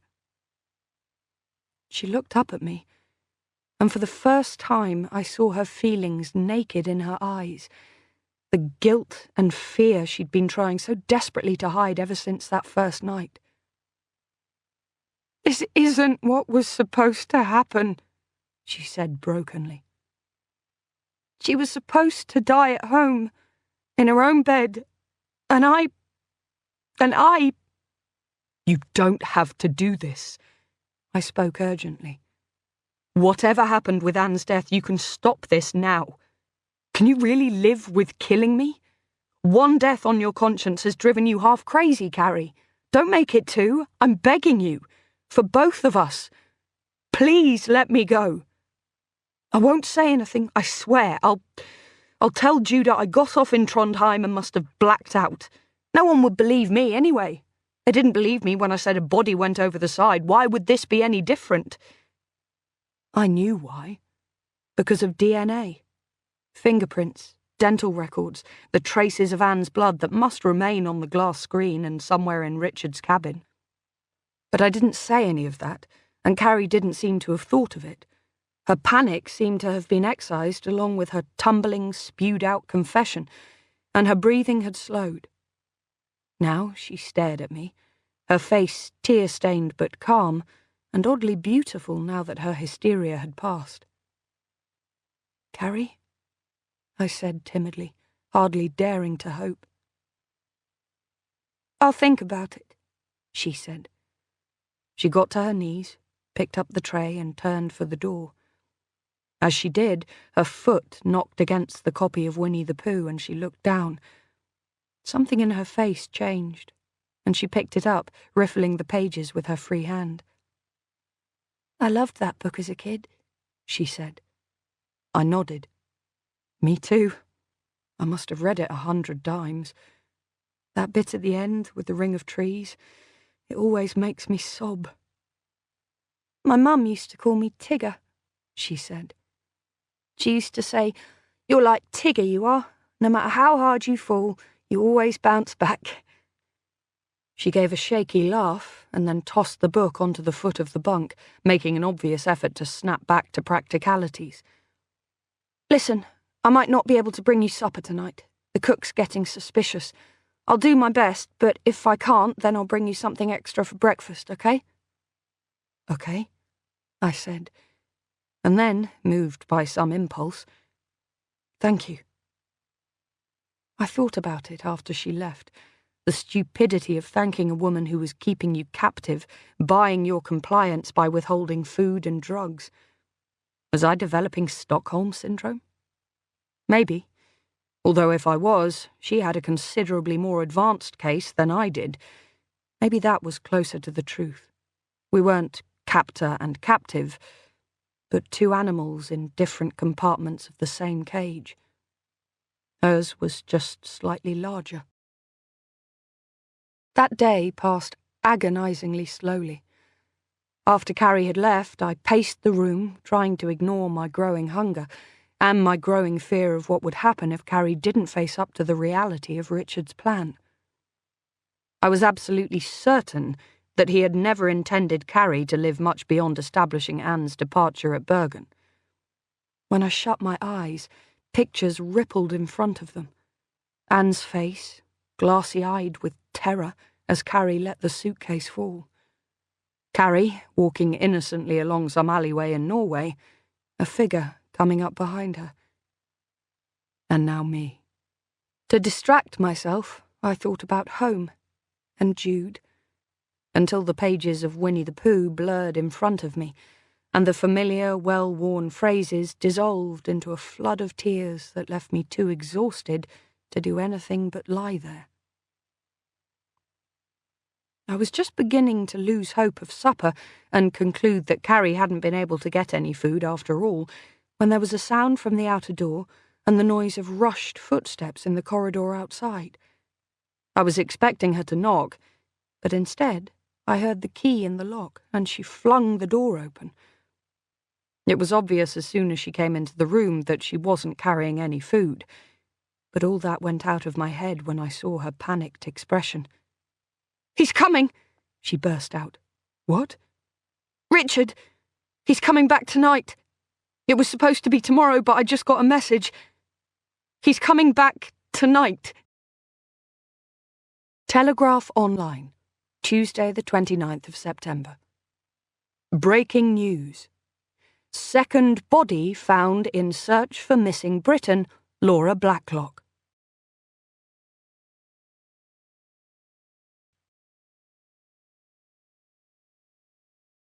Part 8. Chapter 31. He's coming back? My mouth was dry. What does that mean? What do you think it means? We've got to get you off the boat. They're docking to pick up Richard in about 30 minutes. After that? She didn't have to say any more. I swallowed, my tongue sticky against the roof of my mouth. How? She pulled something out of her pocket and held it up, and for a moment I didn't understand. It was a passport, but not mine, hers. It's the only way. She pulled off the headscarf, revealing her shaven head beneath, bristly with regrowth, and then began to strip. What are you doing? You're going to walk off the boat as Anne and get on a plane as me, understand? What? You're crazy. Come with me. I can't. How the fuck am I going to explain this to the crew? Here's my friend who's been hiding out in the hold. Tell them the truth.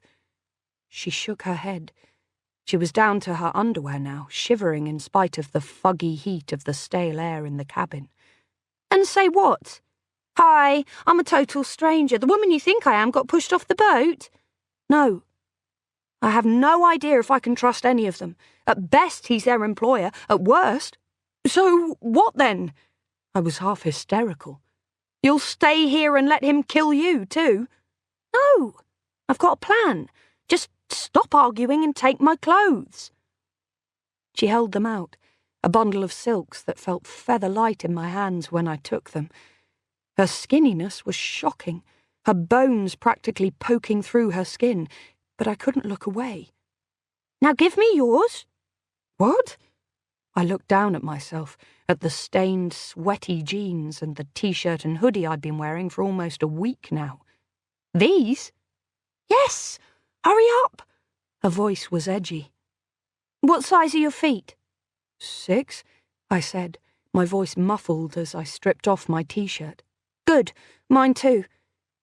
She pushed the espadrille she was wearing towards me, and I kicked off my boots and began to peel off my jeans.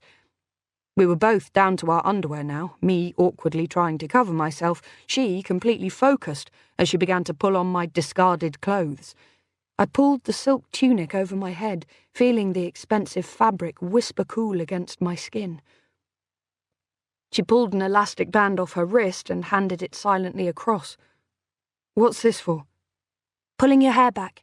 It's not ideal. You'll have to be very careful with the headscarf, but it's the best I can do. We don't have time to shave your head. And in any case, if you're going to skip the country under my passport, it's probably better that you have real hair for passport control. We don't want to give them a reason to look twice at the photo. I don't understand. Why can't I just go as me? The police must be looking for me, surely. For starters, Richard has your passport. And he has a lot of friends around here, not just in business. He knows people high up in the Norwegian police force as well. We have to get you far away from him before he puts 2 and 2 together. Get out. Get away from the coast. Cross the border into Sweden. And when you do get on a plane, don't fly to London. He'll be expecting that. Go via somewhere else. Paris, maybe.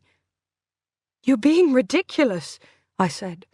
But her alarm had infected me. I shoved my feet into the espadrilles and the passport into the pocket of the kimono. Carrie was zipping up my vintage leather boots. I felt a faint pang of regret. Those boots were the single most expensive piece of clothing I owned. It had taken me weeks and a fair amount of encouragement from Judah to pluck up the courage to shell out for them. But the boots felt like a small sacrifice in exchange, potentially, for my life. At last we were almost fully dressed. Just the headscarf lay on the bunk between us. Sit, Carrie said brusquely, and I sat on the edge of the bunk while she stood beside me and swathed the beautiful printed scarf around my head. It was green and gold, blazoned with a pattern of intertwined ropes and anchors, and I had a sudden, distracting flash of Anne, the real Anne, floating down into the blue-green depths, her white limbs tangling in the detritus of 1,000 wrecks, caught forever. There you go, Carrie said at last. She slid in a couple of Kirby grips to hold the edge of the scarf in place and then looked me critically up and down. It's not perfect, you're not thin enough, but you'll pass in poor light. Thank God I've not met most of the sailing crew. She looked at her watch and then said, Right, last thing, hit me. What? Her words made no sense. Hit her with what? Hit me! Hit my head against the bunk! What? I was starting to sound like an echo, but I couldn't help it. Are you crazy? I'm not going to hit you. Hit me, she said furiously. Don't you get it? This has to be convincing. This is my only chance of Richard believing I wasn't in on it. It has to look like you attacked me, overpowered me. Hit me. I took a deep breath and slapped her on the cheek. Her head whipped back, but it wasn't hard enough. I could tell it wasn't, even as she looked sourly round at me, rubbing her cheek. "Oh, for Christ's sake! Do I have to do everything?" She took a deep breath, and then, before I realised quite what she was about to do, she smacked her head into the side of the bunk. I screamed. I couldn't help it. Blood started welling from the shallow cut the metal edge had made, dripping down my white t-shirt and puddling on the floor. She staggered back, gasping in pain and holding her hands to her skull. "Jesus!" she whimpered. "Fucking hell, that hurt! Oh, God!" She fell to her knees, her breath coming short and sharp, and for a second I thought she was about to faint. "Carrie!" I said in panic, dropping to my knees beside her.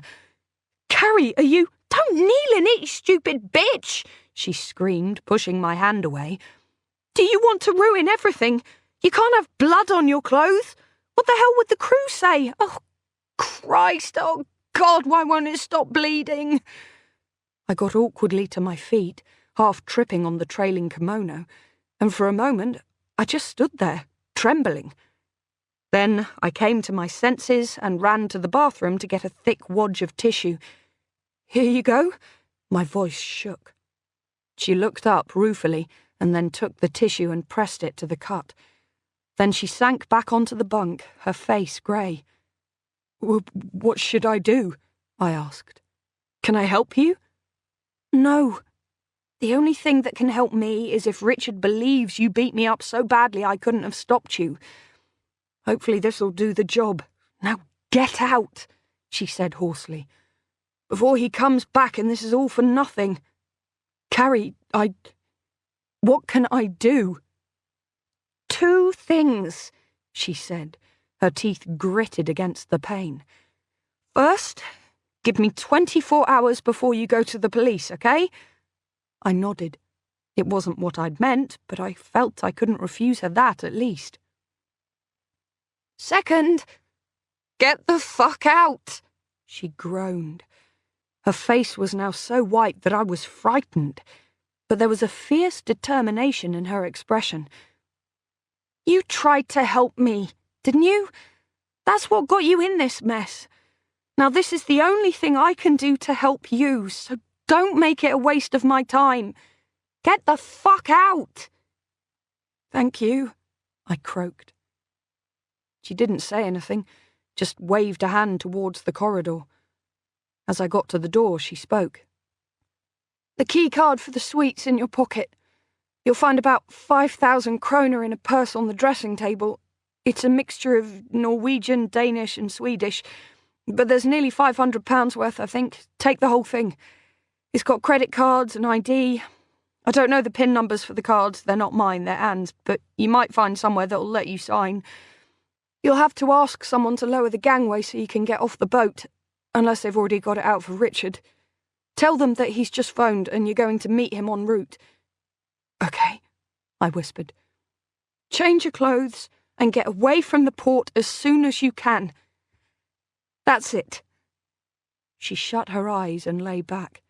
The chunk of paper pressed to her temple was already soaked with red. "Oh, and lock me in when you go." "Lock you in? Are you sure?" "Yes, I'm sure. It has to be convincing." "But what if he doesn't come and find you?" "He will." Her voice was flat. "It's the first thing he'll do if he finds me missing.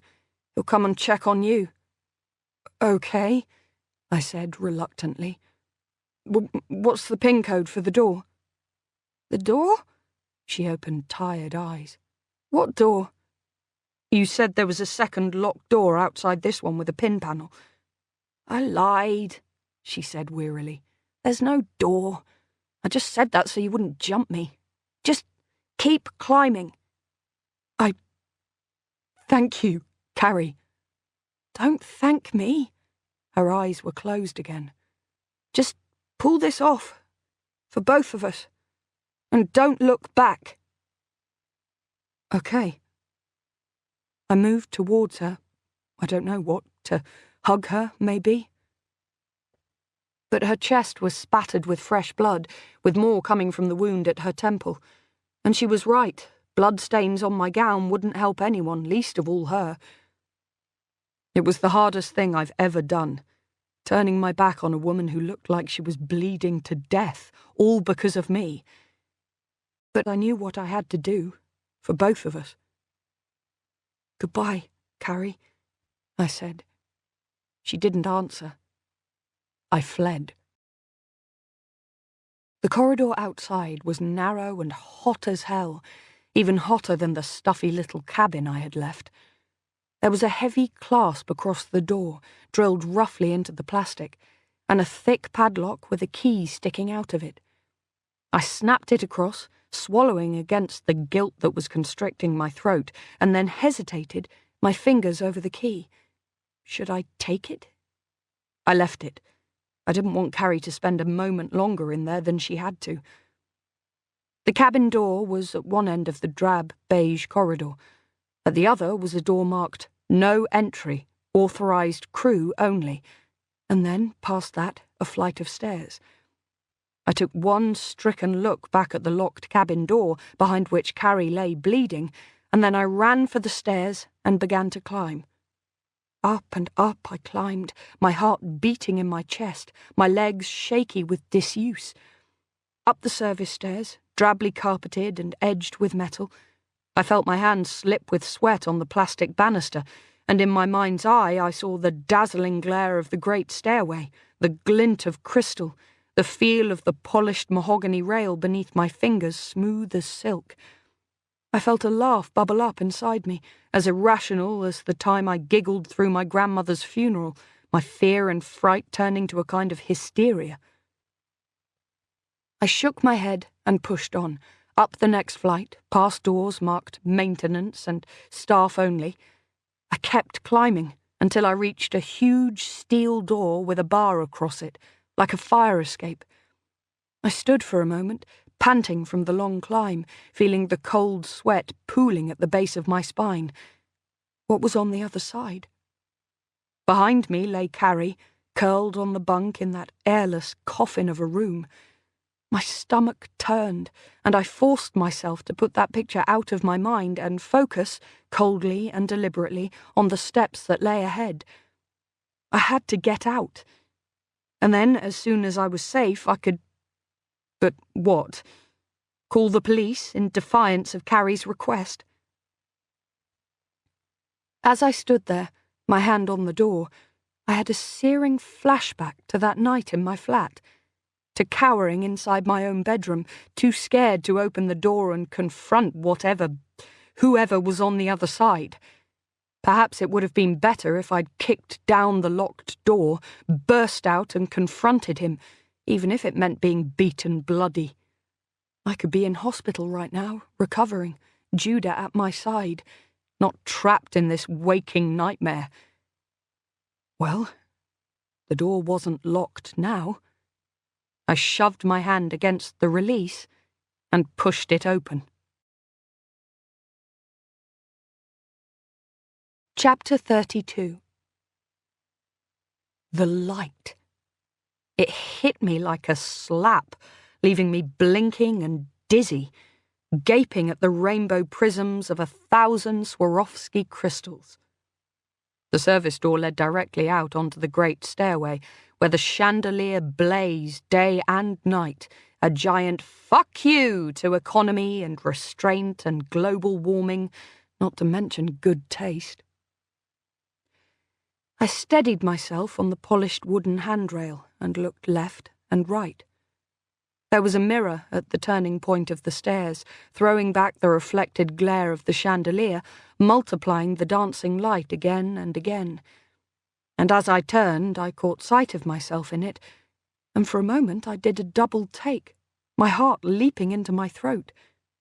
For there, in the glass, was Anne, her head swathed in gold and green, her eyes hunted and bruised. I looked like what I was, a fugitive. I forced myself to stand up straighter and walk slowly, in spite of wanting to scurry like a terrified rat. "Hurry, hurry, hurry," snarled the voice in the back of my head. "Bulma's coming. Get a move on."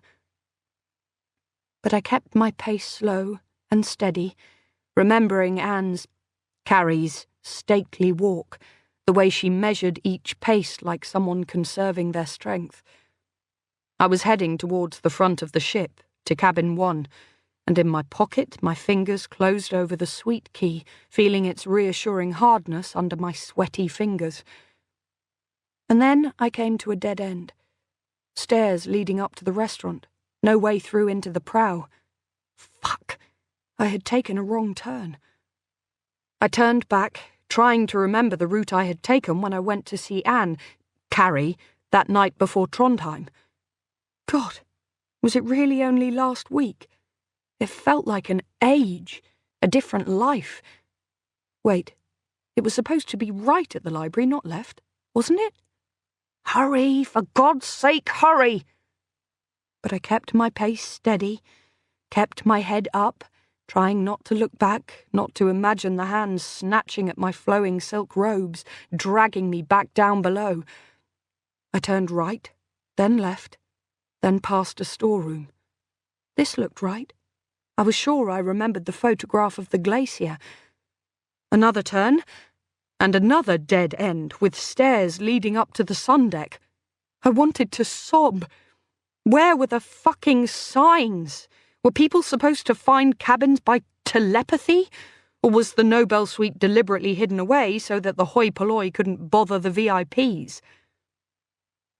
I bent over, my hands on my knees, feeling my muscles trembling beneath the silk, and I breathed slowly, trying to make myself believe. I could do this. I would not be still wandering the halls sobbing when Richard came up the gangplank. Breathe in. 1, 2... Barry's soothing voice in my head gave me a surge of anger, enough to propel me upright, set me walking again. Stick it, Barry. Stick your positive thinking somewhere painful. I was back at the library, and I tried again, this time turning left at the storeroom. And suddenly, I was there. The door to the suite was ahead of me. I felt in my pocket for the key, feeling the adrenaline zipping up and down every neuron in my body. What if Richard was already back? Don't be the loser cowering behind the door again, Lo. You can do this. I shoved the key in the door and opened it, faster than fast, ready to drop and run if there was someone in the room. But there was not. The lights were on, but it was empty, the doors to the bathroom and adjoining bedroom standing wide. My legs gave way, and I sank to my knees on the thick carpet, something very close to sobs rising in my throat. But I wasn't home and dry. I wasn't even halfway there. Purse, money, coat, and then off this horrible boat forever. I closed the door behind me, stripped the kimono off, hurrying now there was no one to see my feverish movements, and in my bra and knickers searched through Anne's drawers. The first trousers I tried were jeans and impossibly tight. I couldn't get them halfway up my thighs. But I found a pair of lycra sports leggings I could get into, and an anonymous black top. Then I put the kimono back on over the top, belted it tight, and adjusted the headscarf in the mirror where it had slipped. I wished I could wear dark glasses, but glancing out of the window I saw it was pitch black.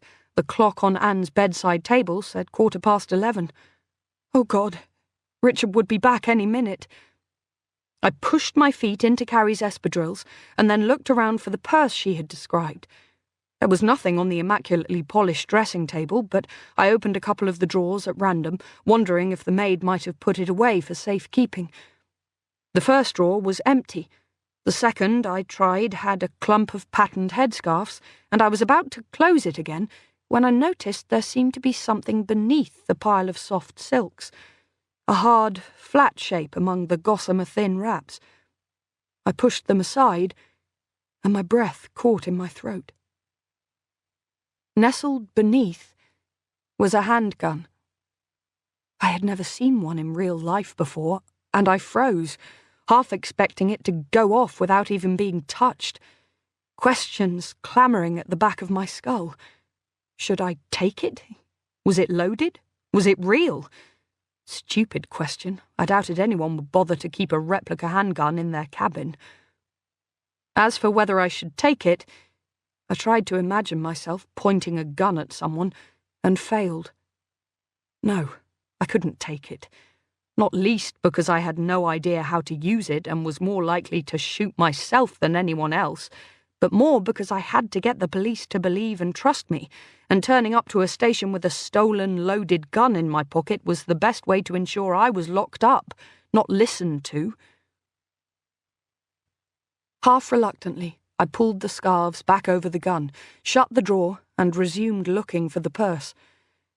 I found it at last in the third drawer down, a brown leather wallet, rather worn, laid carefully on top of a file of papers. Inside were 6 credit cards and a wodge of bills. I didn't have time to count them, but they looked like easily the 5,000 kroner Carrie had mentioned, maybe more. I slid it into the pocket of the leggings beneath the kimono, and then took one last look round the room, ready to leave. Everything was as I'd found it, except for the purse. It was time to go. I took a deep breath, readying myself, then opened the door. And as I did so, I heard voices in the corridor. For a minute I wavered, wondering whether to brazen it out. But then one of the voices said, with a touch of flirtation, "Of course, sir. Anything I can do to ensure your satisfaction." I didn't wait to hear any more. I shut the door with a stealthy click, dimmed the lights, and stood in the darkness with my back to the solid wood, my heart going a mile a minute. My fingers were cold and prickly, and my legs felt weak. But it was my heart racing crazily out of control, a panicked stampede of a beat that threatened to overwhelm me. Fuck. Breathe, Laura. 1, 2, shut the fuck up! I had no idea whether the scream was inside my head, but somehow, with a huge effort, I managed to peel myself away from the door and stumble to the veranda. The glass door slid open and I was outside, the cold of the September night shocking against skin that hadn't felt fresh air for days. I stood for a moment, my back to the glass, feeling my pulse in my temples and my throat, and my heart banging against my ribs, and then I took a deep breath and edged to one side, to where the veranda curved around the corner of the boat. I was out of sight of the window now, my back to the cold steel hull of the boat, but I saw the flash of light as the door to the corridor opened, and then the lamps in the cabin blazed back on, illuminating the veranda. "Don't come out, don't come out," I prayed as I cowered in the corner, waiting for the click and slide of the glass. But nothing happened. I could see the reflection of the room in the glass barrier. The image was cut in half where the glass ended at rib height, and the reflection was jumbled with ghosts thrown up by the double and triple layers of glass. But I could see a man in the room, moving around. The dark silhouette of his shape moved off in the direction of the bathroom, and I heard the noise of taps and the flush of a toilet. Then the television came on, its blue-white flicker instantly recognizable in the glass. Above its sound, I heard the noise of a phone call and Anne's name, and I held my breath. Was he asking about Carrie's whereabouts? How long before he went looking? The phone call seemed to end, or at least he stopped talking, and I saw his shape move again as he threw himself onto the white expanse of the bed, a dark sprawl across its bright rectangle. I waited, growing colder now, shifting from foot to try to keep myself even a little warm, but not daring to move too much for fear he would see the movement reflected back from the same barrier I was using to spy on him. The night was unbelievably beautiful, and for the first time since I had come out here, I looked around. We were deep inside one of the fjords, the rocky sides of the valley rising up all around us, the waters beneath black and still and unfathomably deep. Far across the fjord, I could see the lights of small settlements and the lanterns of boats moored out on the still waters. Arching over everything were the stars, clear and white, almost unbearably lovely. I thought of Carrie down below, trapped and bleeding like an animal in a snare. Please, dear God, let her be found. I couldn't bear it if something happened to her. I would be responsible for locking her down there, leaving her to her crazy plan. I waited, shivering helplessly now, for Richard to fall asleep. But he did not. At least, he dimmed the light slightly, but the television continued to blast away, the flickering images turning the room shades of blue and green, with sudden cuts to black. I shifted my weight again, pushing my chilly hands beneath my arms. What if he fell asleep in front of the TV? Would I know? But even if he did fall asleep, properly and deeply, I wasn't sure if I could summon up the courage to enter a room with a murderer and tiptoe through it while he slept, just inches away. What was the alternative, then? Wait until he went in search of Carrie? And then I heard something. Something that made my heart seem to stop and then stutter back to life twice as fast. The boat's engine was starting up. Panic washed over me like a cold sea wave, and I tried to think. We weren't moving yet. There was a chance the gangway was still down. I would have heard it being raised. I remembered that when we set out from Hull, the engine had hummed and thrummed for a good long time before we actually departed, but it was a ticking clock. How long did I have? Half an hour? A quarter? Perhaps less, given there were no passengers on board, no reason to hang about. I stood there, frozen in agonized indecision. Should I make a run for it? Was Richard asleep? I couldn't tell from the reflection in the balcony wall. It was too blurred and indistinct. Craning my head and moving as stealthily as I could, I peered around the edge of the veranda door into the silent room. But just as I did, he shifted and reached for a glass, then put it back down, and I whipped my head back, my heart thumping.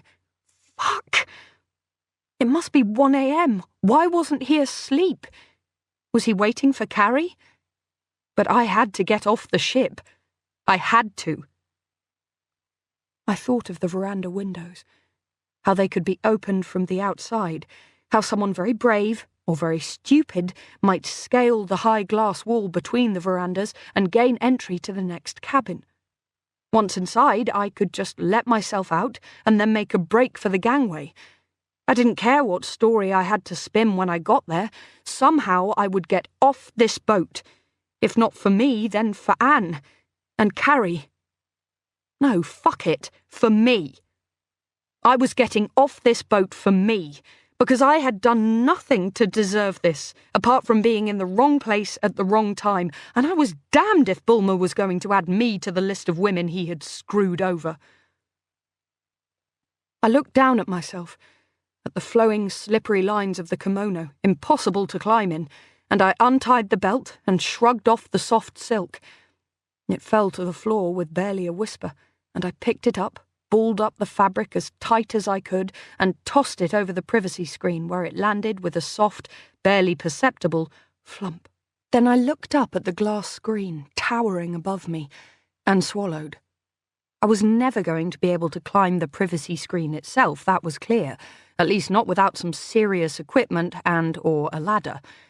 But the glass wall overlooking the sea, that I probably could climb. It was rib height, and I was flexible enough to get one leg up and over and pull myself to sit astride it, and from there I could use the privacy screen to stand up. There was just one problem. It was over the sea. I'm not phobic about water, at least I never used to be, but as I looked over the edge at the dark waves sucking hungrily at the ship's hull, I felt my stomach shift and roll in a way not unlike seasickness. Shit. Was I really going to do this? Apparently, yes. I wiped my sweaty palms on the back of the lycra leggings and took a deep breath. It wouldn't be easy, I wasn't fooling myself, but it was possible. Carrie had done it, after all, to get into my cabin. If she could do it, so could I. I flexed my fingers, then very slowly I hooked one leg up onto the glass overlooking the sea, and using all the strength in my weak battery hen muscles, I pulled myself up so I was sitting astride the wall of glass. To my left was the cabin, its curtains pulled back, the veranda doors framing me in full view for anyone who turned their head to see. To my right was a sheer drop to the waters of the fjord below. I had no idea how far, but from this angle it looked like the equivalent of a 2- or 3-story house. I was not sure which side was more frightening. I just had to hope that my movements didn't attract Richard's attention. I swallowed and gripped the slippery glass with my legs, trying to get my courage up. I hadn't done the hard bit yet. That was coming. Shaking with fear and exertion, I got one foot up in front of me and I gripped the edge of the frosted privacy screen and hauled myself to standing. Now all I had to do was edge my body weight out, round the seaward side of the privacy glass, and swing myself to safety on the other side. All. Yeah, right. I took a deep breath, feeling my cold, sweaty fingers slip on the glass. There was no bloody purchase. Every other part of this boat was pimped up.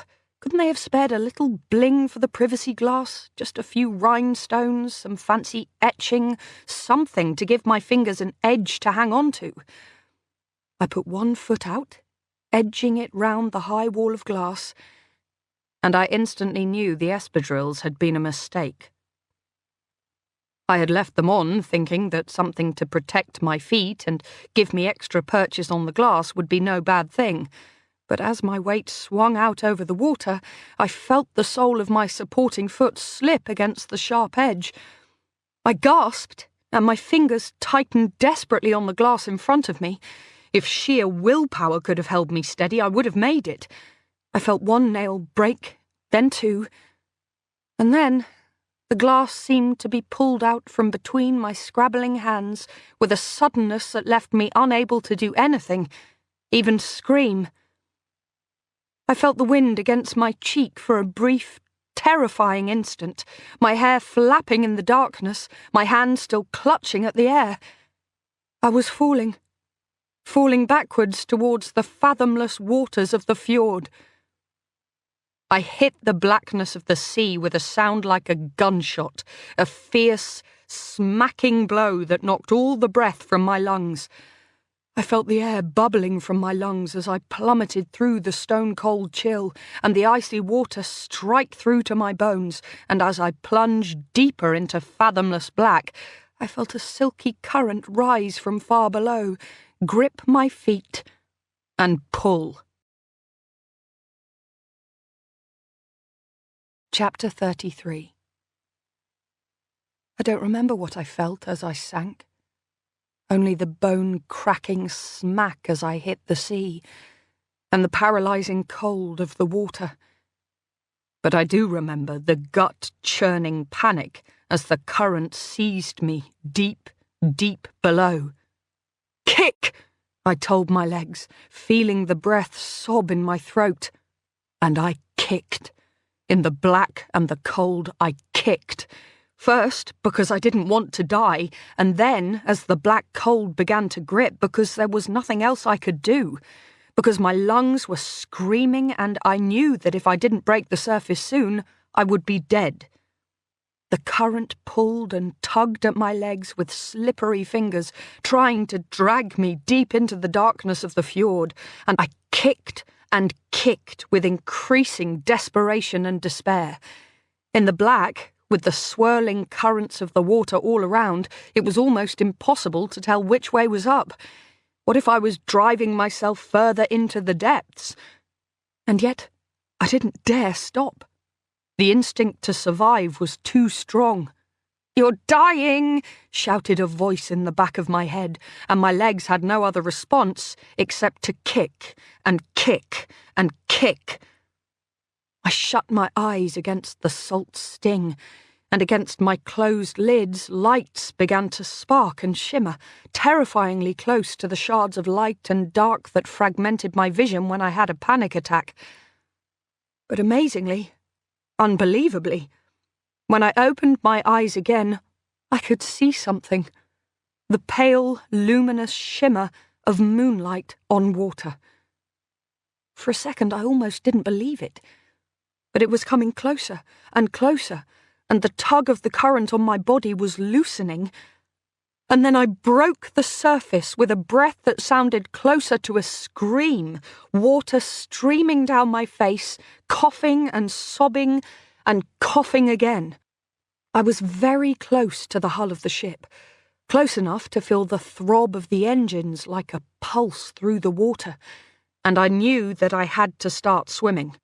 Not just because it was totally possible to die of hypothermia in really not very cold seas, but more urgently because if the ship started moving while I was this close, nothing short of divine intervention would save me.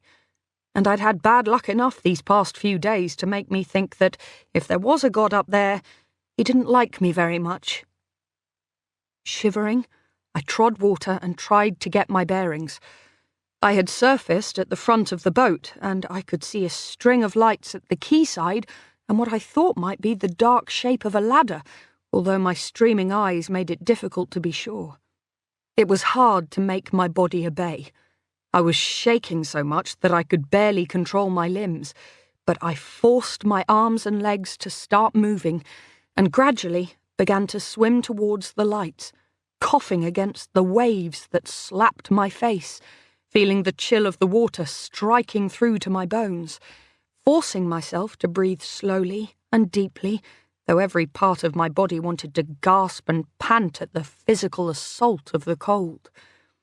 Something soft yet solid bumped against my face as I swam, and I shuddered, but it was more with cold than revulsion. I could worry about dead rats and decaying fish when I got to shore. Right now, the only thing I cared about was surviving. I could not have fallen in more than 20 or 30 yards from the quay, but now it seemed to be much further. I swam, and at times I could swear the lights of the shore were getting further away, and other times they seemed almost close enough to grasp. But at last I felt the rusted iron of the ladder bang against my numb fingers, and I was climbing and slipping and climbing, trying not to lose my grip as I hauled my wet and shuddering bones up the rungs. At the edge of the quay, I collapsed onto the concrete, gasping and coughing and shaking. After a moment, I got to my hands and knees and looked up, first at the aurora, and then towards the little town in front of me. It wasn't Bergen, I had no idea where we were, but it was a small town, barely even a village, and this late at night there was not a soul about. The smattering of cafes and bars that lined the quayside were all closed. There were a few lights in shop windows, but the only establishment I could see that looked as if someone might open the door was a hotel overlooking the quay. Trembling, I got to my feet, lurched over the low chain that fenced off the sheer drop to the sea, and half walked, half staggered towards the hotel. The Aurora's engine had picked up a notch, and there was an urgency to it now. As I crossed the seemingly endless concrete apron of the quay, it rose again in pitch, and there was the sound of sloshing water, and as I glanced fearfully behind me, I saw the boat begin to move, its prow pointing out into the fjord, its motors grinding and thrumming as it inched slowly away from the shore. I looked quickly away, filled with a kind of superstition, as if just turning to look at the boat could attract the attention of the people on board. As I reached the steps up to the hotel door, the sound of the engine picked up again, and I felt my legs give way as I banged on the door. I heard a voice saying, "Please, please, oh, please, somebody come." And then the door opened, and the light and warmth flooded out, and I felt myself helped upright and over the threshold to safety. Some half an hour later, I was huddled in a wicker armchair, wrapped in a synthetic red blanket in the dimly lit, glassed-in terrace overlooking the bay. I had a cup of coffee in my hands, but I was too tired to drink it. I could hear voices in the background speaking in Norwegian, I supposed it must be. I was overwhelmingly tired. I felt as if I hadn't slept properly in days, which I hadn't. My chin kept nodding onto my chest and then jerking back up as I remembered where I was and what I'd escaped. Had it been real? The nightmare of the beautiful boat with its coffin-like cell far beneath the waves? Or was this all one long hallucination? I was half dozing, half watching the lights in the still blackness of the bay, the aurora a distant speck far up the fjord moving west, when I heard a voice over my shoulder. "Miss?" I looked up. It was a man wearing a slightly skewed name tag, reading Eric Fossum, General Manager. He looked as if he had been dragged from his bed, his hair rumpled and his shirt buttons awry, and he passed a hand over an unshaven chin as he sat down in the armchair opposite. "Hello," I said wearily. I'd gone through my story with the man at the desk, at least as much of it as I thought safe to give, and as much as his English would permit. He was obviously the night porter, and he looked and sounded more Spanish or Turkish than Norwegian, although his Norwegian seemed to be better than his English, which was fine when it came to stock phrases about checking in and opening hours, but wasn't up to a garbled tale of mixed identity and murder. I had seen him showing the only ID I had with me, Anne's, to the manager, and heard his low, guarded tones, and heard my own name repeated several times. Now the man sitting opposite me folded his fingers and smiled nervously. "Miss Blacklock? Is that right?" I nodded. "I don't completely understand. My night manager tried to explain, but how do you have Anne Bulmer's credit cards? We know Anne and Richard well. They stay here sometimes. Are you a friend?" I put my hands over my face as if I could press back the tiredness that was threatening to overwhelm me. It's a really long story. Please, can I use your phone? I have to contact the police." I had made up my mind as I hung, dripping and exhausted, over the polished check-in desk. In spite of my promise to Carrie, this was my only chance to save her. I didn't for 1 second believe that Richard would let her live. She knew too much, had screwed up too much. Without the headscarf, I had no chance of passing myself off as Anne, and without Carrie's passport, I had no chance of posing as Carrie, and both were lost somewhere in the bay, fathoms down. Only Anne's purse had survived, miraculously still in the pocket of the lycra stretch pants, as I crawled up the ladder, out of the water. "Of course," Eric said, sympathetically. "Would you like me to phone them? They may not have an English speaker on duty at this time of night, and I must warn you, we don't have a police station in the town. The nearest one is a few hours away in the next... the next valley. It will probably be tomorrow before someone can come out." "Please tell them it's urgent, though," I said wearily. "The sooner the better. I can pay for a bed. I have money." "Let's not worry about that," he said with a smile. "Can I get you another drink?" No, thanks. Just please tell them to come soon. Someone's life could be in danger." I let my head rest heavy on my hand, my eyelids almost closing as he went back to the front desk, and I heard the sound of a phone receiver being lifted and the beep, beep, beep of a number being dialed. It sounded like a long one. Maybe the Norwegian version of 999 was different, or perhaps he was calling the local station. It rang. Someone at the other end picked up, and there was a brief exchange. Through the haze of exhaustion, I heard Eric saying something in Norwegian, out of which I could only pick the word hotel. Then a pause, and then another burst of Norwegian. Then I heard my own name given twice, and then Anne's.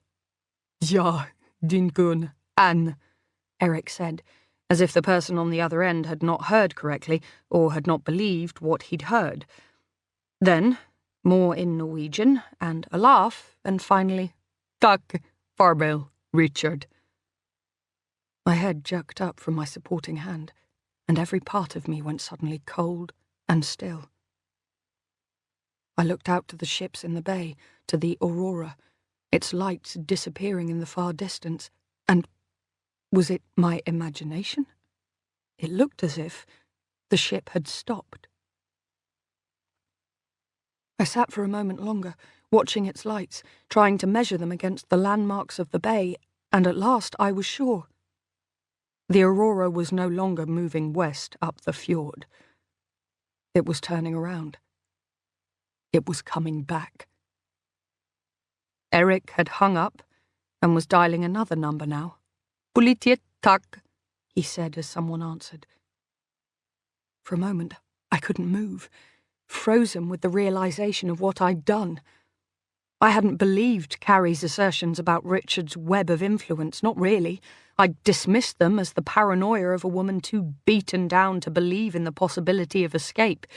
But now, those fears seemed all too real.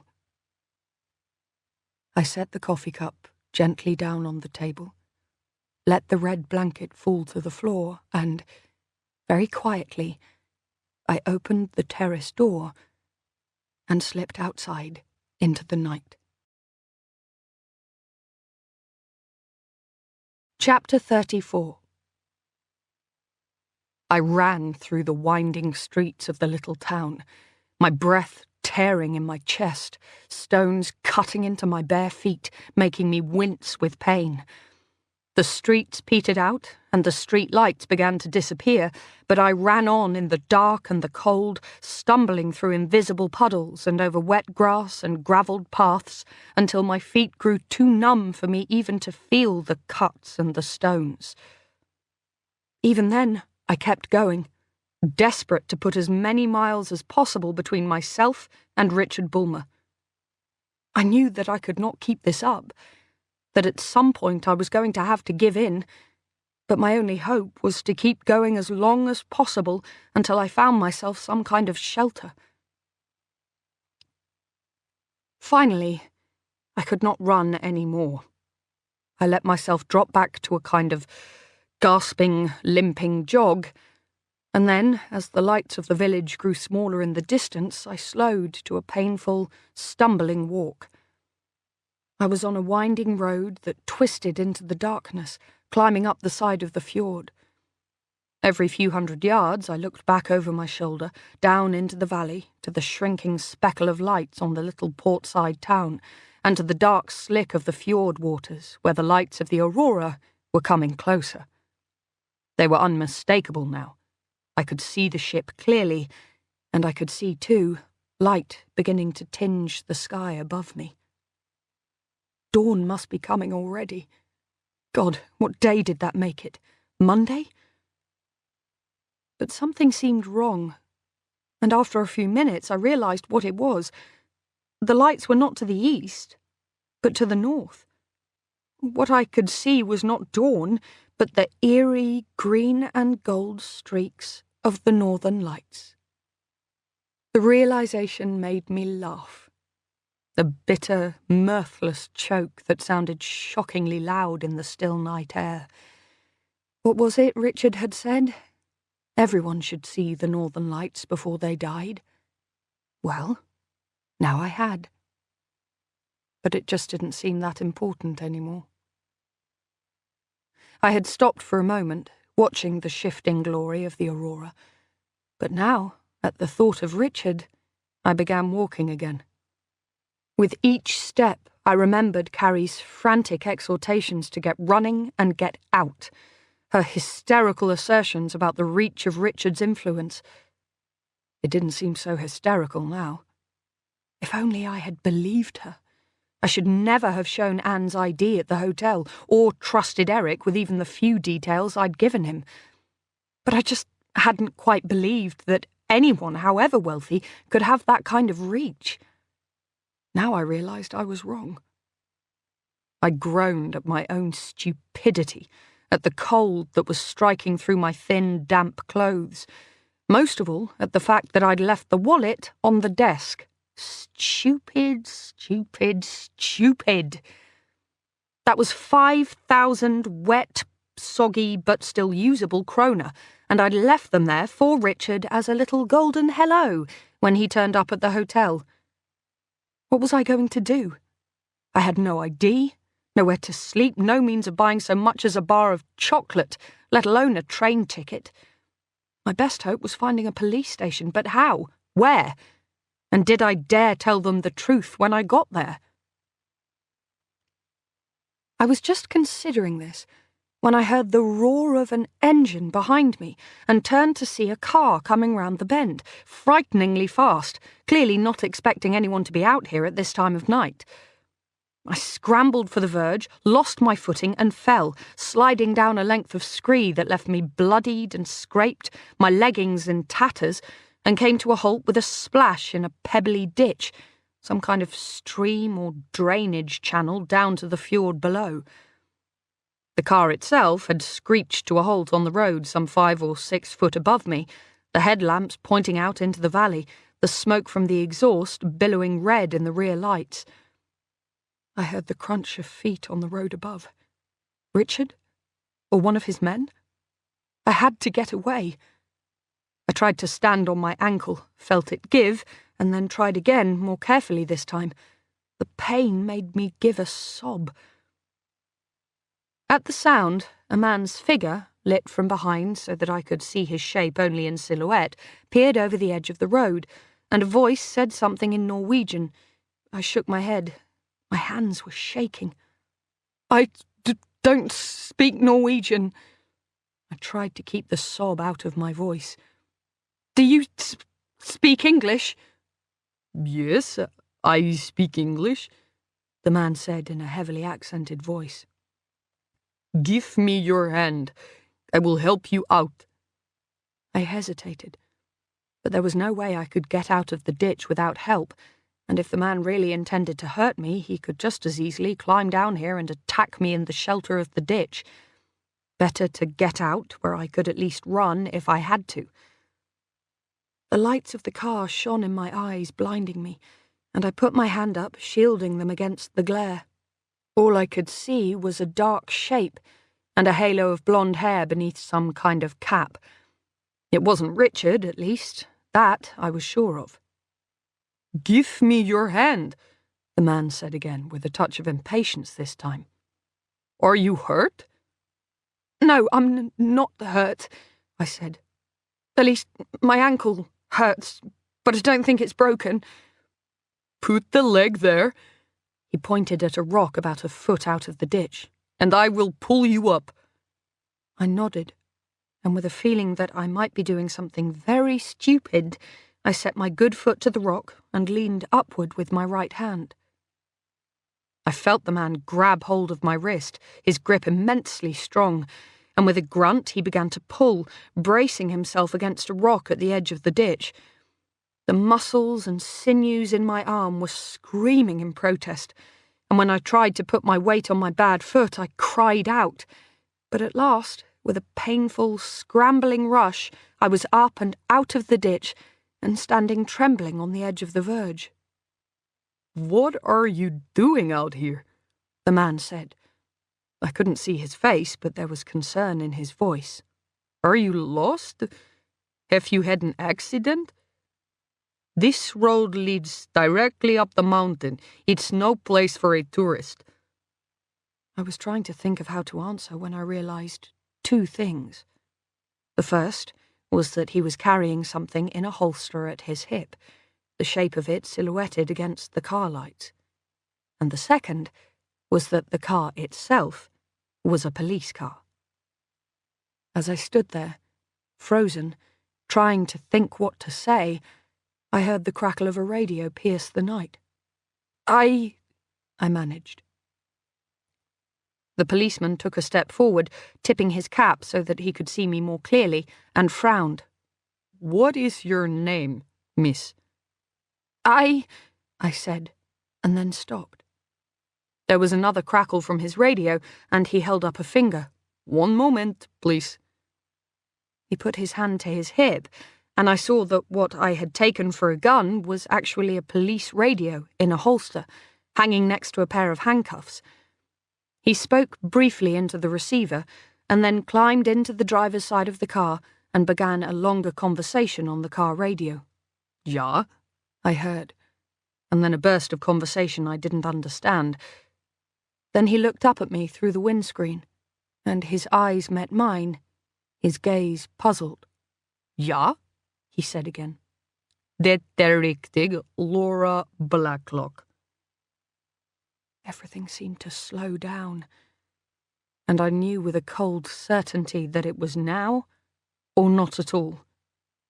If I ran now, I might be making a mistake, but if I didn't, I might not live to find out, and I could not afford to take that risk. I hesitated for just 1 second more, and then I saw the policeman replace the radio receiver and reach for something in his glove compartment. I had no idea what to do, but I had not believed Carrie before, and it had nearly cost me everything. Screwing up my courage for the pain I knew was coming, I began to run. Not up the road as before, but down, cross-country, scrambling headlong down the vertiginous side of the fjord. Chapter 35. It was growing light when I realized that I could go no further, that my muscles, exhausted beyond endurance, just simply would not obey me. I was no longer walking. I was stumbling as if I was drunk, my knees buckling when I tried to climb over a fallen tree stump. I had to stop. If I didn't, I would fall where I stood, so deep in the Norwegian countryside that my body might never be found. I needed shelter, but I had left the road a long time back and there were no houses to be seen. I had no phone, no money. I didn't even know what time it was, although it must have been close to dawn. A sob rose in my dry throat. But just at that moment, I saw something loom from between the sparse trees, a long, low shape. Not a house, but some kind of barn, perhaps? The sight gave my legs a last shot of energy, and I staggered out from between the trees, across a dirt track and through a gate in a wire fence. It was a barn, although the name seemed almost too grand for the shack that lay in front of me, with its rickety wooden walls and corrugated iron roof. 2 shaggy little horses turned their heads curiously as I trudged past, and then one of them returned to drinking from what I saw with a leap of my heart was a trough of water, its surface pink and gold in the soft dawn light. I staggered to the trough, falling on my knees in the short grass beside it, and cupping the water in my hands, I drank great gulps of it down. It was rainwater, and it tasted of mud and dirt and rust from the metal trough, but I didn't care. I was too thirsty to think about anything except slaking my parched throat. When I'd drunk as much as I could, I straightened up and looked around me. The shed door was shut, but as I put my hand to the latch, it swung open, and I went cautiously through, shutting the door behind me. Inside there was hay, bales and bales of it, some tubs that I thought might be feed or supplements, and, hanging on the wall on pegs, a couple of horse blankets. Slowly, drunk with weariness, I pulled the first one down and laid it over the deepest pile of hay, not even thinking about rats or fleas or even Richard's men. There was surely no way they could find me here, and I had got to the stage where I almost didn't care. If they would just let me rest, they could take me away. Then I lay down on the makeshift bed and drew the other blanket over the top of me. And then I slept. "Hello?" The voice in my head spoke again, painfully loud, and I opened my eyes to a blinding light and a face gazing into mine. An elderly man with a full white beard and a strong resemblance to Captain Birdseye was peering at me with rheumy hazel eyes and a mix of surprise and concern. I blinked and scrambled backwards, my heart thudding painfully, and then tried to get to my feet, but my ankle gave a wrench of pain and I stumbled. The man took my arm, saying something in Norwegian, and without thinking, I jerked it savagely out of his grip and fell back onto the floor of the barn. For a few minutes, we just looked at each other, him taking in my scrapes and cuts, me looking at his lined face, and the dog barking and circling behind him.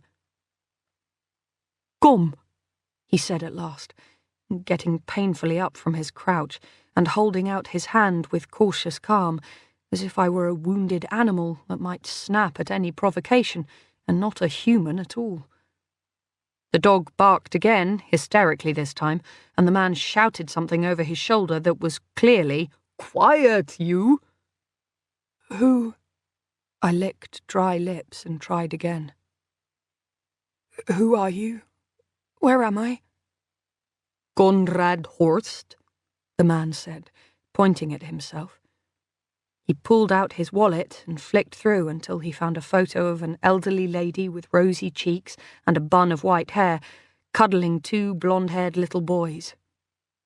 "Min kone," he said, enunciating slowly, and then, pointing to the children, something that sounded like "Vori bonbon." Then he pointed out of the barn door at an extremely elderly Volvo parked outside. "Bilen min," he said, and again, "Kom." I didn't know what to do. There was something reassuring about the photos of his wife and grandchildren, but even rapists and killers had grandkids, right? On the other hand, maybe he was just a nice old man. Maybe his wife would speak English. At the very least, they'd likely have a phone. I looked down at my ankle. I didn't have much choice. It had swollen to twice its usual size, and I wasn't sure I could even hobble as far as the car, let alone make it to an airport. Captain Birdseye held out his arm and made a little gesture. "Please?" he rumbled interrogatively, as if giving me a choice. But it was an illusion. I had no choice. I let him help me to my feet, and I got into the car. It was only as we drove that I realised quite how far I had run the night before. You couldn't even see the fjord from this wooded fold of the hillside, and the Volvo must have jolted down several miles of rutted track before we reached the semblance of a road. We were turning onto the tarmac when I noticed something in the little well beneath the radio. A mobile phone. It was very, very ancient, but it was a phone. I put out my hand, hardly able to breathe. "May I?" Captain Birdseye looked across and then grinned. He put the phone in my lap, but then tapped the screen saying something in Norwegian. As soon as I looked at the phone, I realised what he was saying. There was no reception at all. "Vente," he said loudly and clearly, and then slowly, in what sounded like heavily accented English, "Wait." I held the phone in my lap, watching the screen with a lump in my throat as the trees flashed past. But something didn't make sense.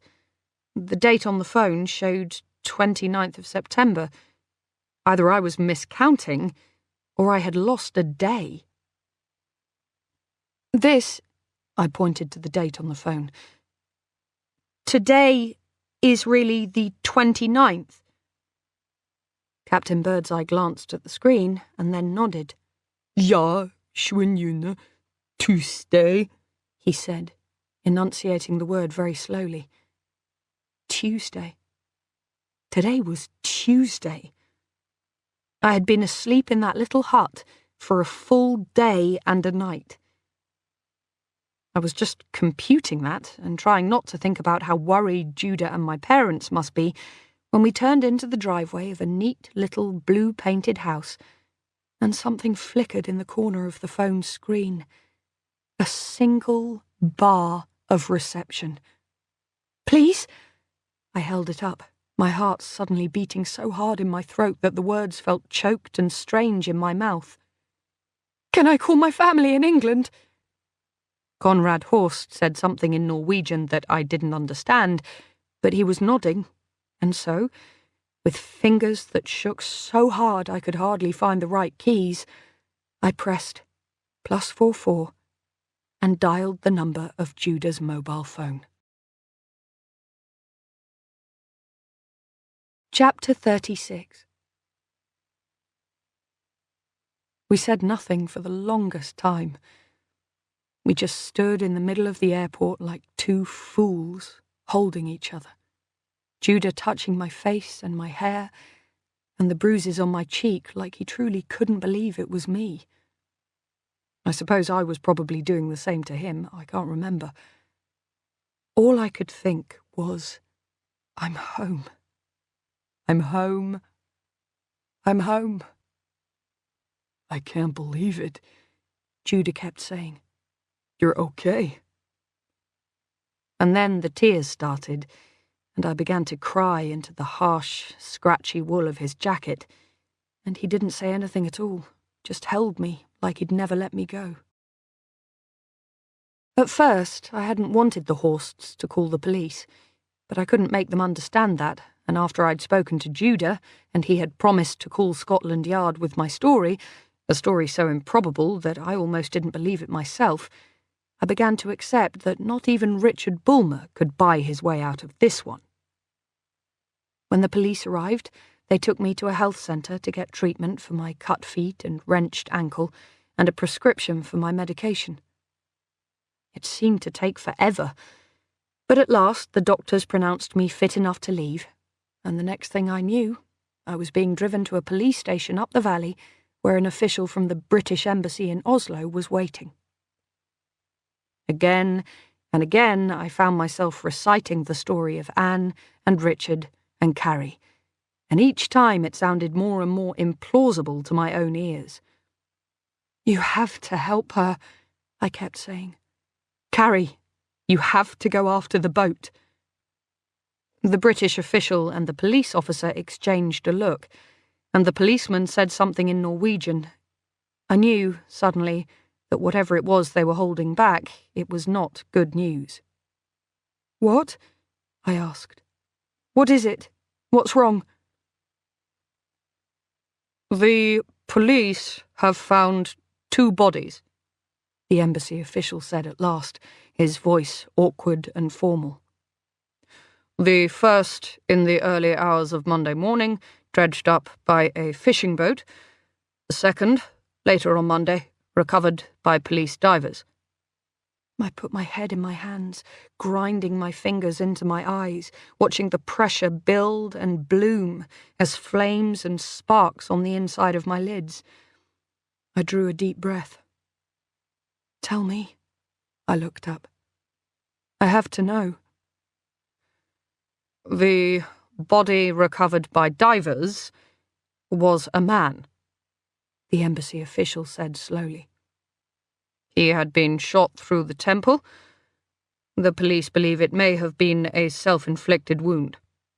He had no ID on him, but they are presuming it to be the body of Richard Bulmer. He was reported missing from the Aurora by the crew. And... I swallowed. And the other? The other was a woman, very slim, with shorn hair. The police will have to conduct a post-mortem, but the preliminary findings are that she was drowned. Miss Blacklock? He looked around nervously, as if unsure what to do. Are you all right, Miss Blacklock? Can someone get her a tissue, please? Please don't cry, Miss Blacklock. You're all right now. But I couldn't speak.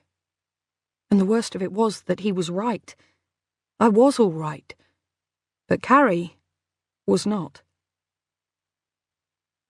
It should have been a comfort that Bulmer had killed himself, but I couldn't find any.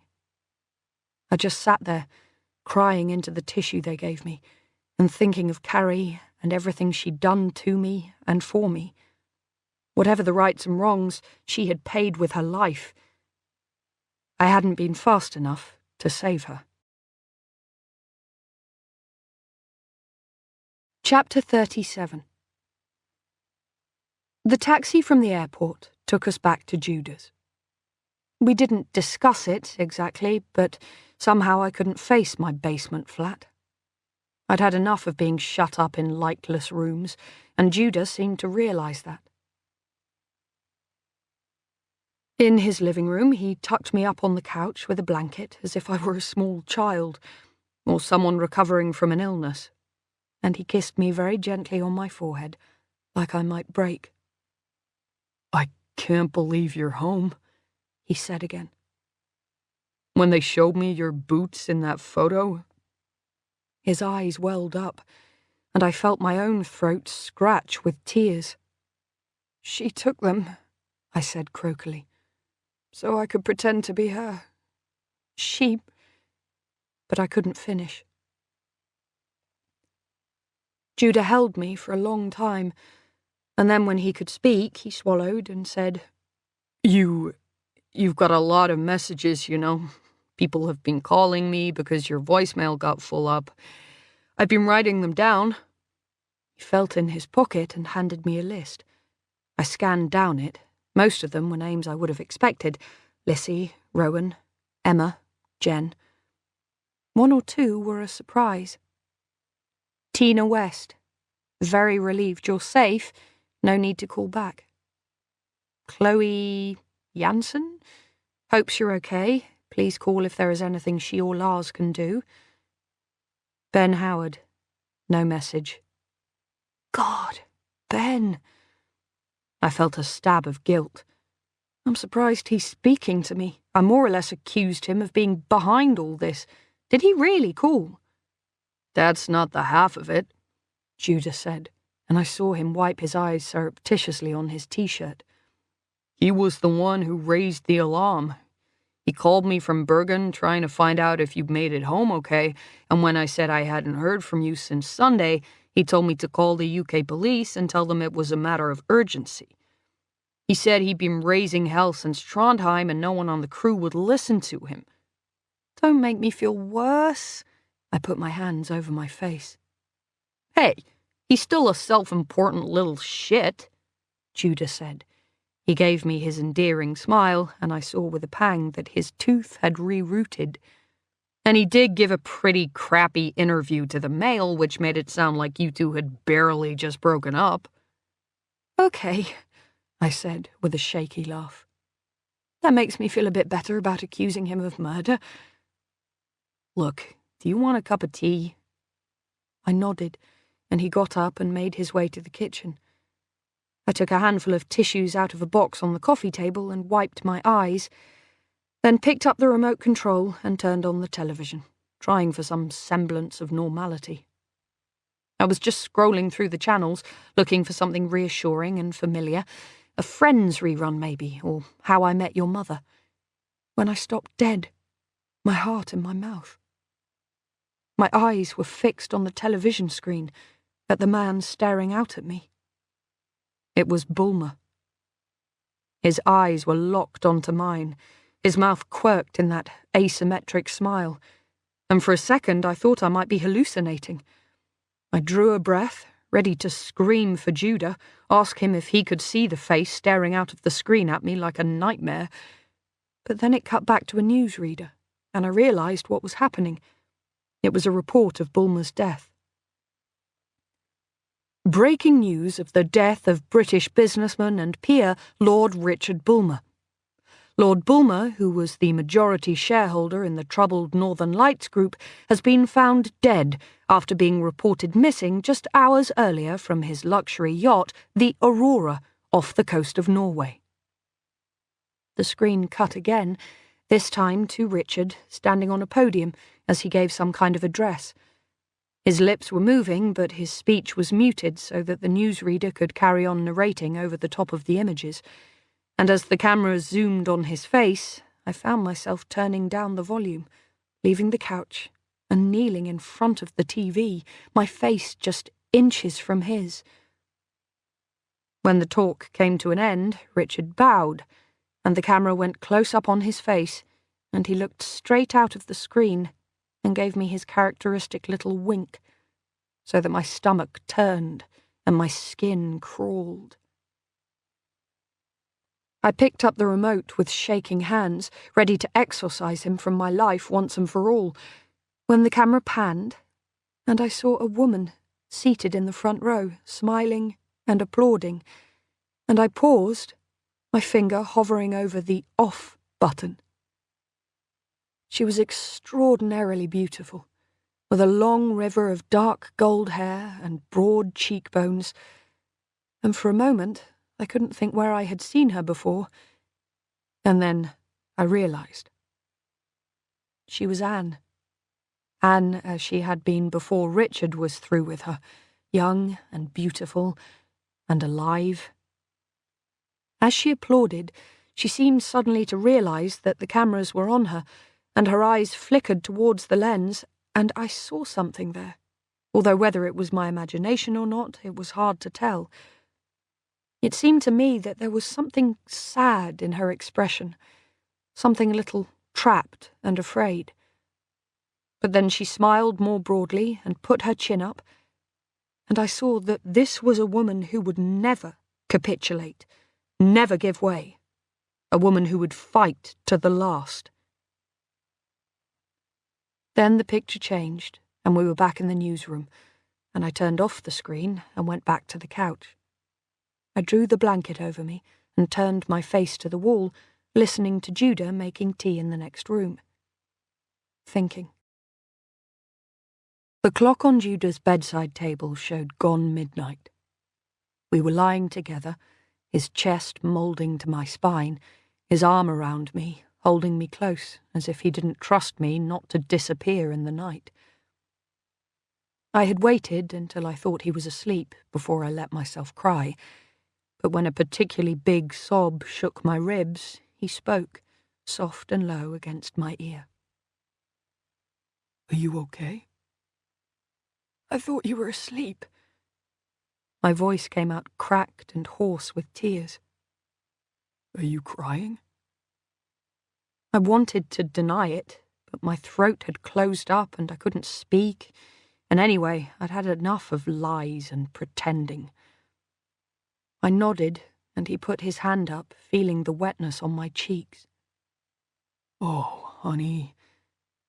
I heard the movement of his throat as he swallowed. "It'll be... You don't have to..." He stopped, unable to continue. "I can't stop thinking about her," I said against the ache in my throat. It was easier not looking at him, speaking to the quiet darkness and the slivers of moonlight across the floor. "I can't accept it. It's all wrong." "Because he killed himself?"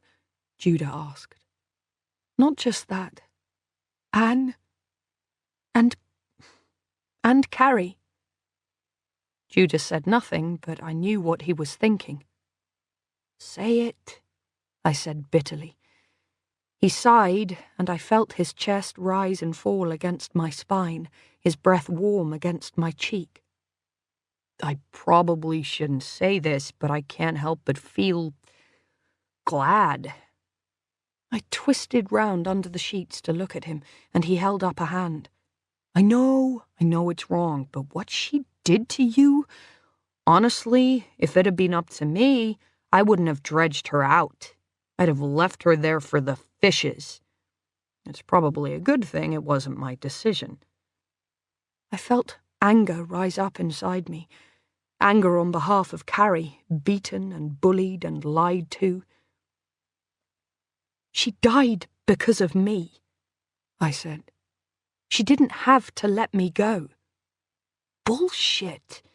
You were only there because of her. She didn't have to kill a woman and lock you up. You don't know that.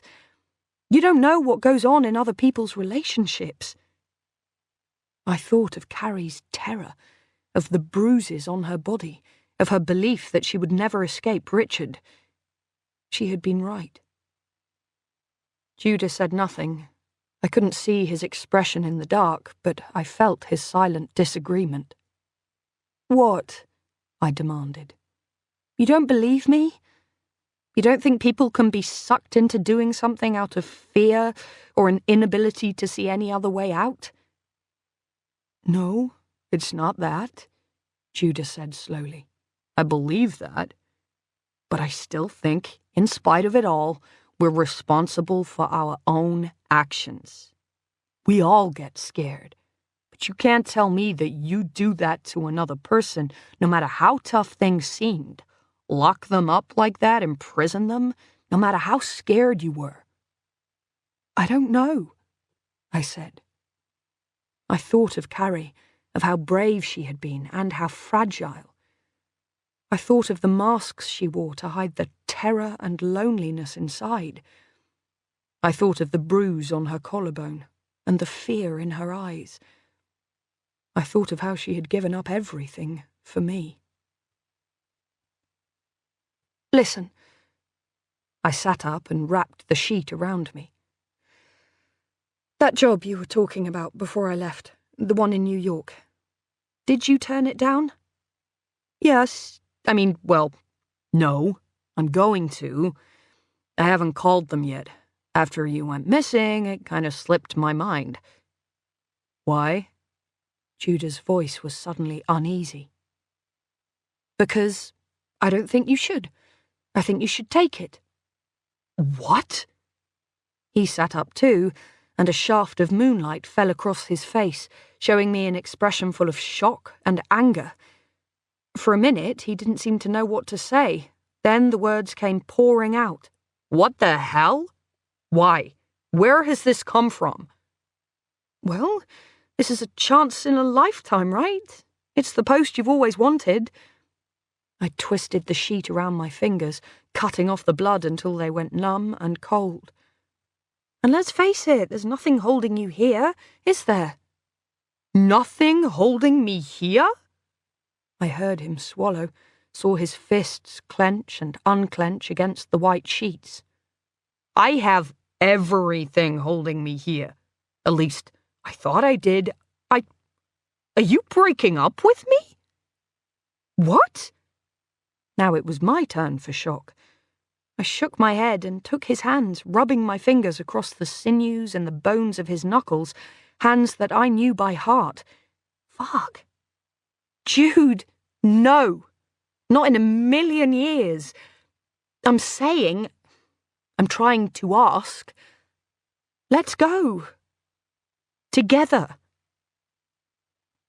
But Velocity, your job, Rowan's maternity cover. This is your big chance. I can't screw that up for you. It's not my big chance, I sighed. I slid down beneath the sheets, still holding Judah's hands in mine. I realised that when I was on the boat. I've spent, nearly 10 years working at Velocity, while Ben and everyone else took a risk, went on to bigger and better stuff, and I didn't. I was too scared. And I felt like I owed them for standing by me when things were bad. But Rowan's never going to leave. She'll be back in 6 months, maybe less, and I've got nowhere to go. And the truth is, even if I did pull myself up the ladder, it's not what I want anymore. I never wanted it. I realised that on board the boat. God knows I had enough time to think about it. What do you mean? Ever since we met, it's all you've talked about. I think I lost sight of what I wanted. I don't want to end up like Tina and Alexander, travelling from country to country and only seeing 5-star hotels and Michelin restaurants. Yes, Rowan's been to half the luxury resorts in the Caribbean, but in return she spends her life reporting the stories that people like Bulmer want her to tell. And I don't want that. Not anymore. I want to write about the things people don't want you to know. And if I'm going to start pulling my way up from the bottom again, well, I can freelance from anywhere. You know that. A thought came to me, and I let out a shaky, involuntary laugh. I could write a book. My Floating Prison, True Life Hell on the Seven Seas. Lo. Judah took my hands, his eyes wide and dark in the moonlight. Lo, stop joking. Are you serious about this? I took a deep breath. Then I nodded. I've never been more serious in my life. Afterwards, Judah fell asleep, his head in the crook of my shoulder in a way that I knew would give me cramp eventually, but I couldn't bear to pull away. Are you awake? I whispered.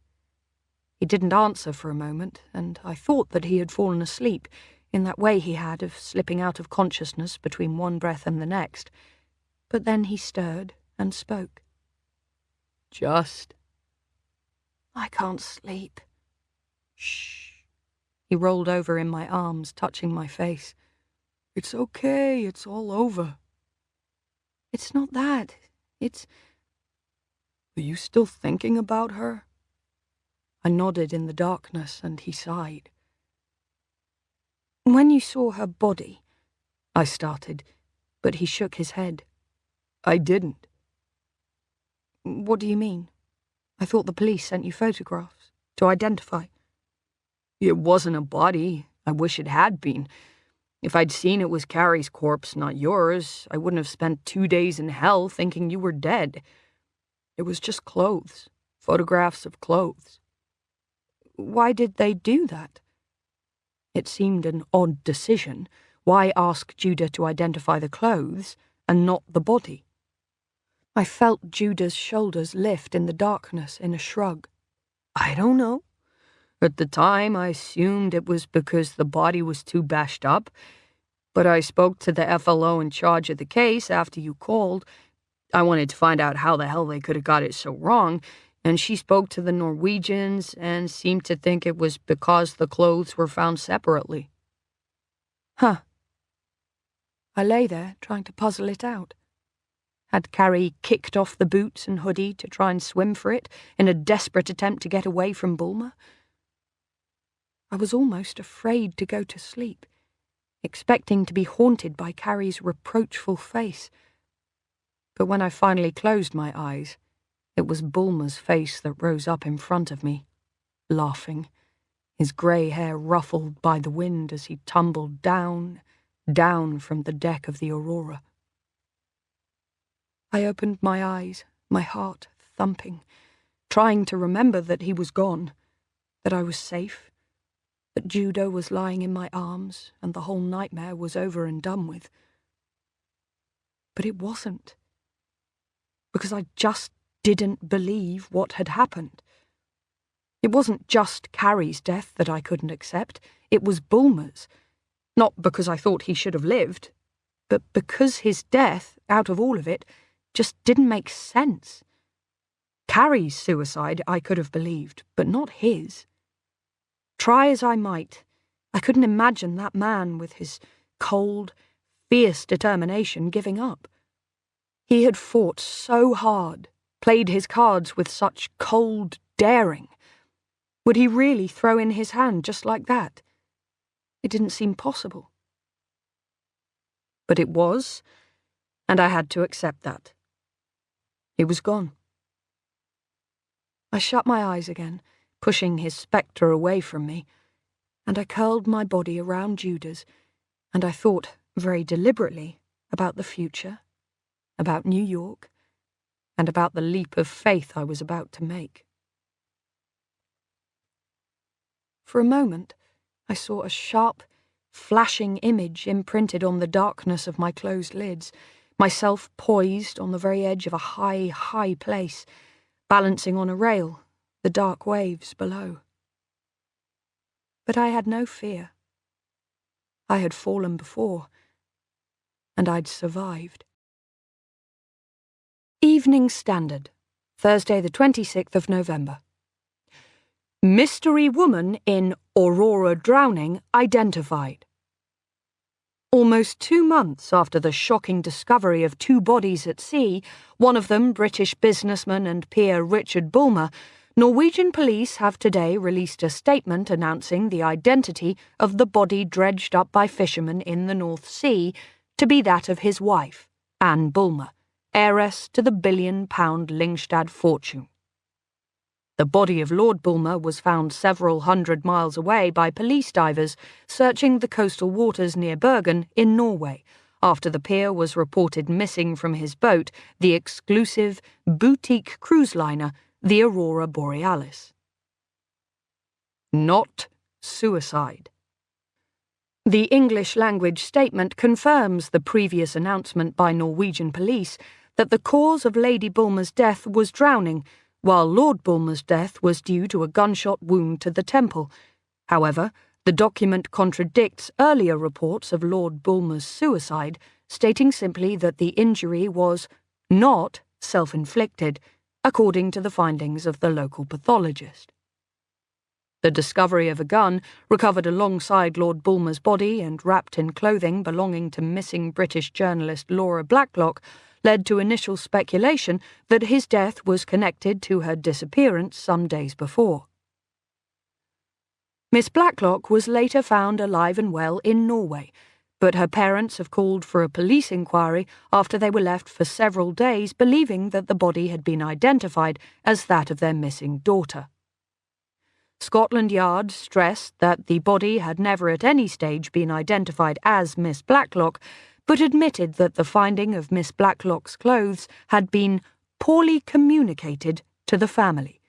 They blamed the failings on cross-force communication issues and have said that they are in private contact with the Blacklock family over the incident. In answer to the Standard's inquiry, a Norwegian police spokesperson stated that although they have interviewed Miss Blacklock in connection with the case, they are not considering the Briton as a suspect in either death, and that their investigations are continuing. Banking Live Chat, 6th of December, 4:15 p.m. Hi, welcome to Customer Services Live Chat. You are speaking with Ajesh from Personal Banking. How can I help you today, Miss Blacklock? Hi, I'm emailing because I've received an odd credit to my account. I wanted to check if you had any info on the sender. Thanks. Lo. Hi, Miss Blacklock. Sure, I can look into that. Is it okay if I call you Laura? Yep, that's fine. What is the transaction you were concerned about, Laura? It's the one 2 days ago, dated 4th of December, for 40,000 Swiss francs. Let me check that for you. I have your details here. Is it the transaction with the reference Tigger's Bounce? Yes, that's correct. I have checked the sort code. It's a Swiss bank account based in Bern.